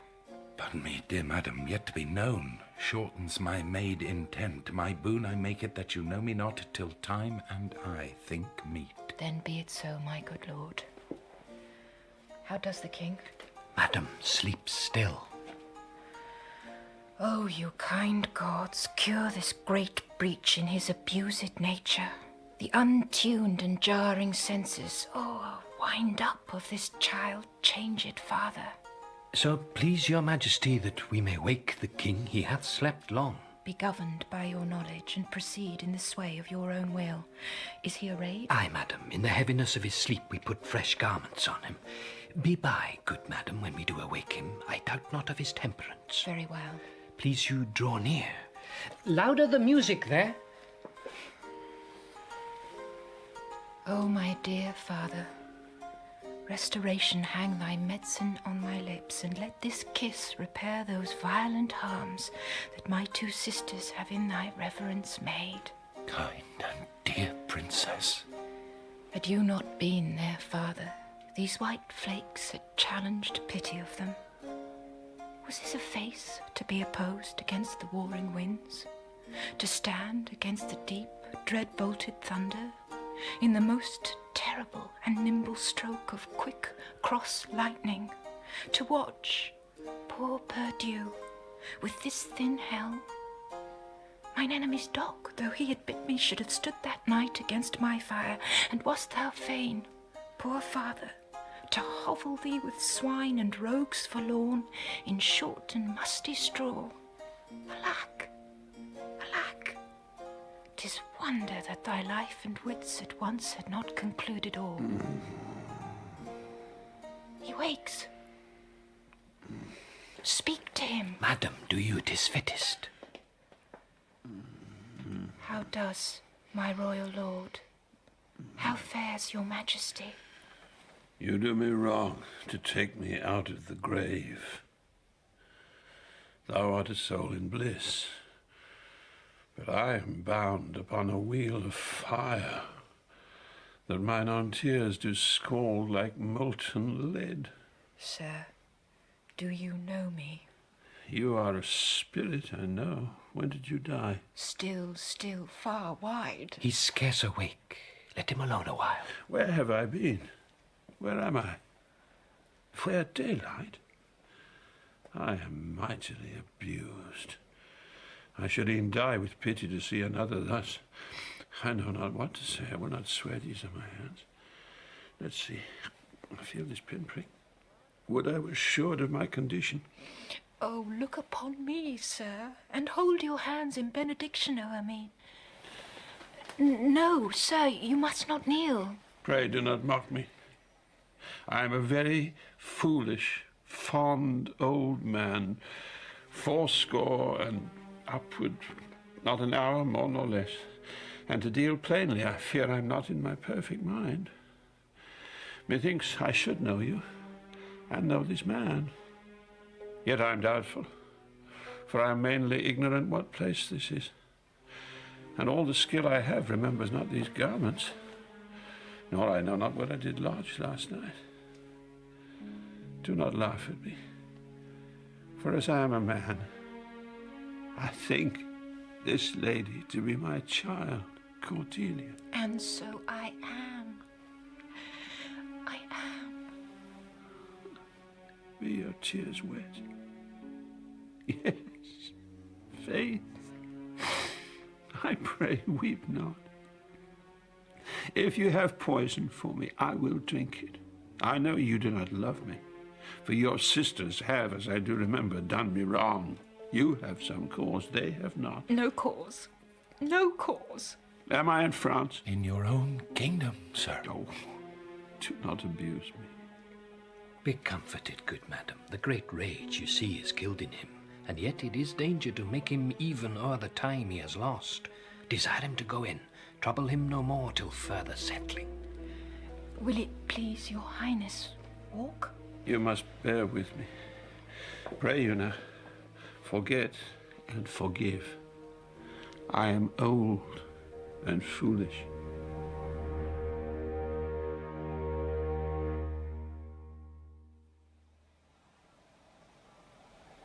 Our sister's man is certainly miscarried. It is to be doubted, madam.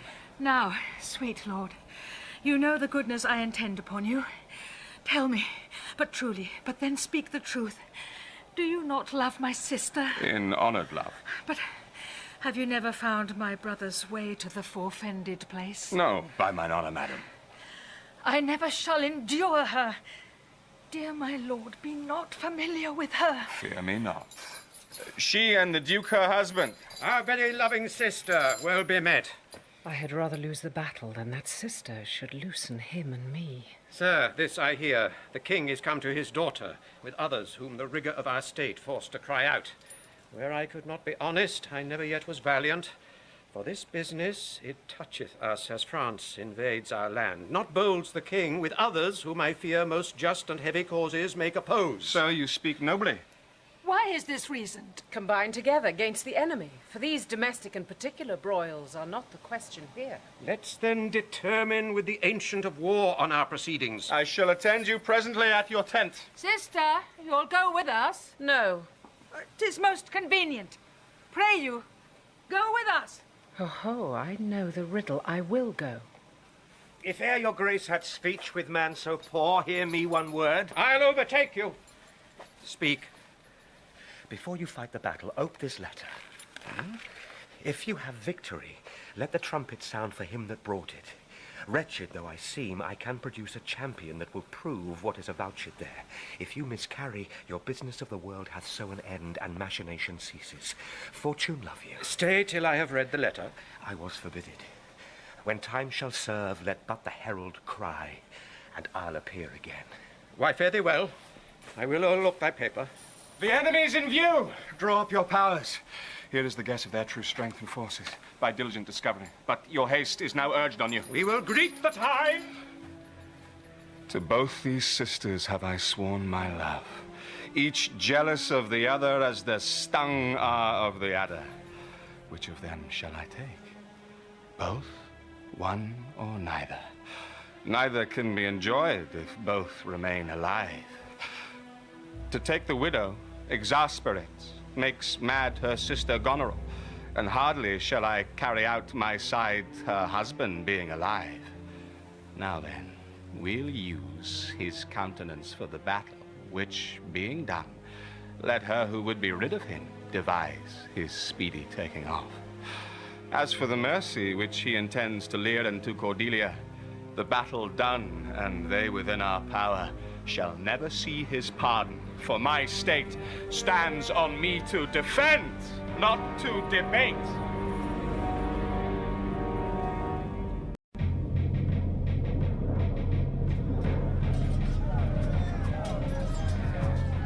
Away, old man, give me thy hand, away! King Lear hath lost, he and his daughter ta'en. Give me thy hand. Come on. No farther, sir. A man may rot even here. What? In ill thoughts again? Men must endure their going hence, even as their coming hither. Ripeness is all. Come on! And that's true, too.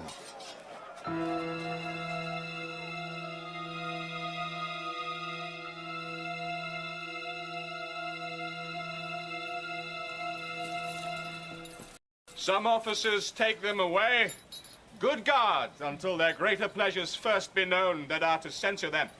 We are not the first who with best meaning have incurred the worst. For thee, oppressed king, am I cast down.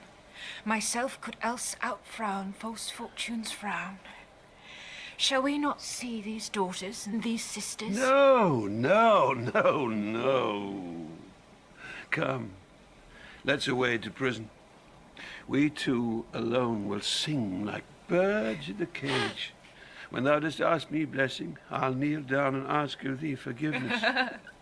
So we'll live and pray and sing and tell old tales and laugh at gilded butterflies and hear poor rogues talk of court news.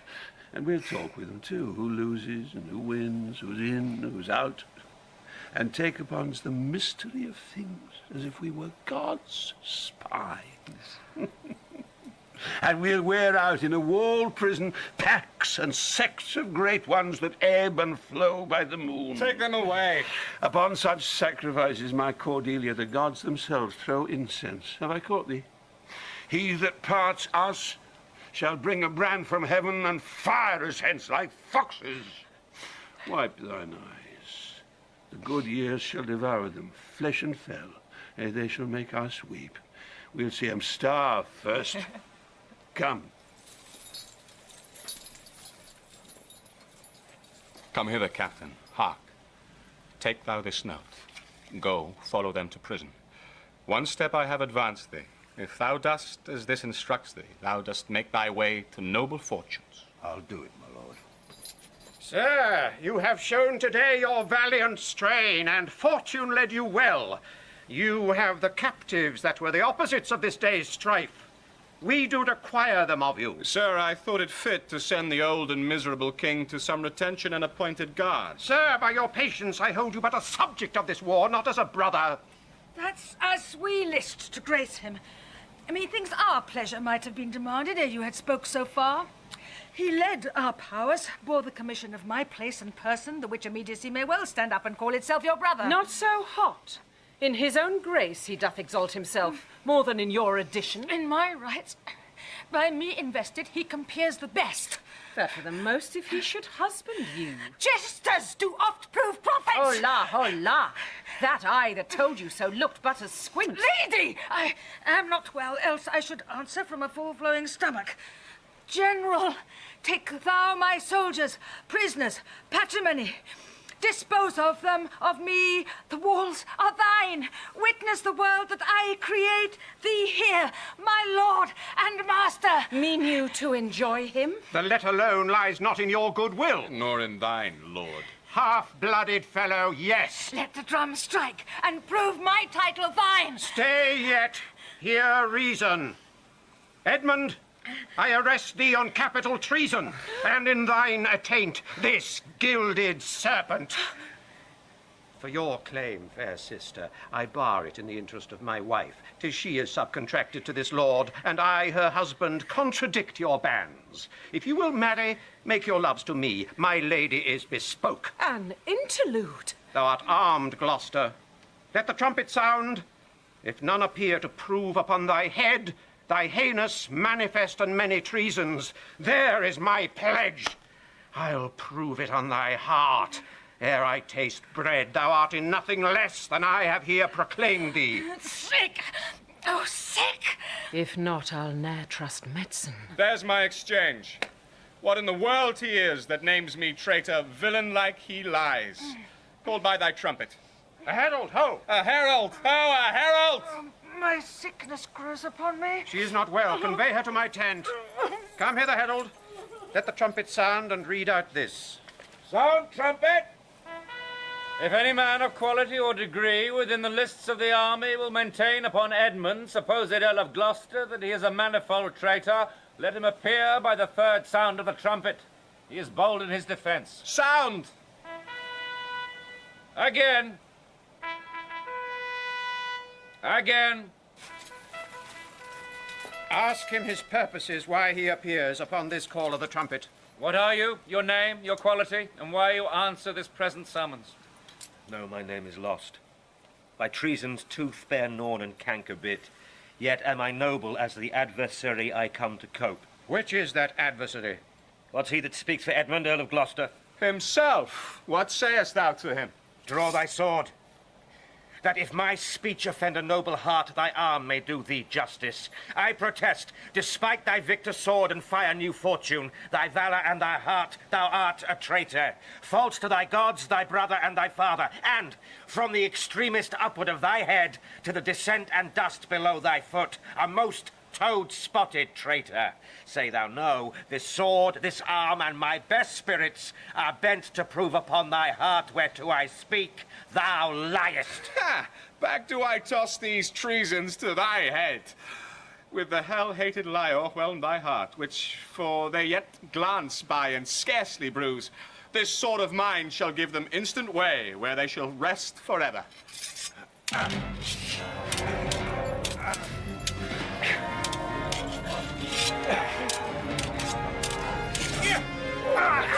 Edmund! Save him!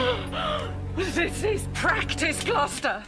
By the law of arms, thou wast not bound to answer an unknown opposite. Thou art not vanquished, but cozened and beguiled. Shut your mouth, dame, or with this paper shall I stop it. Hold, sir.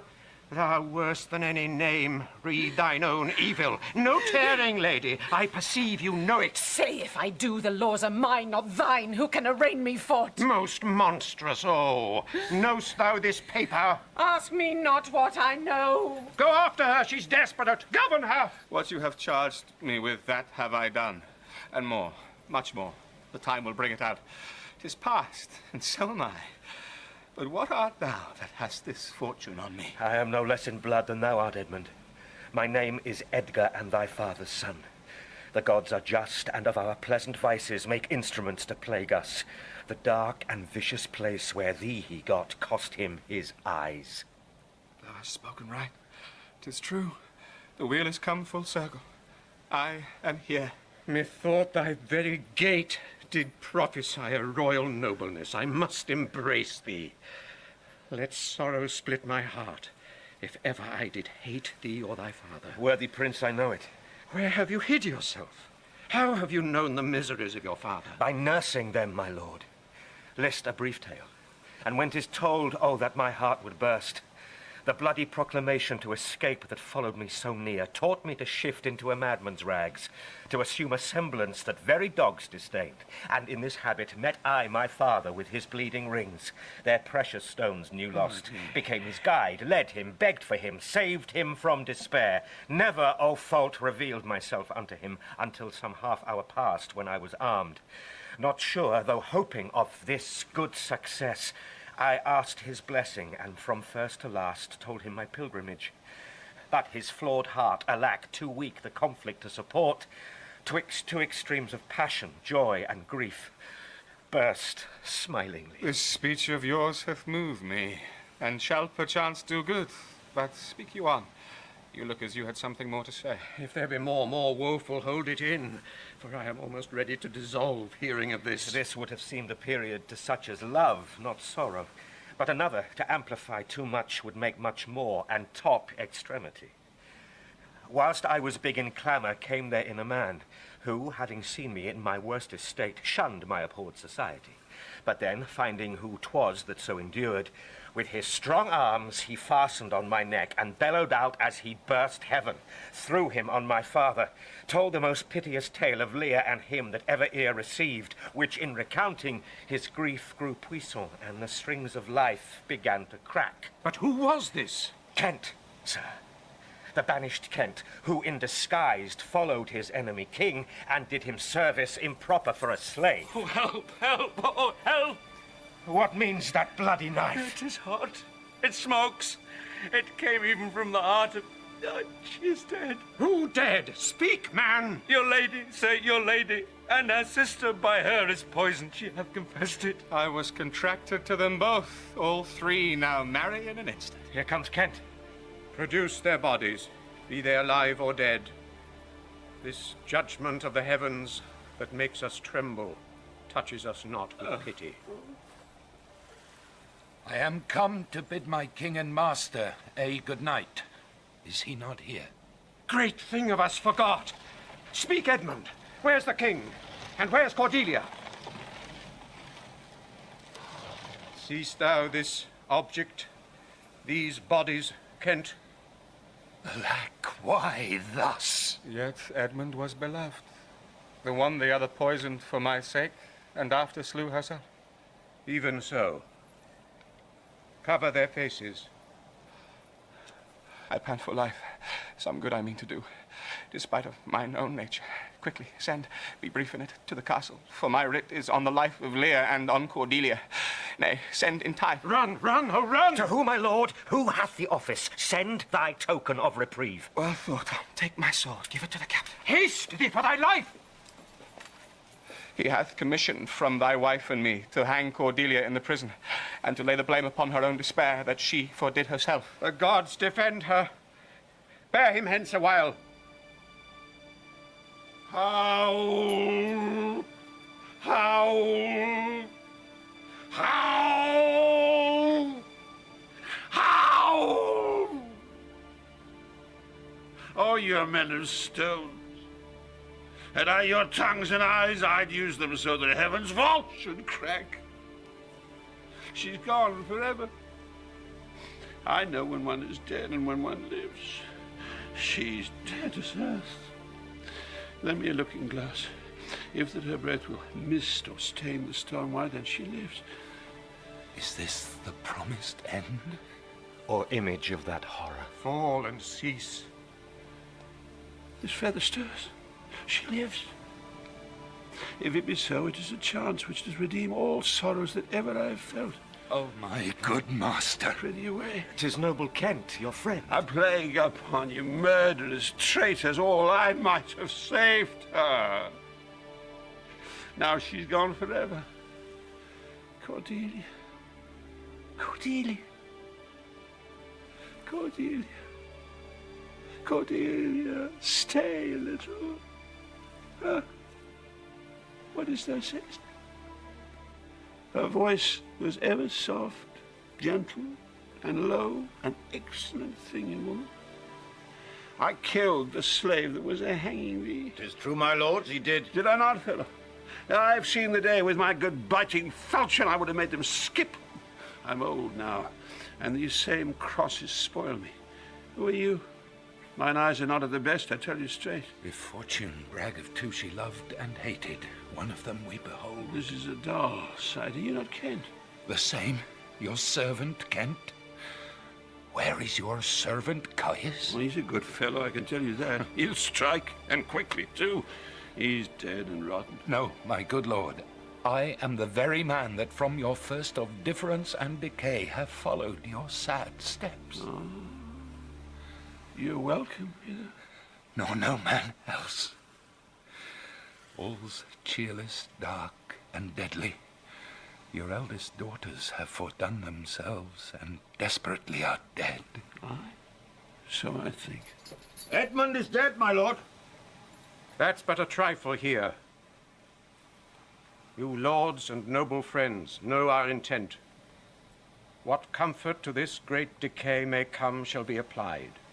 For us, we will resign during the life of this old majesty to him our absolute power.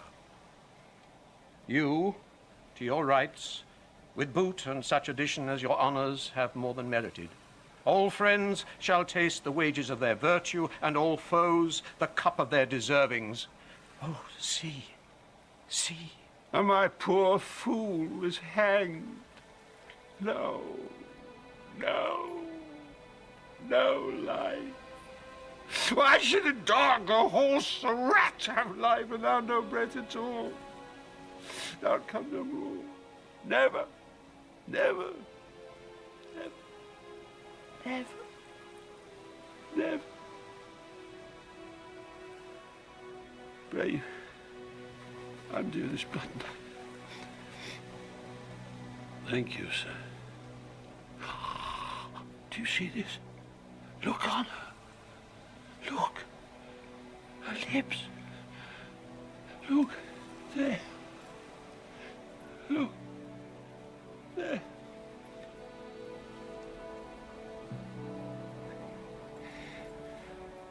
He faints. My lord. My lord. Break heart, I prithee break. Look up, my lord. Vex not his ghost. Oh, let him pass. He hates him much that would upon the rack of this tough world stretch him out longer. He is gone indeed. The wonder is he hath endured so long. He but usurped his life. Bear them from hence. Our present business is general woe. Friends of my soul, you twain rule in this realm, and the gourd state sustain. I have a journey, sir, shortly to go. My master calls me. I must not say no. The weight of this sad time we must obey. Speak what we feel, not what we ought to say. The oldest hath borne most. We that are young shall never see so much, nor live so long.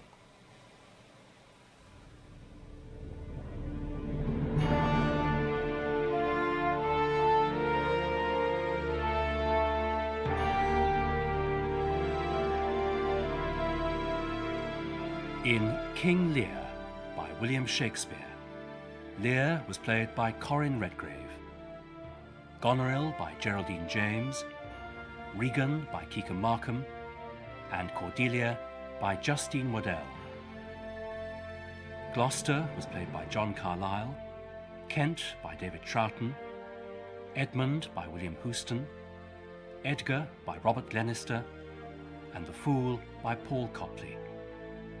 Cornwall was Clive Francis, Albany, John Rowe, Oswald and Burgundy, Struan Roger, the King of France and the Doctor, Sean Baker, and the Gentleman and Captain, Gavin Muir. The music was specially composed by Elizabeth Parker. King Lear was directed for BBC Radio 3 by Cherry Cookson and is published on audio by BBC Worldwide.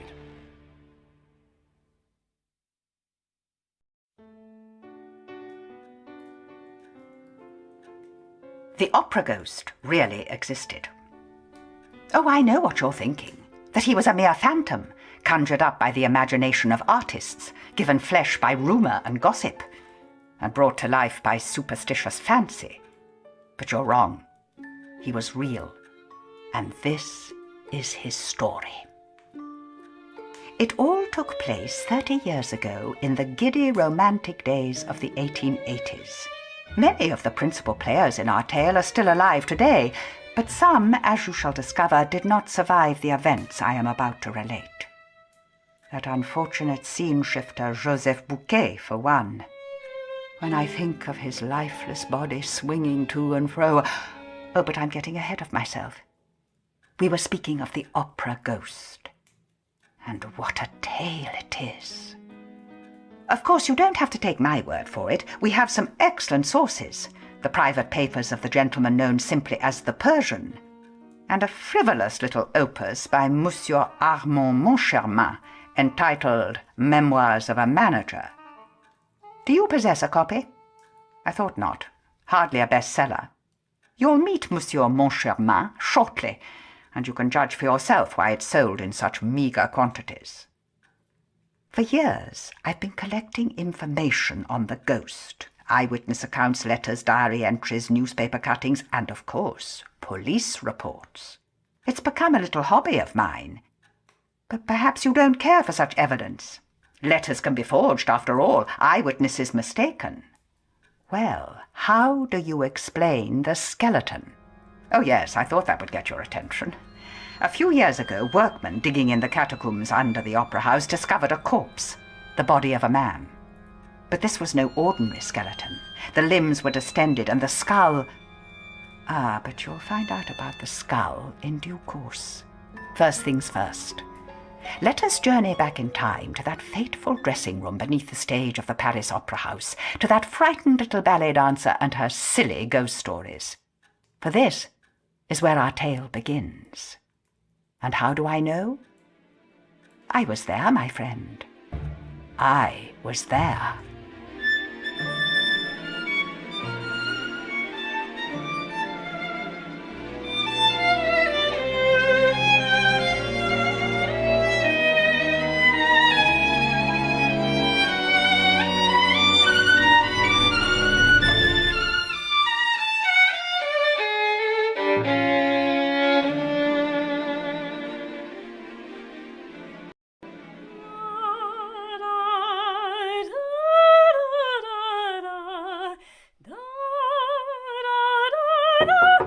Cielos! Who is it? It's little Meg, Senorita Carlotta, from the chorus. See, come in. Well, what has happened? She's got his jewels. Won't be long now before he leaves her to give birth to the devil child. And then it's prison, death, and heaven. That will be the real test of our little upstart. It's all very well, tossing off a breeches roll like Siebel. You can't move for mezzos these days. But Marguerite can only be played by a true soprano. The range, the power, the stamina. I fear poor Christine Daae may have, how you say, chewed off more than she has beaten. Such a shame you couldn't have performed it yourself, Senorita Carlotta. What with this being the gala night and all. Yes, an unfortunate accident. Fortunate for Christine Daae, of course, who gets to step into my shoes for the night. But the medico, he says I will walk again before the week is out. Seem to be more and more of them these days, don't there? Accidents, that is, not doctors. And we know who's behind them, don't we? The opera ghost. Really, child, you and that phantasma of yours. But he's real. That's what I came to tell you. Joseph Bouquet says he saw the ghost prowling round the third-floor cellar. If that man spent more time listening for his cues instead of chasing ghosts, then perhaps my Rococo font in Act 3 might fly in on time for once. A skeleton in dress clothes. That's how he described him. With eyes so deep set you can't hardly see them, like the sockets in a dead man's skull. His sickly yellow skin stretches over his bones like the skin on a drum. And his nose, why, it's more an absence of a nose. Just a hole like a wound in the middle of his face. As for his hair, it's just 3 or 4 long dark locks plastered greasily to his horrible pate. And did Joseph Bouquet dare to speak to this monster, this Diablo? I don't know. He was about to tell us, but the Persian appeared from nowhere and told Bouquet to hold his tongue. He has the evil eye, that Persian. No one knows what job he does backstage, or even where he came from. Persia, perhaps. Wherever it was, I don't like him. I think he's in league with the ghost. You think everyone is in league with the ghost? Last week you were boasting to me that your mother knew him. She does. What nonsense. It's not nonsense. It's the truth. Prove it. I can't. I swore to keep it a secret. How convenient. Now, perhaps you wouldn't mind leaving me. My ankle is hurting and I am suddenly very tired. Ooh. Close the door behind you. There's a good girl. All right. It's to do with a private box, but you mustn't breathe a word. I promise. Now, what box? Box 5, on the grand tier. Next but one to the Pross Arch, stage left. See, I know it. Well, it's the ghost's box. The management keep it empty for his sole use. They never sell it, even if the house is full. I know because Mother has charge of it. Every evening she unlocks the box, places a programme on the seat and some refreshments on a side table and withdraws. After the performance, she opens the door again and clears everything away. And the food and champagne, it's always been polished off. So your mother has seen the ghost too? No, the box is always empty. But he speaks to her. Such a soft, gentle voice, she says. Like a breath of wind through barley. Like a breath of absinthe, you mean? An invisible phantom indeed. Don't mock. It's bad luck to mock. I bet your mother drinks the champagne herself and then makes up these lies. They are not lies. The opera ghost doesn't exist. What was that? It was the ghost. I told you not to laugh at him. Dios mío, what was that? It sounded like... I didn't mean it. I believe in you. I believe in... Oh, there you are, Meg. Oh, thank heavens you're safe. Madame Giry. Mother, what's happening? What was that scream? Joseph Bouquet is dead. Strangled. Capital, my dear Monsieur Richard, absolutely capital. This gala evening of yours is an unqualified success. Oh, you're too kind, Monsieur Montchamin. The idea was, after all, your own. Ah, but the choice of music was entirely down to you, and that's what everyone's come to hear. Go on, read the article again while I locate some proper champagne flutes. To celebrate the opening of this year's season at the Paris Opera House, the building's new owners, Monsieur Armand Montchamin, international man of business, and Monsieur Firmin Richard, the celebrated composer, are tonight holding a gala performance of Charles Gounod's new opera, Faust. Aha! World-renowned Spanish soprano La Carlotta will be singing the part of Marguerite. Unless the pointless tart trips over her own ego and twists her ankle 2 hours before the performance, in which case the part will be played by her understudy, the Swedish sweetheart, Mademoiselle Christine Daae. Ha-ha! Go on, go on.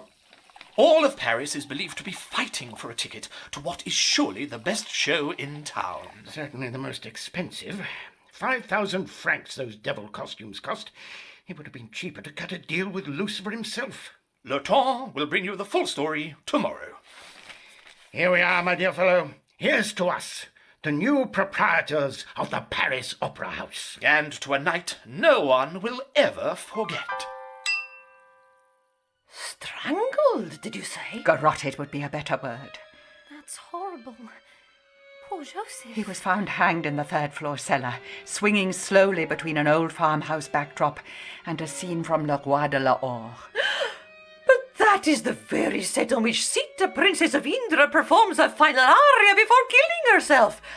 I sing Voici la nuit. Here is the night, just before I... Did you say the third-floor cellar, Mother? Yes. The Persian found him. The Persian? But it's the oddest thing. In the time it took the Persian to summon help and re-enter the cellars, Joseph Bouquet's body must have fallen down, for his corpse was found on the floor between the flats. What is so odd about that? The rope by which he was hanging was gone. It had simply vanished into thin air.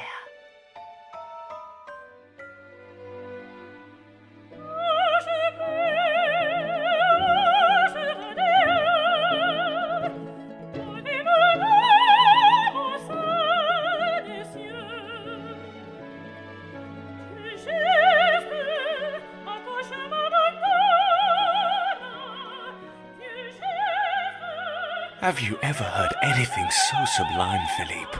It's a shame La Carlotta was unable to perform. What? Christina's 1,000 times better in the role. Oh, really?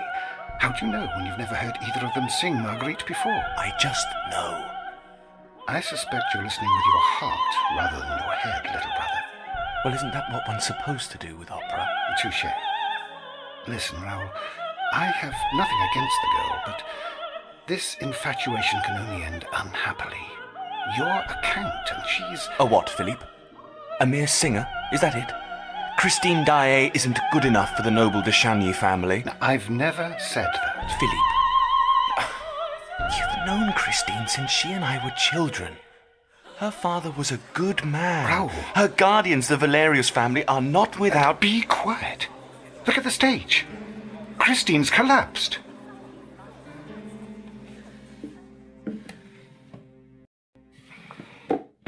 This desk is astounding. Just when I think I've discovered all its secrets, I'm suddenly confronted by a new wonder. See, when I press this little nodule here, a hidden drawer. Now, why didn't Debienne or Poligny tell us about that? I'd have given them more money for the theatre if I'd known about the desk. It seems that's not the only secret they kept from us. What do you mean? Look at this. What is it? A diary? It's their memorandum book, where they note down all the bequests peculiar. The management of the opera hereby undertakes to provide the National Academy of Music with rehearsal facilities 4 times a month. Turn to the last page, the one written in red ink. Demands of the opera ghost.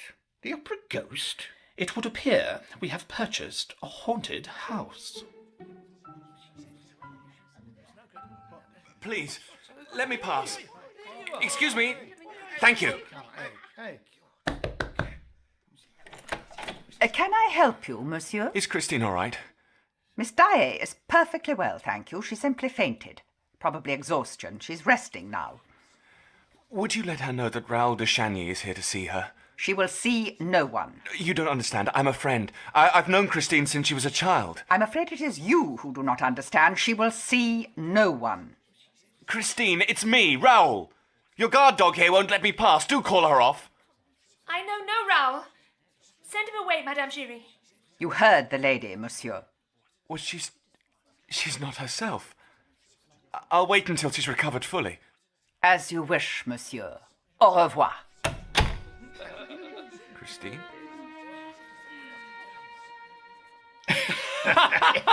No, wait. Furthermore, the management undertakes to pay the opera ghost the sum of 20,000 francs per month or 240,000 francs per year. The said remuneration to be made available in advance. Naturally. It wouldn't do to be debtor to a ghost. And finally, the opera ghost requests that Box 5 in the Grand Tier be made available every performance for his exclusive use. Oh, now that strikes me as a little greedy. With a salary of 20,000 francs a month, he's rich enough to pay for his own box. You're right there. Sorry, OG, old chap.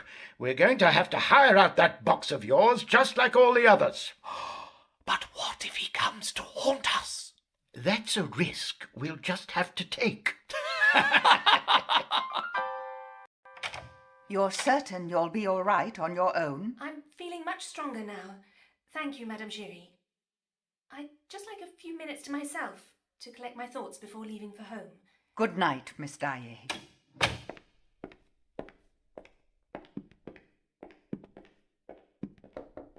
Christine? Christine, it's me, Raoul. Do you not love me, Christine? How can you say such a thing when you know I sing only for you? Tonight on stage, I gave you my very soul. Your soul is a beautiful thing, Christine, and I thank you for it. No emperor ever received a fairer gift. When you sang tonight, the angels wept. Now go home and rest. Will I see you at Paris? Yes, Christine. At midnight.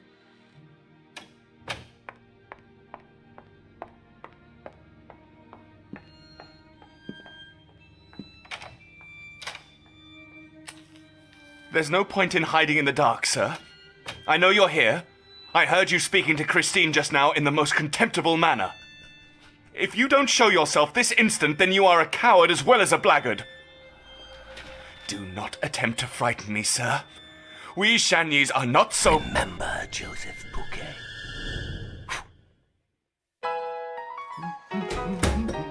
Good morning, Monsieur Richard. Good morning, Monsieur Moncharmin. That's what I like to see in a business partner, keenness. I find it difficult to surface from my sheets much before midday, but I'll bet you've been here since 9. 7:30, actually. Really? I wasn't aware such a time existed. Well, what's the order of the day? Spot of lunch, perhaps? And then a trip to the ballet rehearsal room? Correspondence. This was addressed to both of us, so I hope you'll forgive my opening it. Private, eh? 1 week in the job and already we're getting private letters. If you think that's unusual, wait till you read the contents. Dear managers, a rather impersonal beginning. Dear managers, upon arriving at the Opera House the other evening, to hear the sublime Christine Daae sing Siebel in Faust, I was disagreeably surprised to discover that my box had been sold by your orders. At first I imagined that your predecessors had failed to alert you to the existence of the memorandum book. I've since discovered that this is not so. If you gentlemen wish to live in peace, you ought not to begin your tenure by taking away my private box. Your most humble and obedient servant, the opera ghost. Oh, well, what do you make of that? The joke is wearing a trifle thin. At least now we know a little more about the Joker. We do? Yes. He's a fan of Christine Daae. Oh, that hardly narrows it down. Her reputation is growing daily. Reputations are easily obtained. Between you and me, I don't know one end of a piano from another, and yet I have the reputation of being an aficionado of fine music. Really? That must have slipped me by. The point is, what are we going to do? Send for Madame Giry. I think it's time we investigated the mystery of Box 5. Dearest Raoul, please forgive my rudeness the other evening. It was important that certain parties remained unaware of our friendship. Tomorrow is the anniversary of my dear father's death, and I shall be visiting his grave in the little churchyard at Perros. If you have any feelings for me, please meet me there at sunset, and I shall explain all. Your childhood friend, Christine. If you have any feelings for me. Christine, how can you write that?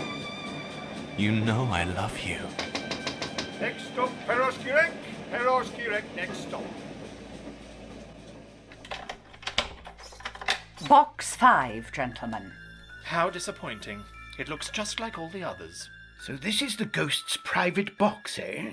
The one he favours when he visits the opera house. Yes, monsieur. And have you ever seen this ghost, Madame Giry? No, monsieur. But I have heard him. He asks me for things. Things? What sort of things? Whatever he requires. A programme, some refreshments. Once a footstool. A footstool? Then this ghost is a lady, is she? No, the ghost is a man. He has a man's voice. Soft, yet commanding. And how is it that you're able to bring him these necessaries without once glimpsing his face? Because he is invisible.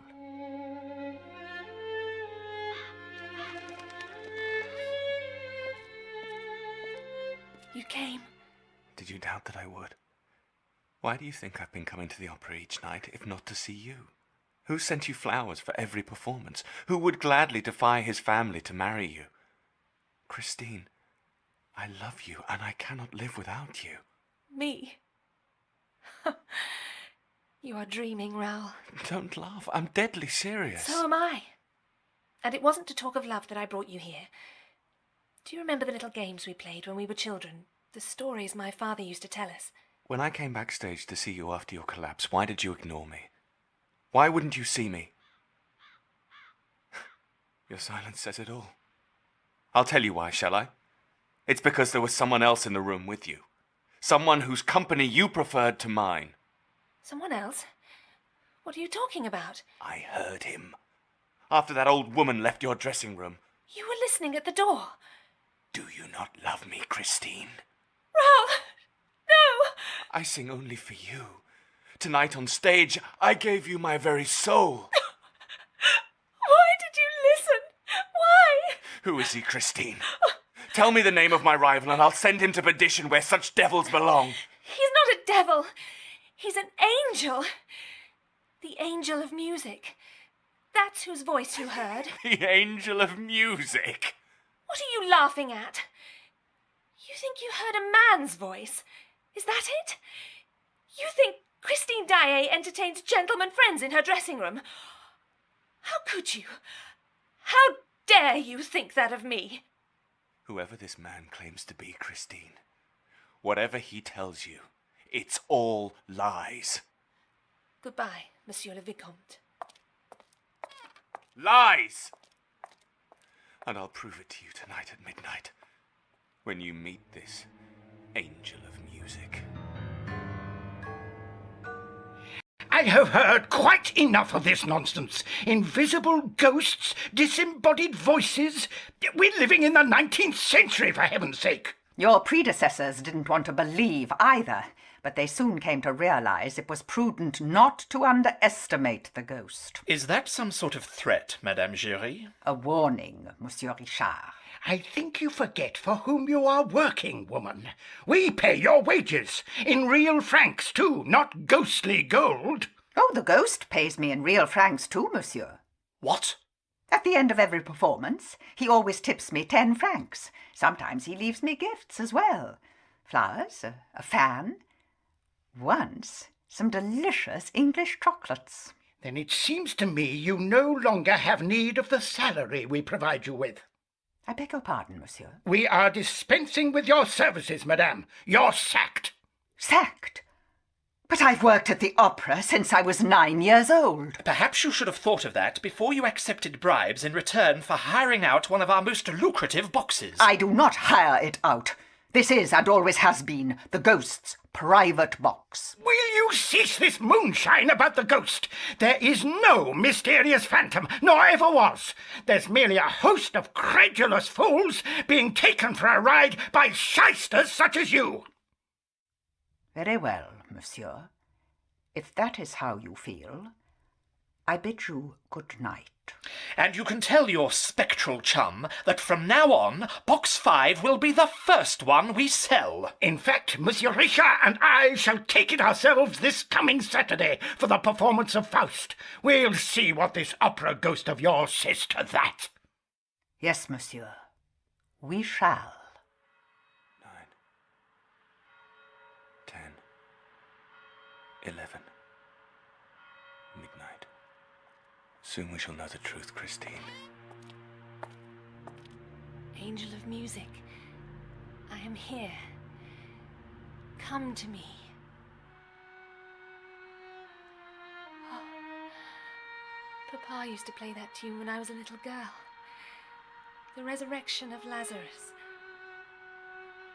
Papa, is that you?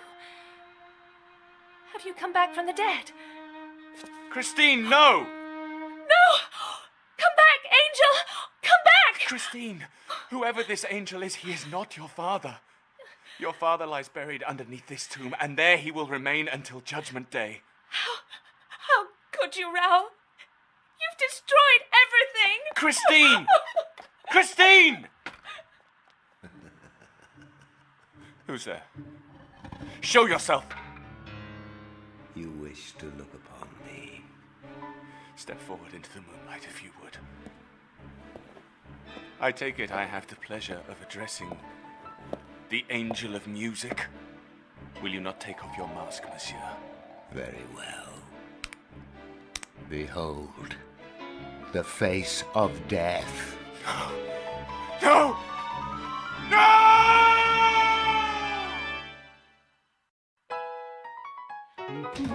Good morning, monsieur. He's written to us again. Who has?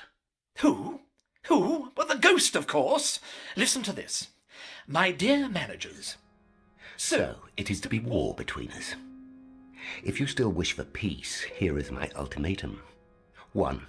Return to me my private box. 2. The role of Marguerite in Faust will be sung tonight by Christine Daae, and not La Carlotta, who sings like a toad and ought never to have left her position as a café caterwauler as Jacquin's. 3. My faithful servant, Madame Giry, will be reinstated as concierge. 4.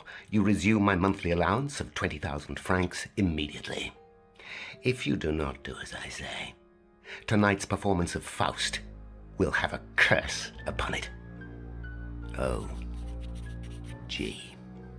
I'm getting sick to death of this interfering phantom. If it were up to me, what the devil? He's gone, vanished into thin air. And who the deuce are you? Lachenel. I work for you, remember? Of course we do, Monsieur Lachenel. And what brings you from your stable? César has been stolen. César? The white horse from Le Prophète? Unless you know of another white horse in our stable with the name César. Le Prophète. The Meyerbeer opera that's in rehearsal at the moment. Ah, yes. The one with all that Anabaptist claptrap.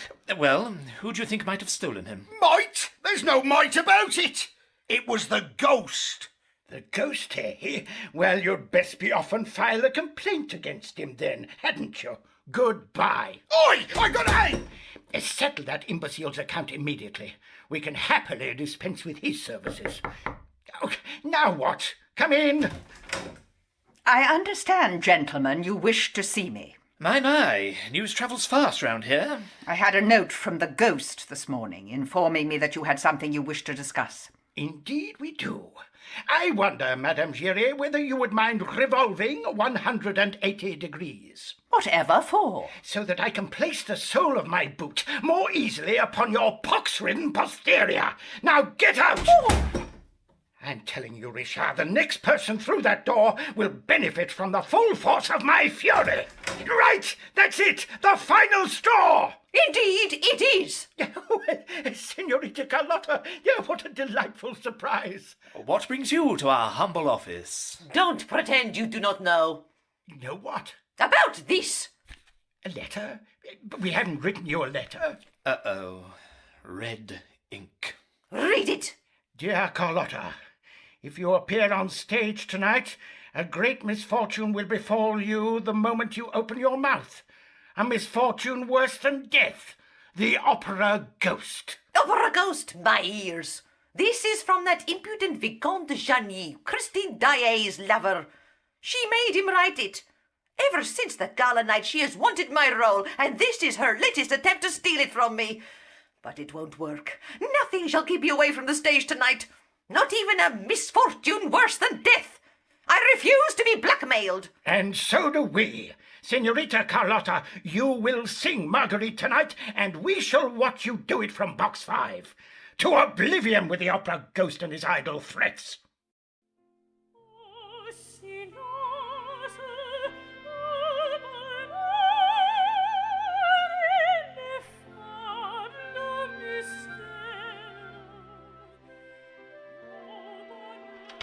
Where have you been?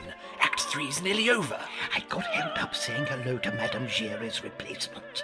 That's her in the middle of the stalls, with the turquoise feather in her hat. I gave her a complimentary ticket. Doesn't look like she's enjoying herself. Neither's the opera ghost, I'll be bound. Yes. 3 acts in and not a peep from him. Yes, a shame. I was looking forward to making his acquaintance. Be careful what you wish for. I'm not afraid, Richard. Don't you worry. Observe Carlotta. It appears she has a frog in her throat. What are you talking about, mon chamin? La Carlotta's singing better than ever.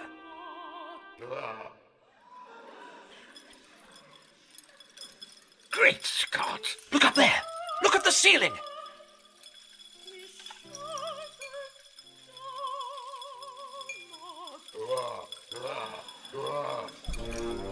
Just what you always wanted, monsieur. Tonight, La Carlotta's singing will bring the house down. No! The chandelier!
Well, that was certainly a night to remember. Remarkably, there was only one fatality.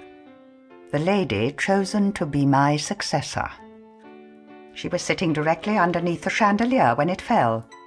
I have her epitaph here somewhere. It's from the following day's article in Le Temps, Ah, yes. 200 kilos on head of concierge. Brief, but accurate. More fame than the woman deserved, if you ask me. But ho-hum. There was an inquest, naturally, which returned a verdict of accidental death. Wear and tear to the chandelier cables, apparently.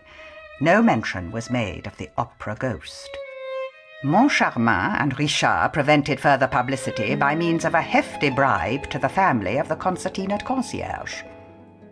As you can imagine, the affair of the chandelier had considerable repercussions at the opera house. La Carlotta fell ill with the nerves, as she put it. I was reinstated in my former position, with double the salary. And Christine Daae disappeared and had to be replaced with an understudy. Raoul came to the stage door every day to ask after her. Raoul, yes. I bet you thought I'd forgotten about him. We last saw him in that little graveyard at Perros, face to face with Christine's angel of music. Well, he didn't die. Like the brave, salt-hardened naval officer he was, he fainted. When he came to, it was morning, and there was no trace of either Angel or Christine. He made his way back to Paris and lay low for a few days.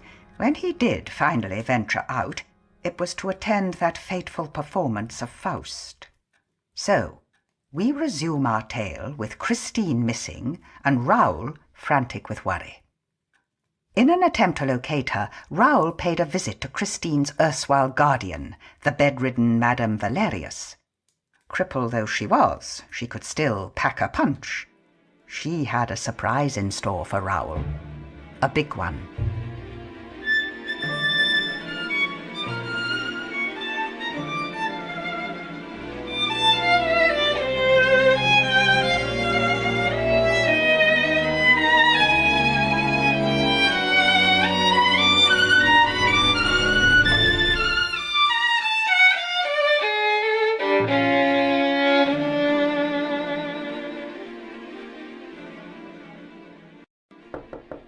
You don't have to knock, Adele.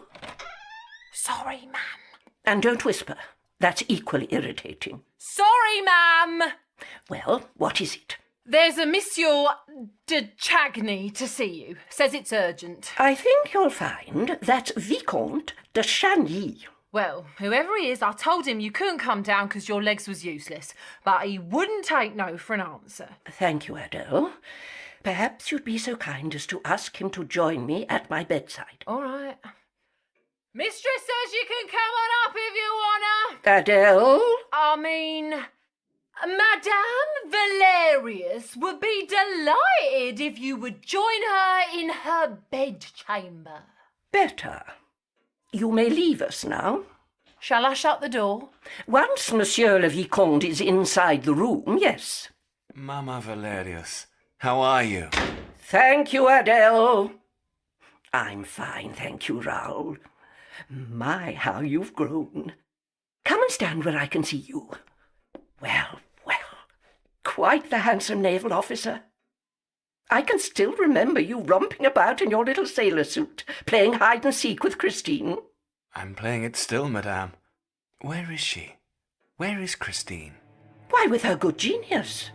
Good genius? The angel of music, of course. You know about him? Naturally. Here, come sit by me and hold my hand as you used to when you were a boy. That's better. I can see why Christine's so fond of you. All the flush of youth, but with a man's body. It's quite enchanting. I thought Christine only had eyes for her angel.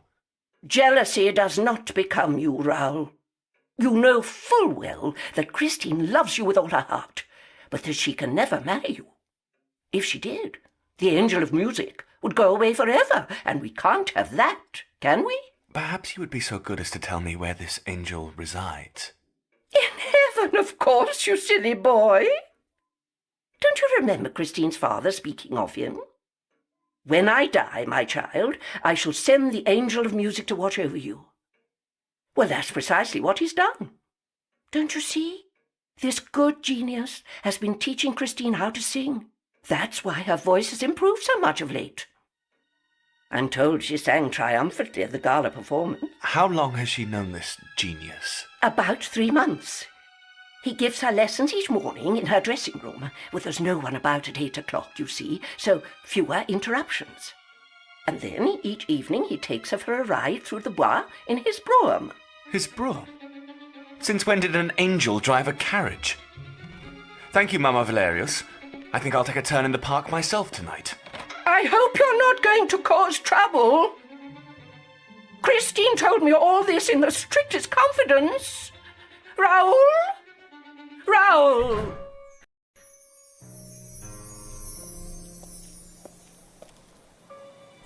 Calm yourself, little brother. She'll be here soon. Are you sure your man was correct, Philippe? At 10 o'clock on the dot, the black broom containing Mademoiselle Christine Daae and her mysterious lover will round the corner of the Longchamp racetrack over there and make its way along this bridle path. It has done so the last 4 nights. I don't see why tonight should be any different. What time is it now? 1 minute to 10. Well, what shall I do when I see her? What shall I say? You will do nothing. Say nothing. We're here only to see if we can get a glimpse of this mysterious genius of hers. I know a lot of people in Paris, Raoul. It is possible I shall recognize him. He's holding Christine against her will. I'm certain of it. And if he is not? Shh, shh! Coming! Quickly! Behind the tree! At the window!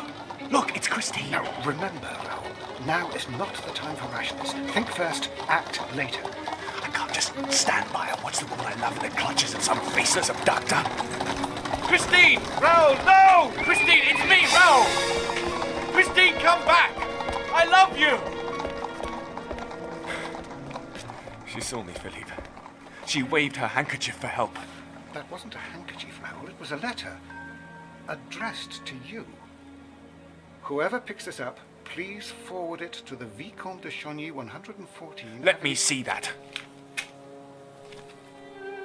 Dearest Raoul, there is a masked ball at the Opera House on Saturday evening. Meet me in the little side room next to the chimney at 12 o'clock sharp. Wear a white domino costume. I will be wearing the black. If you love me, you will not let yourself be recognized. It could prove disastrous for us both. Christine.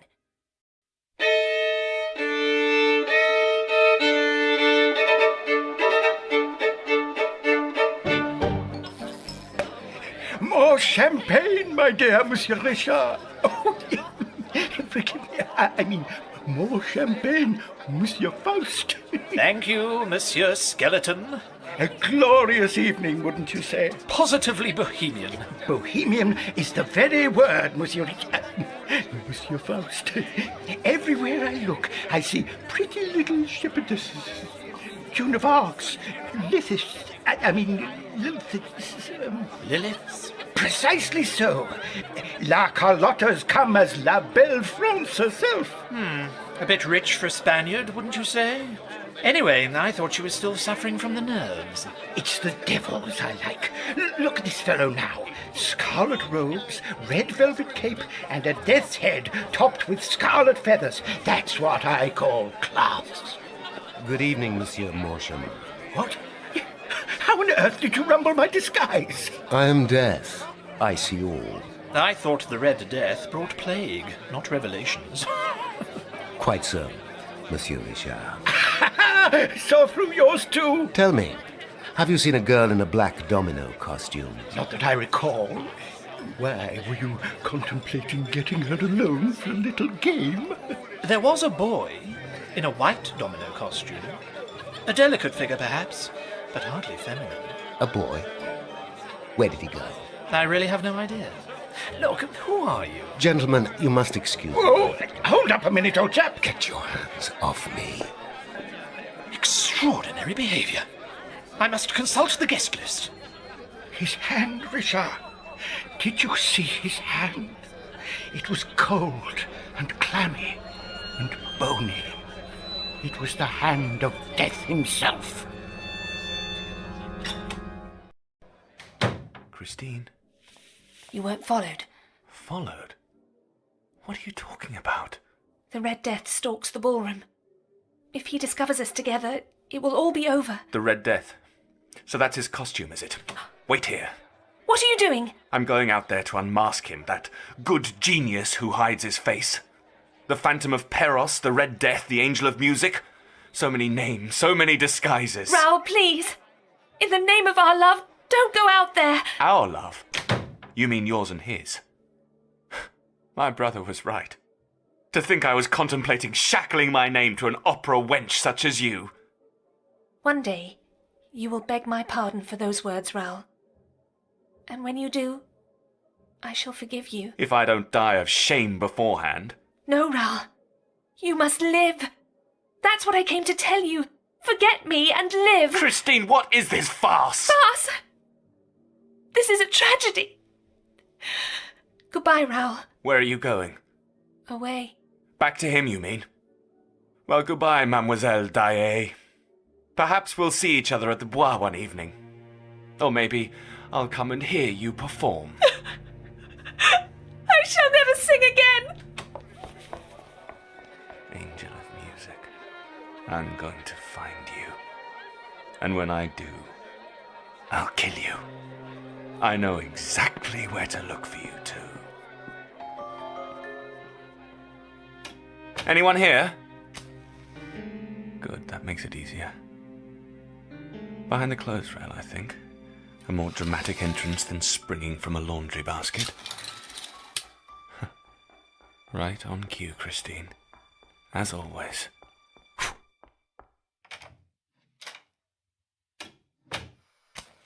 My poor Eric. I'm so sorry. Eric? I'm here, Eric. I am ready. Eric?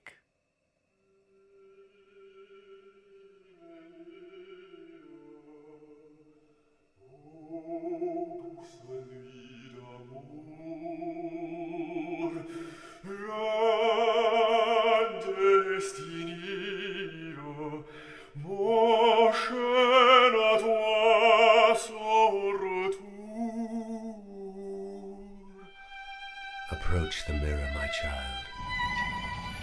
Look into its depths.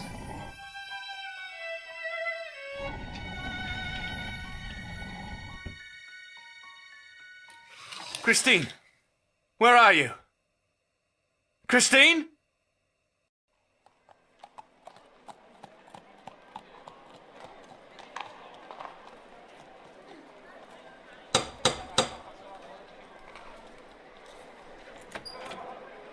Sorry for the delay. I was stuffing a cape on. Oh, it's you. Good morning, Adele. Is your mistress in? I have something vital to tell her. Of course she's in. Can't go out with legs like hers now, can she? Excellent. I must speak to her at once. Oi! You can't see her. She's already got a visitor. Always in a hurry, that man. Honestly, Adele, how many times must I tell you? Don't knock, just enter. Christine's gone missing, Mamma Valerius. Christine? Hello, Raoul. Missing? What nonsense! Her good genius has given her the morning off. Please, Mamma, don't let us talk of the Angel of Music before the Vicomte. And why is that, Christine? Because there is no Angel of Music, that's why. What rot!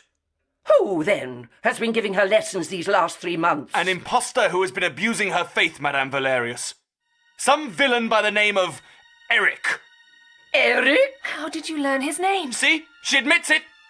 Raoul, promise me you'll never speak his name again. Please. I promise nothing.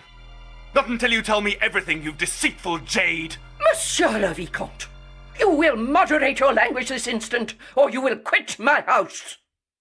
Christine, I must know where you've been these last 12 hours. There is only one man alive who has the right to demand an account of me. My husband. Well, I don't have a husband. Nor ever will. Christine, what are you saying? No husband, you say? Then why do you wear a wedding ring? Is this true? It's hidden by her glove. But I felt it last night when she held my hands and begged me not to confront her lover. It's not a wedding ring. It's a present. That ring is a promise, Christine. Last night you honoured that promise and went off with this Eric. Have you been listening at my dressing room door again? No. This time I was actually inside the dressing room. What? Hidden behind the clothes rail. I heard his voice, Christine. If I'd had my wits about me, I'd have leapt out and crushed the miserable worm. Are you mad? Do you wish to be killed? Your concern is touching. Raoul, please, forget the voice. Forget the name of the man who owns it. You must never try to fathom the mystery of that voice. Never. Why? Is it so terrible a mystery? There is no more awful mystery on this earth. Raoul, swear to me that you will never again enter my dressing room unless I send for you. Only if you swear to send for me. I can't live without you, Christine. Very well. I swear it. Meet me tomorrow morning at 7 o'clock. But not in my dressing room, on the stage. Now promise me you won't try to seek out the owner of that voice. I promise.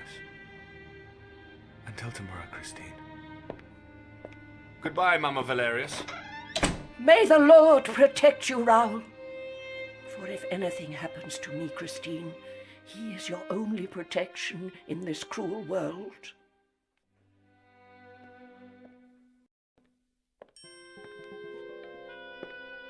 Monsieur le Vicomte. I'm sorry. I'd imagined the stage would be empty at this time in the morning. Not an unreasonable assumption. Wrong, nonetheless. Forgive me, I don't recall our having met before. I did not mean to startle you, monsieur. I merely wanted to tell you that I know that you are not alone. If ever you have need of me, I shall be there. Need of you? What are you talking about? And what do you know? But here is Mademoiselle Dae. We shall talk further another time. Salaam alaikum. Until we meet again. No, please, wait! I heard voices, Raoul. Who are you talking to? The strangest man. Small, dark-skinned, and with the most astonishing Astrakhan hat. The Persian. The Persian? They say he's been here since the opera house was built. What does he do? No one knows. Just as no one knows his real name. He is great friends with Madame Giry, but seldom speaks to anyone else. What did he say to you? Nothing. Nonsense. You are being evasive. If we are going to talk in riddles or quarrel again, I shall return to my dressing room. You still wear his ring, I see. He knows about you, Raoul. Let him face me, then. Or are you too much of a coward, Eric? I told you not to mention his name. There's no danger in a name. Eric! See? What the devil? The trapdoors! It's him! Run for the ladder!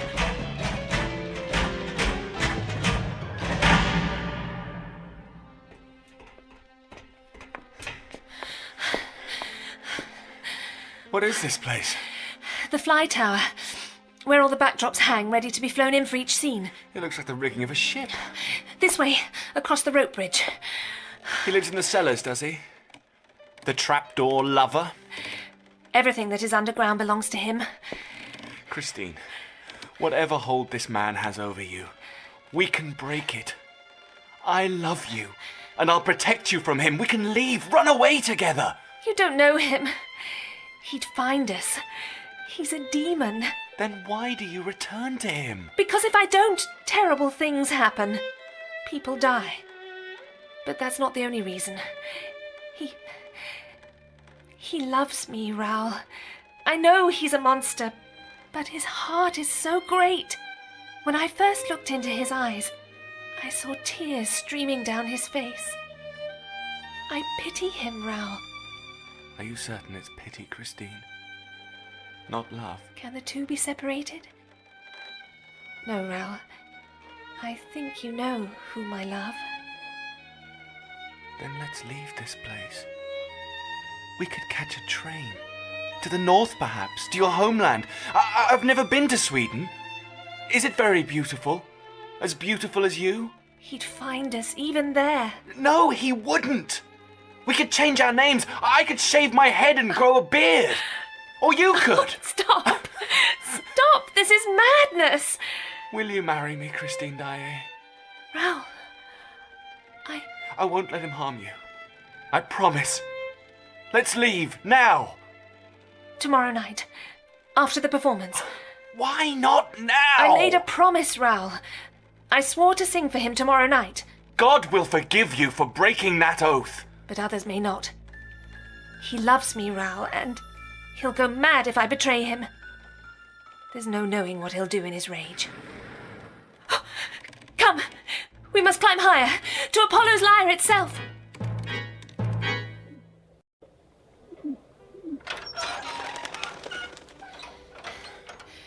Just a little further.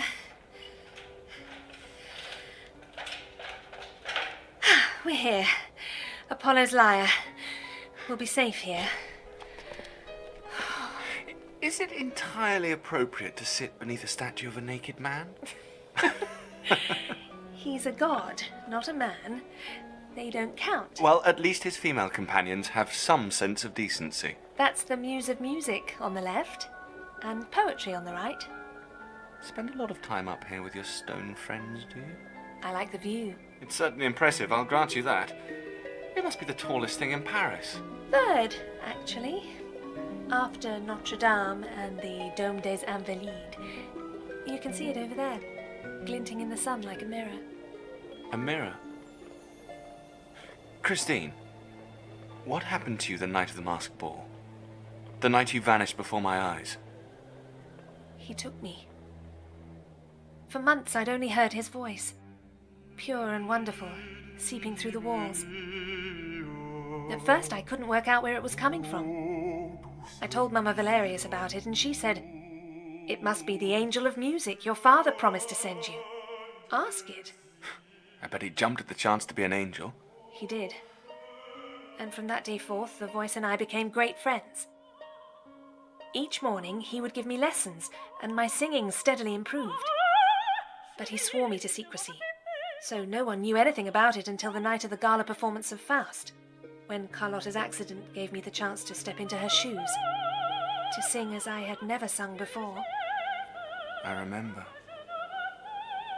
You were sublime. You collapsed and I came to your dressing room, but you wouldn't see me. Christine, it's me, Raoul. Your guard dog here won't let me pass. Do call her off. I know no Raoul. Send him away, Madame Giry. It was awful of me, but I couldn't let the voice know about you. He was listening behind the mirror in my dressing room. He found out anyway. There's no deceiving the voice. And his jealousy was towering, unreasoned. I told you, if ever you bestow your heart here on earth, I shall return to heaven, and nevermore shall you hear the angel of music. But Angel, Raoul is just a friend, a playmate from my childhood. Why then did you attempt to hide him from me? Why did you deny you knew him? I don't know. You don't believe I am the angel of music, do you? Very well. I shall prove it to you. When we meet at your father's tomb in Paros, I shall bring him back from the dead. Yes, Christine, you will hear your father playing his violin, just as he did when you were a child.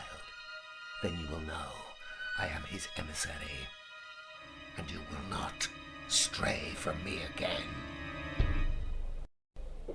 And that is precisely what happened. You were there, Raoul. You heard for yourself my father's violin playing the resurrection of Lazarus. It was a trick. Nevertheless, I believed it, and continued to believe it, until the night when Carlotta croaked like a toad on stage.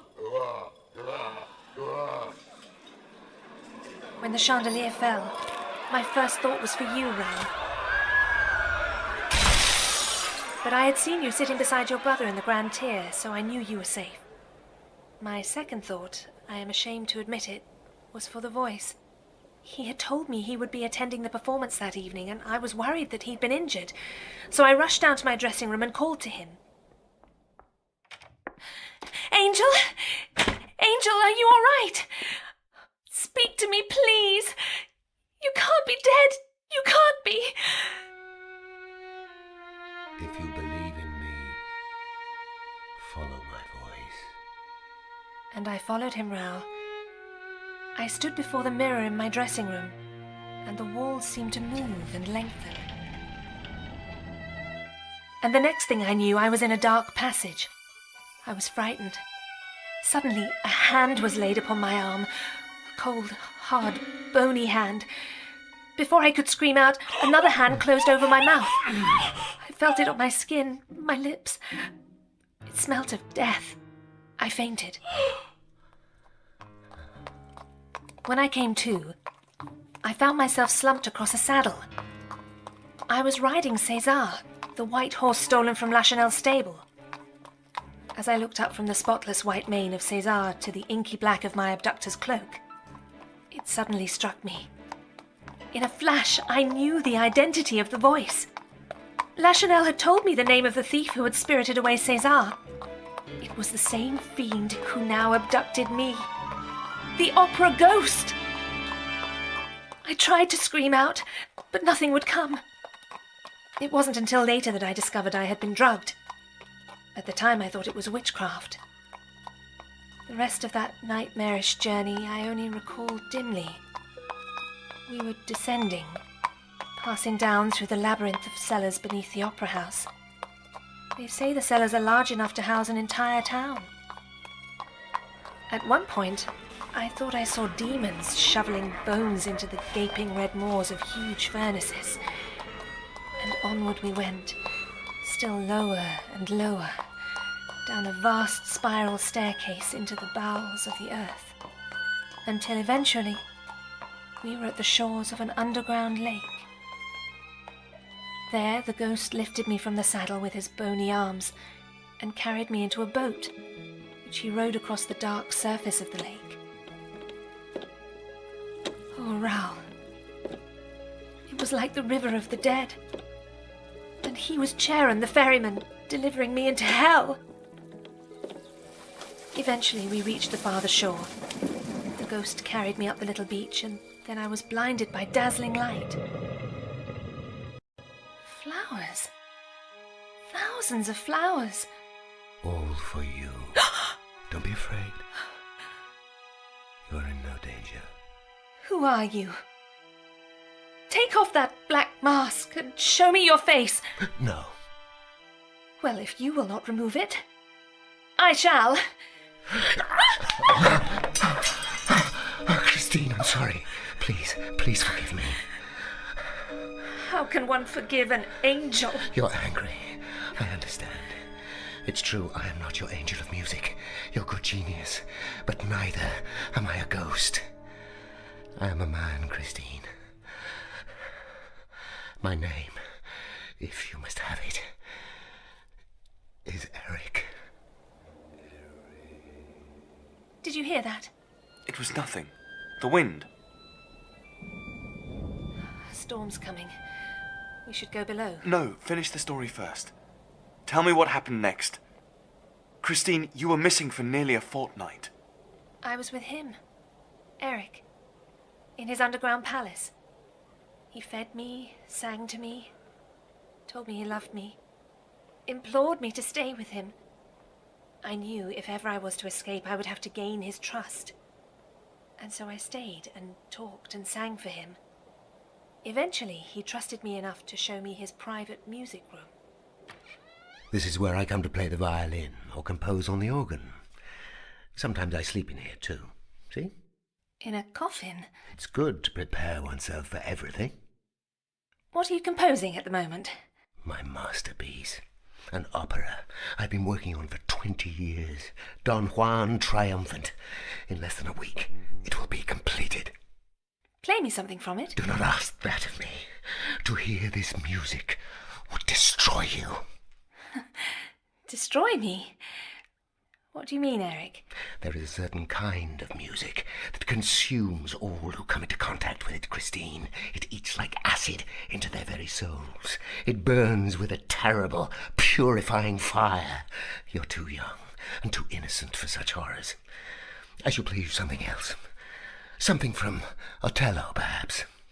Sing, my Desdemona. Sing to your black-faced lover.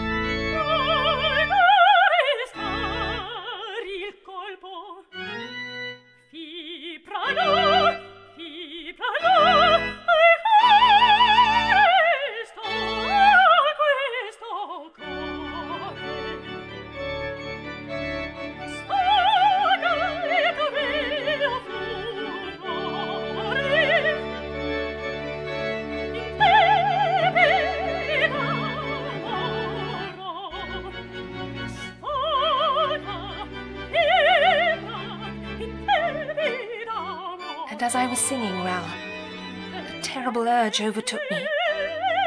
I had to see the face beneath that black mask. I had to. And with a movement I was utterly unable to control, I reached forward and ripped it from his face. No!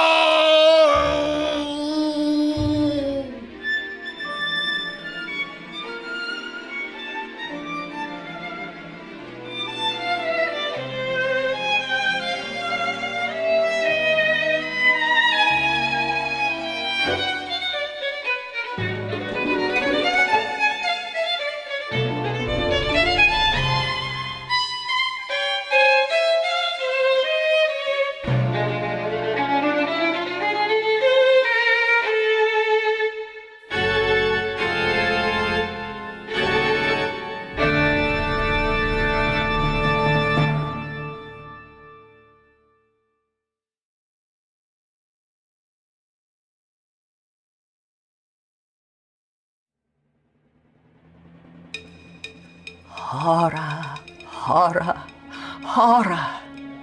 Those were Christine's words upon glimpsing the face of the opera ghost. And who can blame her? Picture it, a living skull with 4 black holes where the eyes, nose, and mouth should be. It was the same hideous face Raoul had glimpsed in the graveyard at Perros. The face of death. Bear with me a moment. Delicious. You know, I've developed quite a taste for these English chocolates. Now, where was I? Ah, yes, the face of death. Well, as is patently obvious to all but the meanest of intelligences, Christine did not die. These events happened in the past, remember, for now Christine was safe and sound on the roof of the opera house, telling Raoul the thrilling story of her subterranean captivity. We haven't time to go into all that now because it went on for weeks. And anyway, I want to get on to pithier matters, such as the encounter I had with Messieurs Moncharmin and Richard. So I'll summarize. After Christine had ripped the mask from Eric's face, there was a bit of a to-do, as you can well imagine. Accusations and counter-accusations flew until a deal was struck. The ghost, that is to say Eric. I never did care for that name, did you? Anyway, Eric agreed to release Christine in return for her promise that she would come back voluntarily from time to time. That's what the gold ring was for, to remind Christine of her promise. It was also a warning. So long as you wear this ring, you and your Vicomte shall be safe from my wrath, the ghost told her. But woe betide you should you remove it, for I will know you have broken your promise. And so he let her return to the world above. Well, it didn't happen all at once, you understand. Christine had to earn his trust first. Hence those little nighttime jaunts through the bois in the black brougham. For her part, Christine did genuinely pity the ghost. And she did return to him as promised on the night of the masked ball. Remember all that poor Eric business? She swore to come again after the Saturday night performance of Faust. This is why she refused to run away with Raoul on the Friday night. Well, after this dizzying series of revelations, Christine gave a parting kiss to her Vicomte. The only witnesses to this profession of love were a stone god, his 2 female companions, and a black, shapeless shadow. As Christine and Raoul parted from their embrace, there was the tiniest of tinkling noises.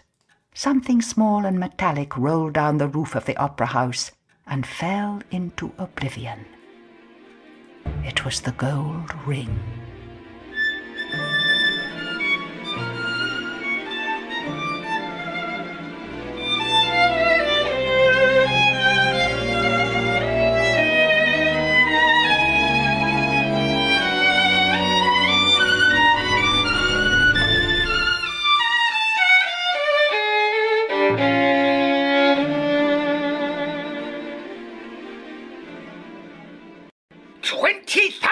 francs! 20,000 francs of my hard-earned cash! cash. 10,000. The other half is my hard-earned cash. This is no joking matter, Richard. Your ingenious plan to catch the culprit red-handed went down quicker than a Montgolfier balloon filled with manure. I'm still baffled as to how it was done. How it was done?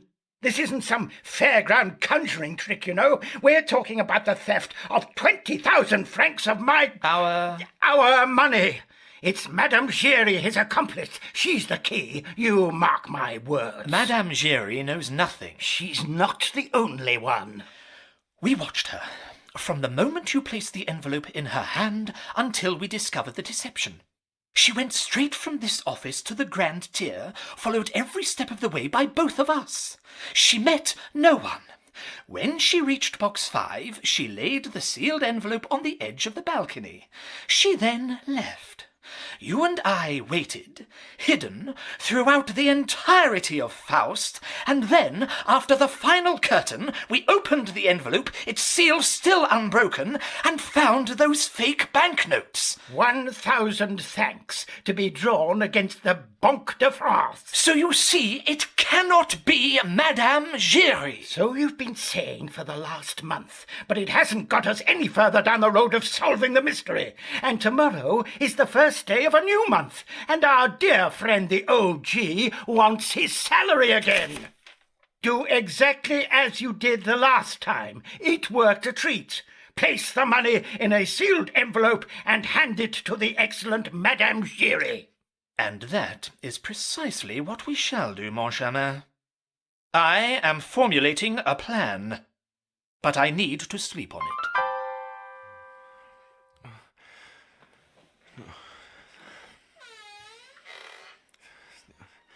Philippe, is that you? So long as you wear this ring, you and your Vicomte shall be safe from my wrath. You! Raoul! Raoul, are you all right? Raoul, what in God's name is going on? Where did you get that pistol? He was here, Philippe. Standing right in front of me. I saw his eyes glinting like evil stars. Who was here? The opera ghost! At the window! Well, there's no one there now. Just a black cat on the roof.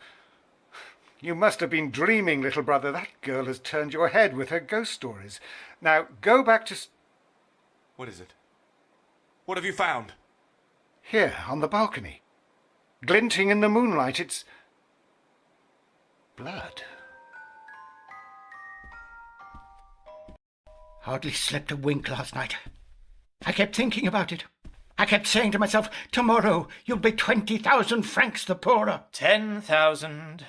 What time is it now? The half-hour call was 20 minutes ago. She'll be here at any moment. Disgustingly punctual as ever. Makes you want to crush something. Let me handle this. Remember the plan, and try not to interrupt. Come in. Good evening, gentlemen. It's for the envelope, I assume? Indeed it is.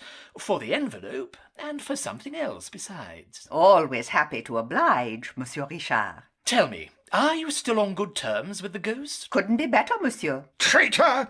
What has he got that we haven't that means you should give yourself over to him body and soul? You Judas! I'll tell you precisely what he possesses that you do not. Influence. Influence? What are you blethering on about, woman? Here, this is what I'm blethering on about, Monsieur Moncharmin. The ghost sent me this letter shortly after Meg, my daughter, began working here. It's a little history of the girls in the corps de ballet. Let me read it to you. 1825, Mademoiselle Menetrier, dancer, becomes the Marquise de Coucy. 1832, Marie Taglione, dancer, becomes Comtesse Gilbert des Voisins. 1847, Lola Montez, dancer, becomes the Baronne d'Ernevel. 1870, Thérèse Essier, dancer, marries Don Fernando, brother to the King of Portugal. 4 girls over the past 50 years? You can't possibly think It's not just the past, monsieur. This letter covers the future, too. 1885, Meg Giry, Empress. And before you say anything, I verified each and every one of the others. They're all true. We're not disputing that, Madame Giry. Tell me, do you know what is in this envelope I'm about to give you? The same as was in the last one, I suppose. Which is? Well, I really have no idea. It's none of my business. Open it. Oh, if you insist. 1,000-franc notes. A pretty performance, madame, but you're fooling no one. You knew that envelope contained 20,000 francs because you pilfered the last lot. I most certainly did not. Madame Giry, the reason we summoned you to our office this evening was to have you arrested. Have me arrested? Yes, as a thief. Say that again. Very well, a thief. Oh, sir, I think she may have loosened a tooth. A thief, is it? Well, if it's thieves you want, why don't you ask Monsieur Richard where those 1,000-franc notes disappeared to? Me? Are you deranged, woman? Because last month, Monsieur Moncharmin, I put the envelope containing them into Monsieur Richard's jacket pocket. There, it's out. And may the ghost forgive me. You did what? I switched the envelopes. On the ghost's instructions, I keep a duplicate envelope up my sleeve. See? Addressed and sealed exactly like the one you give me. This is the envelope I place in box 5. The envelope you gentlemen give me, which I now know to contain 20,000 francs, this envelope I place in Monsieur Richard's jacket pocket when he isn't looking. My pocket? So, if you're looking to arrest anyone, I suggest you start with him. Well, is everything ready? Calm yourself, Raoul. All is prepared. The moment the curtain comes down, you and Christine will be whisked out of Paris in my private carriage. Every precaution has been taken. I hope so. I can't bear to lose her, Philippe. I love her. I know, little brother. I know. We've thought of everything. Nothing can go wrong, trust me. Now let's enjoy the opera.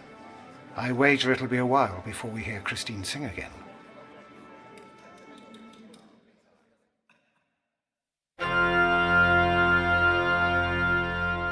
There. It's done. I didn't feel a thing. Remarkable. So you place the envelope containing the real money in my pocket, just as you have demonstrated, and the opera ghost removes it at a later stage when we are all observing the dummy envelope. If you say so. A stroke of genius. You call common theft genius? It's so simple. Madame Giry, I profoundly apologize for the unjust and utterly erroneous accusations to which you have been subjected tonight. We shall once again double your salary by way of recompense. We shall what? How kind.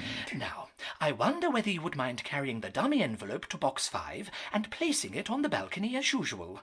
The real envelope shall stay in my pocket, just as if the switch had already occurred. And the impending arrest? Cancelled. Very well.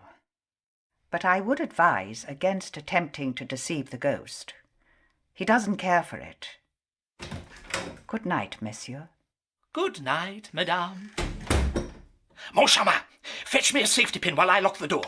Are you quite sane? If I pin this envelope to the inside of my pocket, I'll be sure to feel if someone attempts to remove it. We'll catch the opera ghost red-handed this time, Moncharmin. I know we will. Wait, that harpy might already have done the switch. All present and correct. Banque de France on every one of them. Now, get me that safety pin.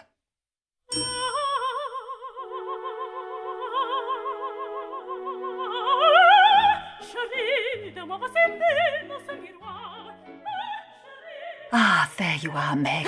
Mother, don't creep up on me like that. I thought it was the ghost. You leave the ghost to me, dear. How's the performance? Well, Christine was all over the place in the first 2 acts. Don't know what got into her. She's back on top form now, as you can hear. And I know the reason why. La Carlotta. Carlotta? Yes, it appears our prima donna has recovered from her attack of the nerves. I saw her entering one of the boxes on the grand tier, a vision in sequin and diamonds. I expect she's hoping to upstage Christine. Well, her plan's backfired. Christine must have spotted her and decided to outshine her on stage instead. Let's hope she doesn't bring the chandelier down in Act 5, eh? Don't say that, Meg, even in jest. Something's not right this evening. I can feel it in my bones. Keep your wits about you. You sure you won't join me in an Armagnac? Sorry, mon chemin. I need to keep my wits about me. Our so-called opera ghost will almost certainly try to steal the envelope after the show as I make my way through the crowds to the taxi rank. I hope you know what you're doing, Richard. It's a lot of money to be playing some damn fool game of blind man's bluff with. You've still got the cash, I take it. Don't be stupid, man. Of course I have. That door has been locked ever since Madame Giry left with the dummy envelope. Well, if you don't believe me, see for yourself. There. It has been pinned inside my pocket all the time.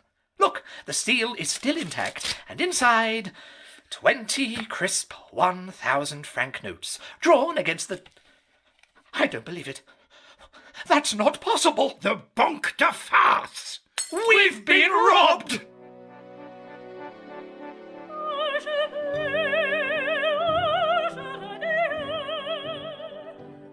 I've never heard Christine sing like this. She is superb. What a farewell performance. Don't say that, Philippe. That's just an expression. It doesn't mean... What's wrong with the lights? Quick, give me your matches. I can't see a thing. An air bubble and a gas, I expect. Christine! What the devil's got into you? Look at the stage! She's disappeared! Me? You think I stole the money, you fat clod? Yes, I do, you little weasel! You'll regret that.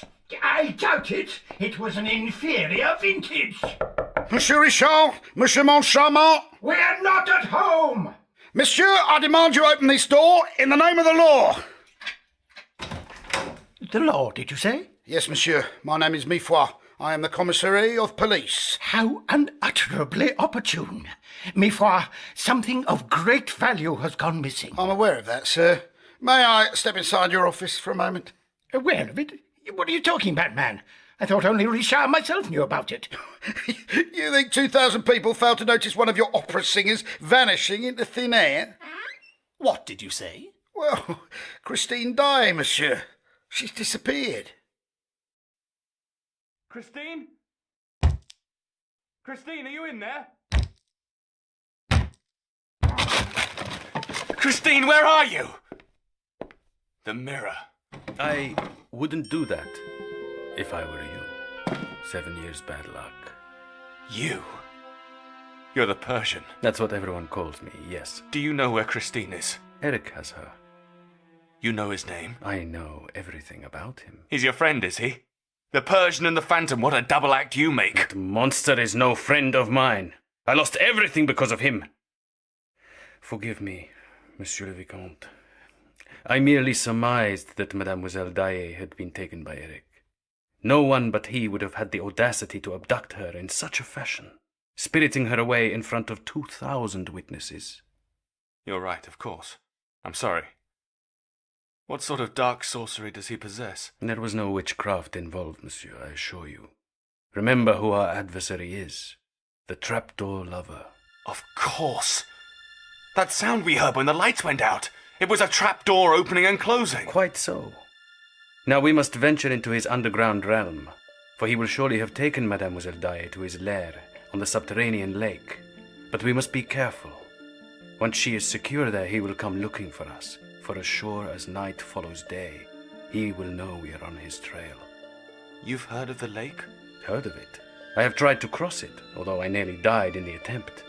Here, you best take this pistol. A pistol? Then we're to duel with the monster. Certainly we must duel with him. It will be 2 against 1, yet still we may fail. You do not know him as I do. We shall be fighting the most terrible adversary it is possible to imagine. Now hold the pistol raised before your face at all times, the barrel pointing at the ceiling like this. Understand? Under no circumstances are you to lower it. Thank you, monsieur, but I have handled a pistol before.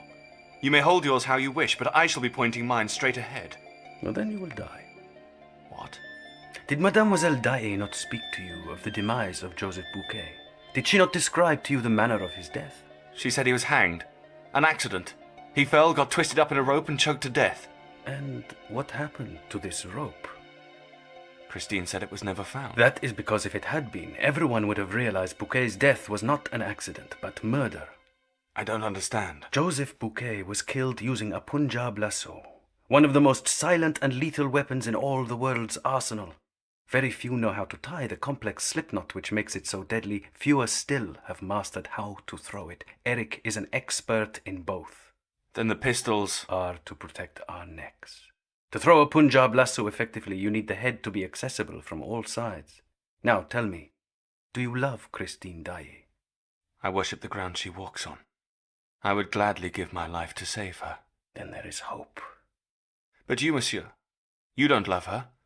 What then impels you to risk your life for her sake? Hatred of Eric? Hatred? No, I do not hate him. But we have unfinished business, he and I.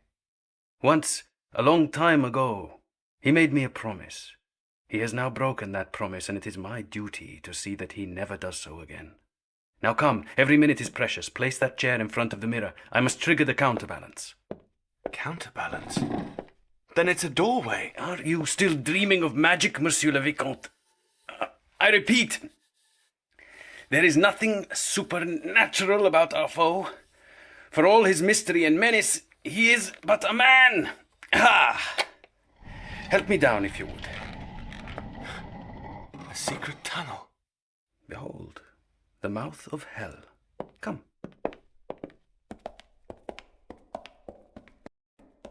What interests me, monsieur, is this business of the lights. What do you mean? Whoever plunged the auditorium into darkness is either an accomplice or the abductor himself. It'd be useful to know where the lights were operated from. Well, don't ask me. I never visit below stairs if I can help it. It doesn't do to mix with the minions. The organ. I beg pardon, Monsieur Richard? They're worked from the organ. We don't have an organ, you fool. Not an organ. The organ. It's a small room next to the prompter box at the front of the stage. How on earth did you know that? I'm a composer, mon charmin, and sometimes I conduct my own pieces. I once asked why the orchestra pit perpetually smelt of gas, and was shown the organ by way of explanation. Excellent, monsieur. Would you show me this organ of yours? I'd be delighted. This way. It must be here somewhere. What are you looking for? Aha! Matches, please, Monsieur le Vicomte. There aren't many left. We've used nearly half a box getting this far. Fear not, we shall not need the others. For I have found his lantern. There! Now we can see our surroundings a little more easily. What is this tunnel? The Communists' Road. The Opera House was one of the first buildings the Federates seized, and they used it as their base of operations throughout the 71 uprising. That's when this tunnel was dug. It connects the dressing rooms where they used to interrogate their prisoners to the cellars, where they kept them incarcerated. How do you know all this? From Eric? Quite so. Eric helped build it. Now come, come. There should be a trapdoor up ahead, which leads under the stage. Mind your heads, monsieur. Oh, blast it to Hades! Here we are, the organ. Mauclair, are you in there? Mauclair? Mauclair? The chief gas man, monsieur. He has 2 assistants. It would appear they've all gone home for the evening. Open the door, madame. I need to take a look in there. Oh, it won't budge. I wonder why that should be. Stand aside, everyone. I'll deal with this. 3 years undefeated wrestling champion at the Sorbonne. That's me. If the brains fail, bring in the brawn. Precisely. There. Something had fallen against the other side of the door, that's all. See? By all the saints, it's a body. Mauclair. Is he dead? No. Drugged by the look of him. Doubtless some narcotic. And those are his assistants at the bottom of the steps. In pretty much the same state, as far as I can see. Drugged too, I'll warrant. Curious, decidedly curious.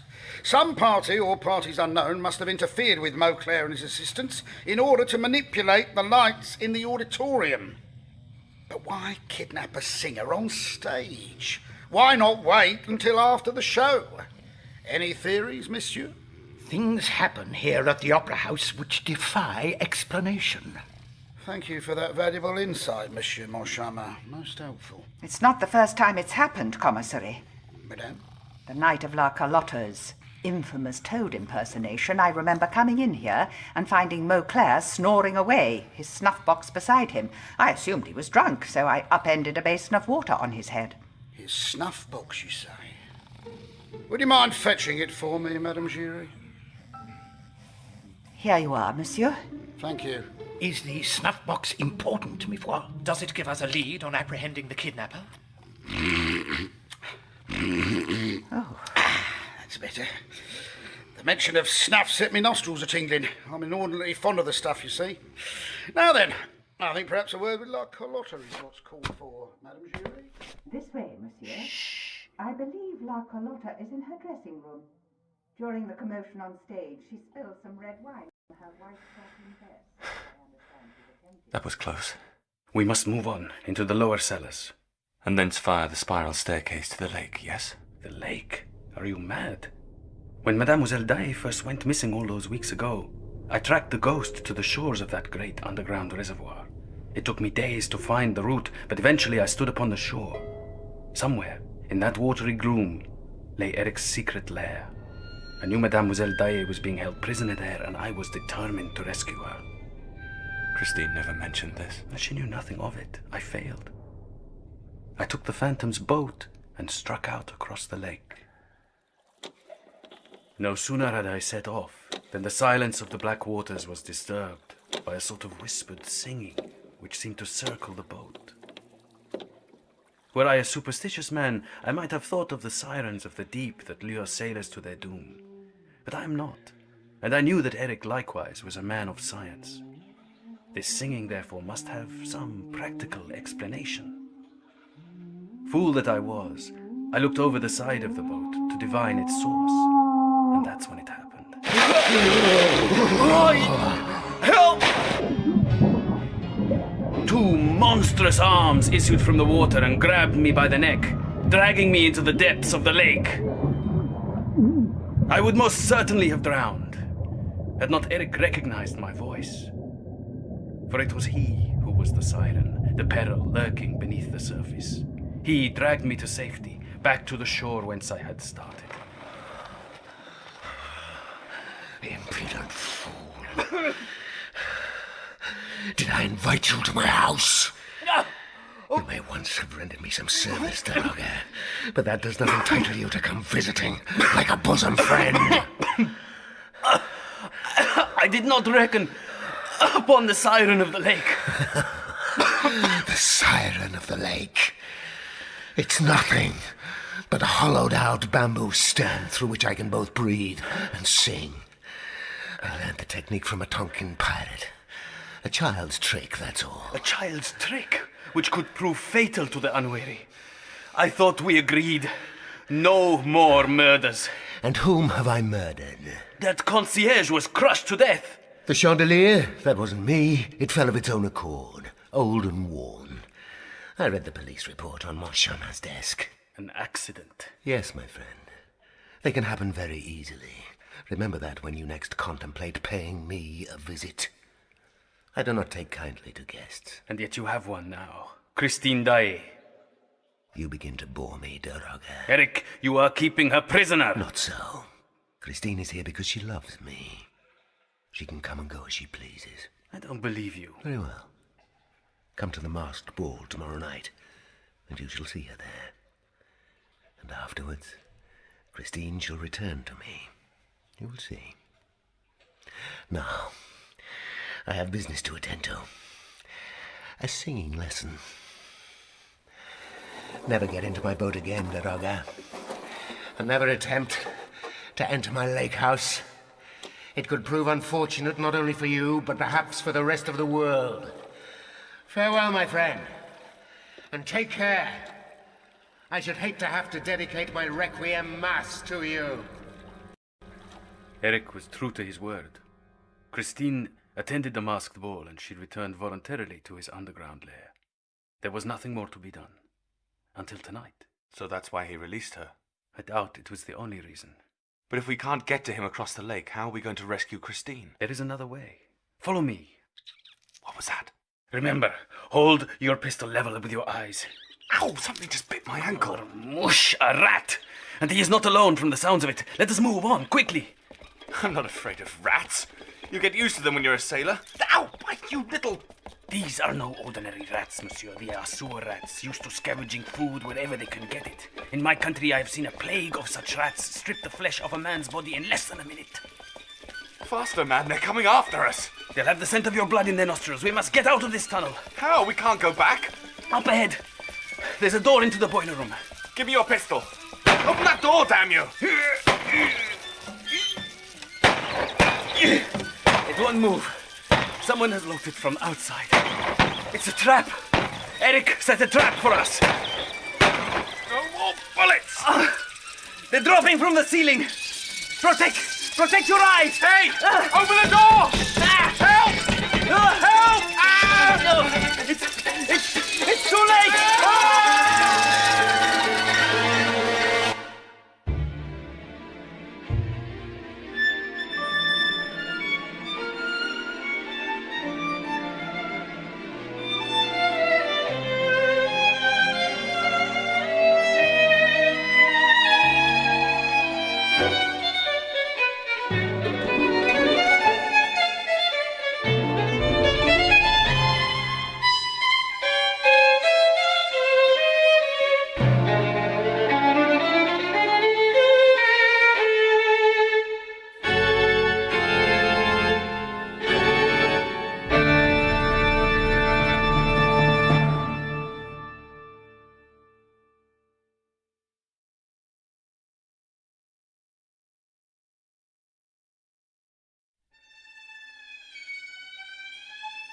Rats.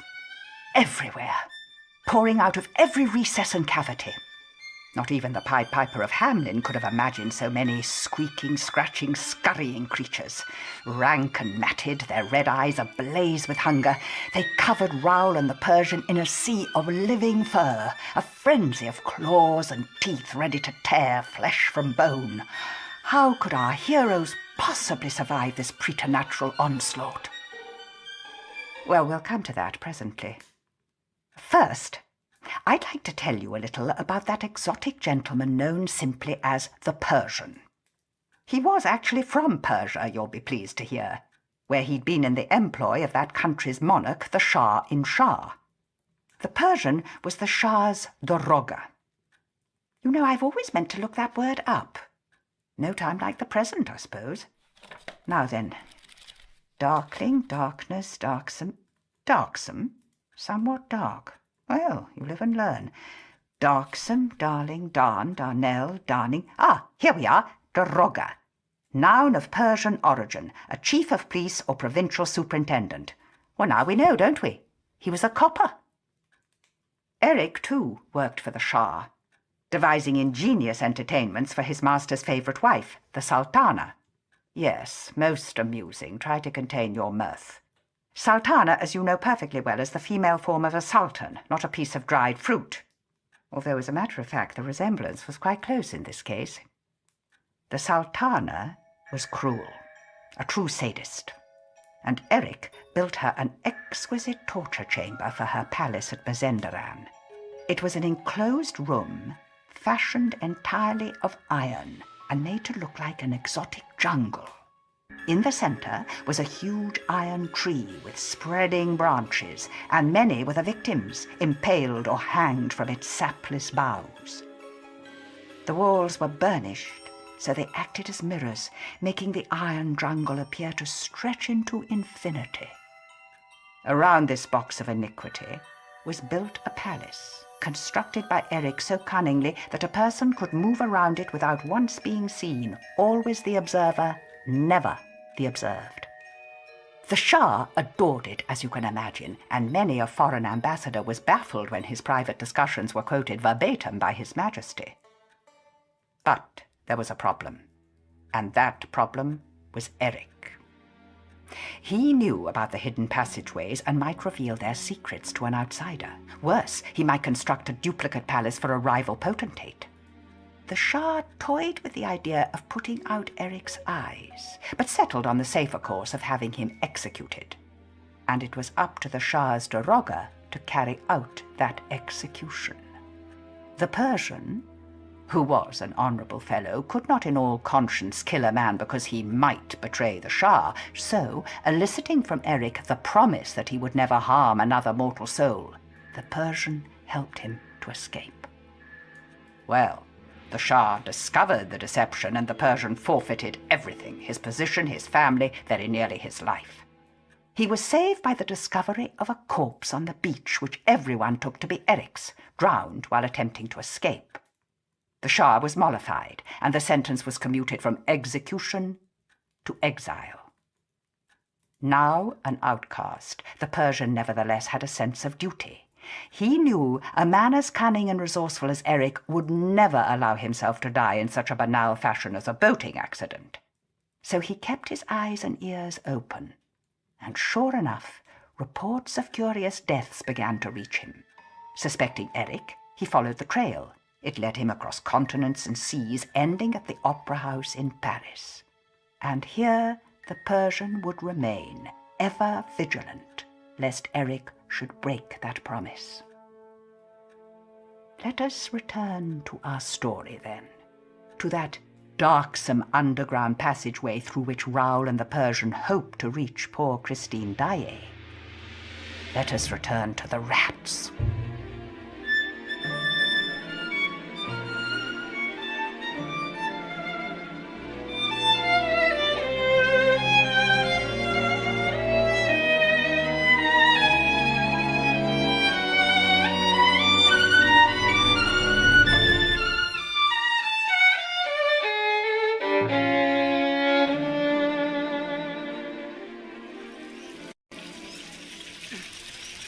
No good! There's too many of them!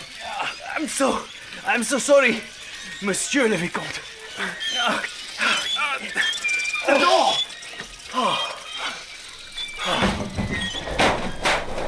What the hell do you two think you're playing at? Don't you know this door shouldn't never be locked?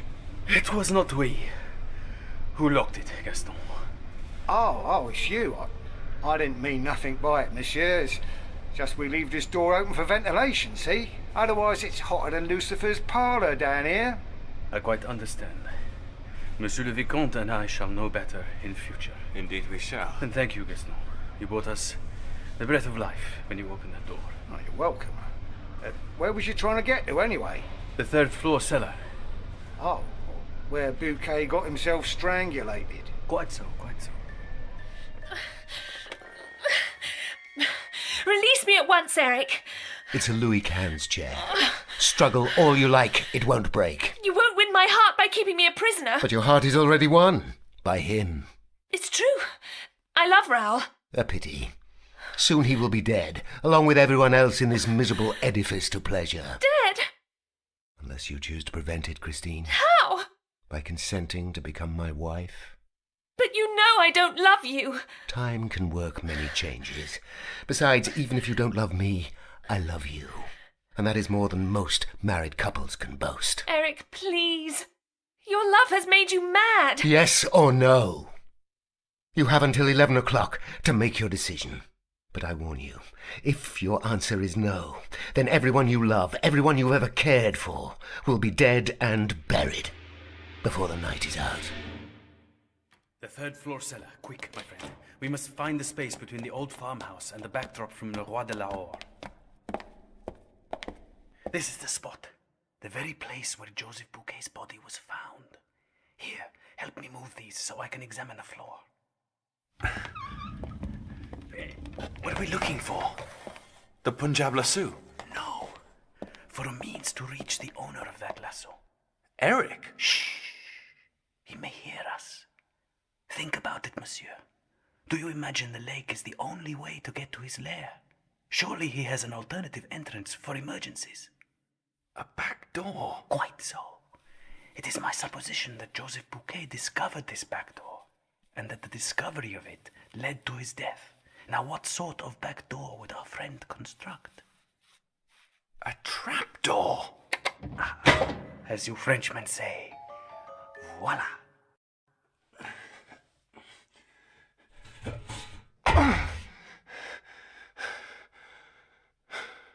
Well, is it far? Only about 12 feet or so.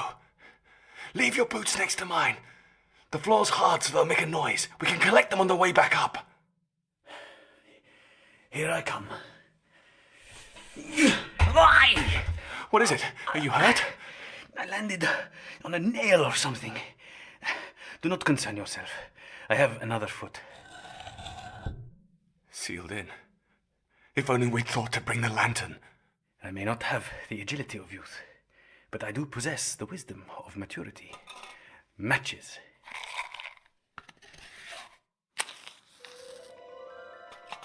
What a peculiar room. It looks like a jungle. A metal jungle with looking-glass walls. And this tree, it's huge. I've never seen anything like it. I don't believe it. He built himself an exact copy. A copy? Of what? Which opera is it from? This is no stage set, Monsieur le Vicomte. You and I are standing in a replica of the infamous torture chamber of Mazenderan. Carrie, I have never been so insulted in my entire life. I'm not making any accusations, Senorita Carlotta, merely pursuing possible avenues. Well, did you think of this? Christine arranged the whole thing herself. Why on earth should she do that? Because of that Vicomte de Chagny, that's why. They are in love. Is this true? Does Christine know the Vicomte? It's possible. The de Chagny family have their own box on the Grand Tier and often attend performances. The Vicomte himself is a regular visitor to the Opera House. And to the dressing rooms. Kindly elucidate, Madame Giry. The night Mademoiselle Daae fainted on stage... The night she stole my role in Faust. As you say, Senorita. The night she triumphed as Marguerite in Faust. Well, that evening the Vicomte came backstage and attempted to see her in her dressing room, but she was still too distressed to admit him. And what was your impression of the young man? Handsome, certainly. His manners left a little to be desired, but he appeared to be an honourable gentleman. Frankly, monsieur, I doubt either he or Mademoiselle Daae would have had planned anything so underhand. Only a very mean imagination, after all, could dream up such a thing. Well, I can imagine it. And the distress it would cause his family. An aristocrat marrying a chorus girl is ridiculous. It's happened before. And anyway, Christine was hardly a chorus girl. Yeah, she was a rising star. Well, no matter how high she rises, her parents were still peasants. Steady on there, Senorita. But that's what this whole farce is about. The Vicomte's family would never allow him to marry someone beneath his station, so Christine and he arranged for her to disappear in front of 2,000 witnesses. But to what end? So that she could change her identity. You mark my words. 6 months from now, Raoul de Chagny will reappear at the Opera House with a beautiful and mysterious new wife on his arm, daughter of an obscure Swedish aristocrat. And that wife will be Christine Daae. By jingo, that would explain the whole sorry business. The opera ghost, the missing money, everything. And this is the only explanation I've heard all evening that's made any sense. Perhaps I ought to speak to this Vicomte. What utter tripe. Tripe, you say? Tripe? La Carlotta, the greatest soprano this country has ever seen, is talking tripe? Is that what you think? I do. Well, explain this. Why did I just now see the Vicomte's brother running down the corridor? Why did he have a pistol in his hand? And why, if he was pleased with his brother's choice of bride, was he shouting, "I will kill him"? It would appear we have a visitor. Your Vicomte, perhaps. It would be churlish not to give him the welcome he deserves. No. Eric, I beg you. It's nearly 11 o'clock. Which is it to be, the wedding march or the requiem mass? The decision is yours. Now, if you'll forgive me, the siren of the lake calls to me. Eric, don't hurt him, please. Christine! Raoul, is that you? Yes, Christine, it's me. Are you alone? Raoul, run! He knows you're here. He's heading for the lake. It's all right. I'm not at the lake. I'm with the Persian. We're here to rescue you. Where are you? We're in the iron torture chamber. What? It opens onto the room you're in, Mademoiselle Daae. There should be a metal door somewhere. Yes, I see it. It's opposite the door to the lake. Excellent. Now, that door cannot be operated from within the chamber itself. You must open it for us. I can't do it. There's nothing to fear, Christine. No, I mean, I really can't do it. Eric has tied me to a chair. Then all is lost.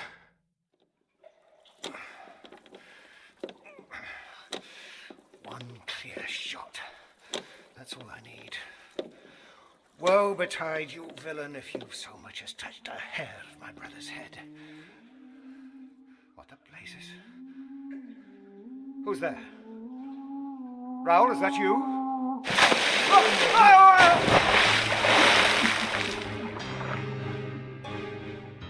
It's nearly 11 o'clock now. Run away. He'll be back at any moment to know my decision. Mademoiselle Daye, we cannot return the way we came. It is absolutely vital that you open that door to us. But how? The monster bound you to that chair and only he can unbind you. You must persuade him. He loves you, does he not? So he says. Then use that. It is our one advantage. No! Be silent. He's back. Eric! You're wet. Why did you cry out? Because I am in pain. These ropes are digging into my wrists. You know I cannot escape from here, Eric, so why keep me tied up? You may choose to harm yourself.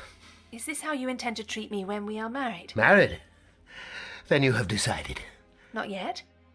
There are still 10 minutes before 11 o'clock. Though I must confess I'm finding it hard to contemplate becoming the wife of someone who habitually ties up his spouse. Very well. But if this is a trick, you will regret it more than you can possibly imagine. Thank you. I must change out of these wet clothes. Before you go, tell me, what is through that metal door? Remember the tale of Duke Bluebeard, Christine. It doesn't do to be too curious. If I become your wife, we must have no secrets from each other. It is my torture chamber. Locked, no doubt? No doubt.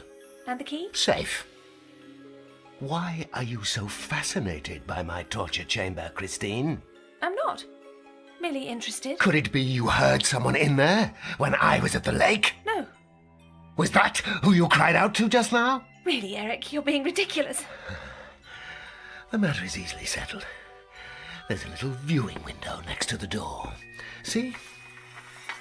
Up against the wall. Quickly! No, monsieur. Lie down on the floor. He'll see our reflections otherwise. Perhaps you would care to look for me, Christine. My eyes are not what they were. If you insist. I do. Very well. No one. Oh, come. You cannot see in the dark. Allow me to shed some light on the matter. The entire chamber has been fitted with gas lighting, so not a corner of it remains in shadow. There's still no one there. That's reassuring to hear. How do you like the chamber, Christine? Ingenious, isn't it? Did you design it? Yes. This is the second one I've built. It has certain improvements over its predecessor. It's beautifully done, Eric. The tree is a work of art. Tree? That is a gibbet. And hanging from it, you'll see a noose. I do not kill people in my torture chamber, Christine. I let them take care of that themselves when their agony becomes too intense. The choice is theirs. What did he mean? What agony? Can you not feel it, Monsieur le Vicomte? The floor, the walls, in fact everything in this iron chamber is heating up. Those gas flames are doing more than merely illuminating the room. My God. We're inside an oven. Yes, Christine. Choose me, and you will be marrying someone who can keep you amused for hours. I don't find torture amusing. I have other talents. Do you know what a ventriloquist is? I have heard the term. It means belly talker in Latin. It's a difficult discipline, but skilled practitioners, and I am one of the very finest, are able to throw their voices anywhere they choose. That is indeed an amusing talent. It's useful too, especially if you wish to make someone sound like a toad. Carlotta! She never sounded better. Eric, is it not a little hot in here? I never had time to perfect the heat-proofing. You mean the heat is coming from next door? From that metal jungle? Did I not mention it was an African jungle? And they can be scorchingly hot. Now I understand why his victims hang themselves. The nail. Where is the nail? What nail? What are you talking about? The nail I landed on when I first jumped into this hellhole. There! By that tree root. Quick! Your gloves! Hand me your opera gloves. Why is it so important, this nail? Because it does this. A trapdoor. Where does it lead? Does it matter?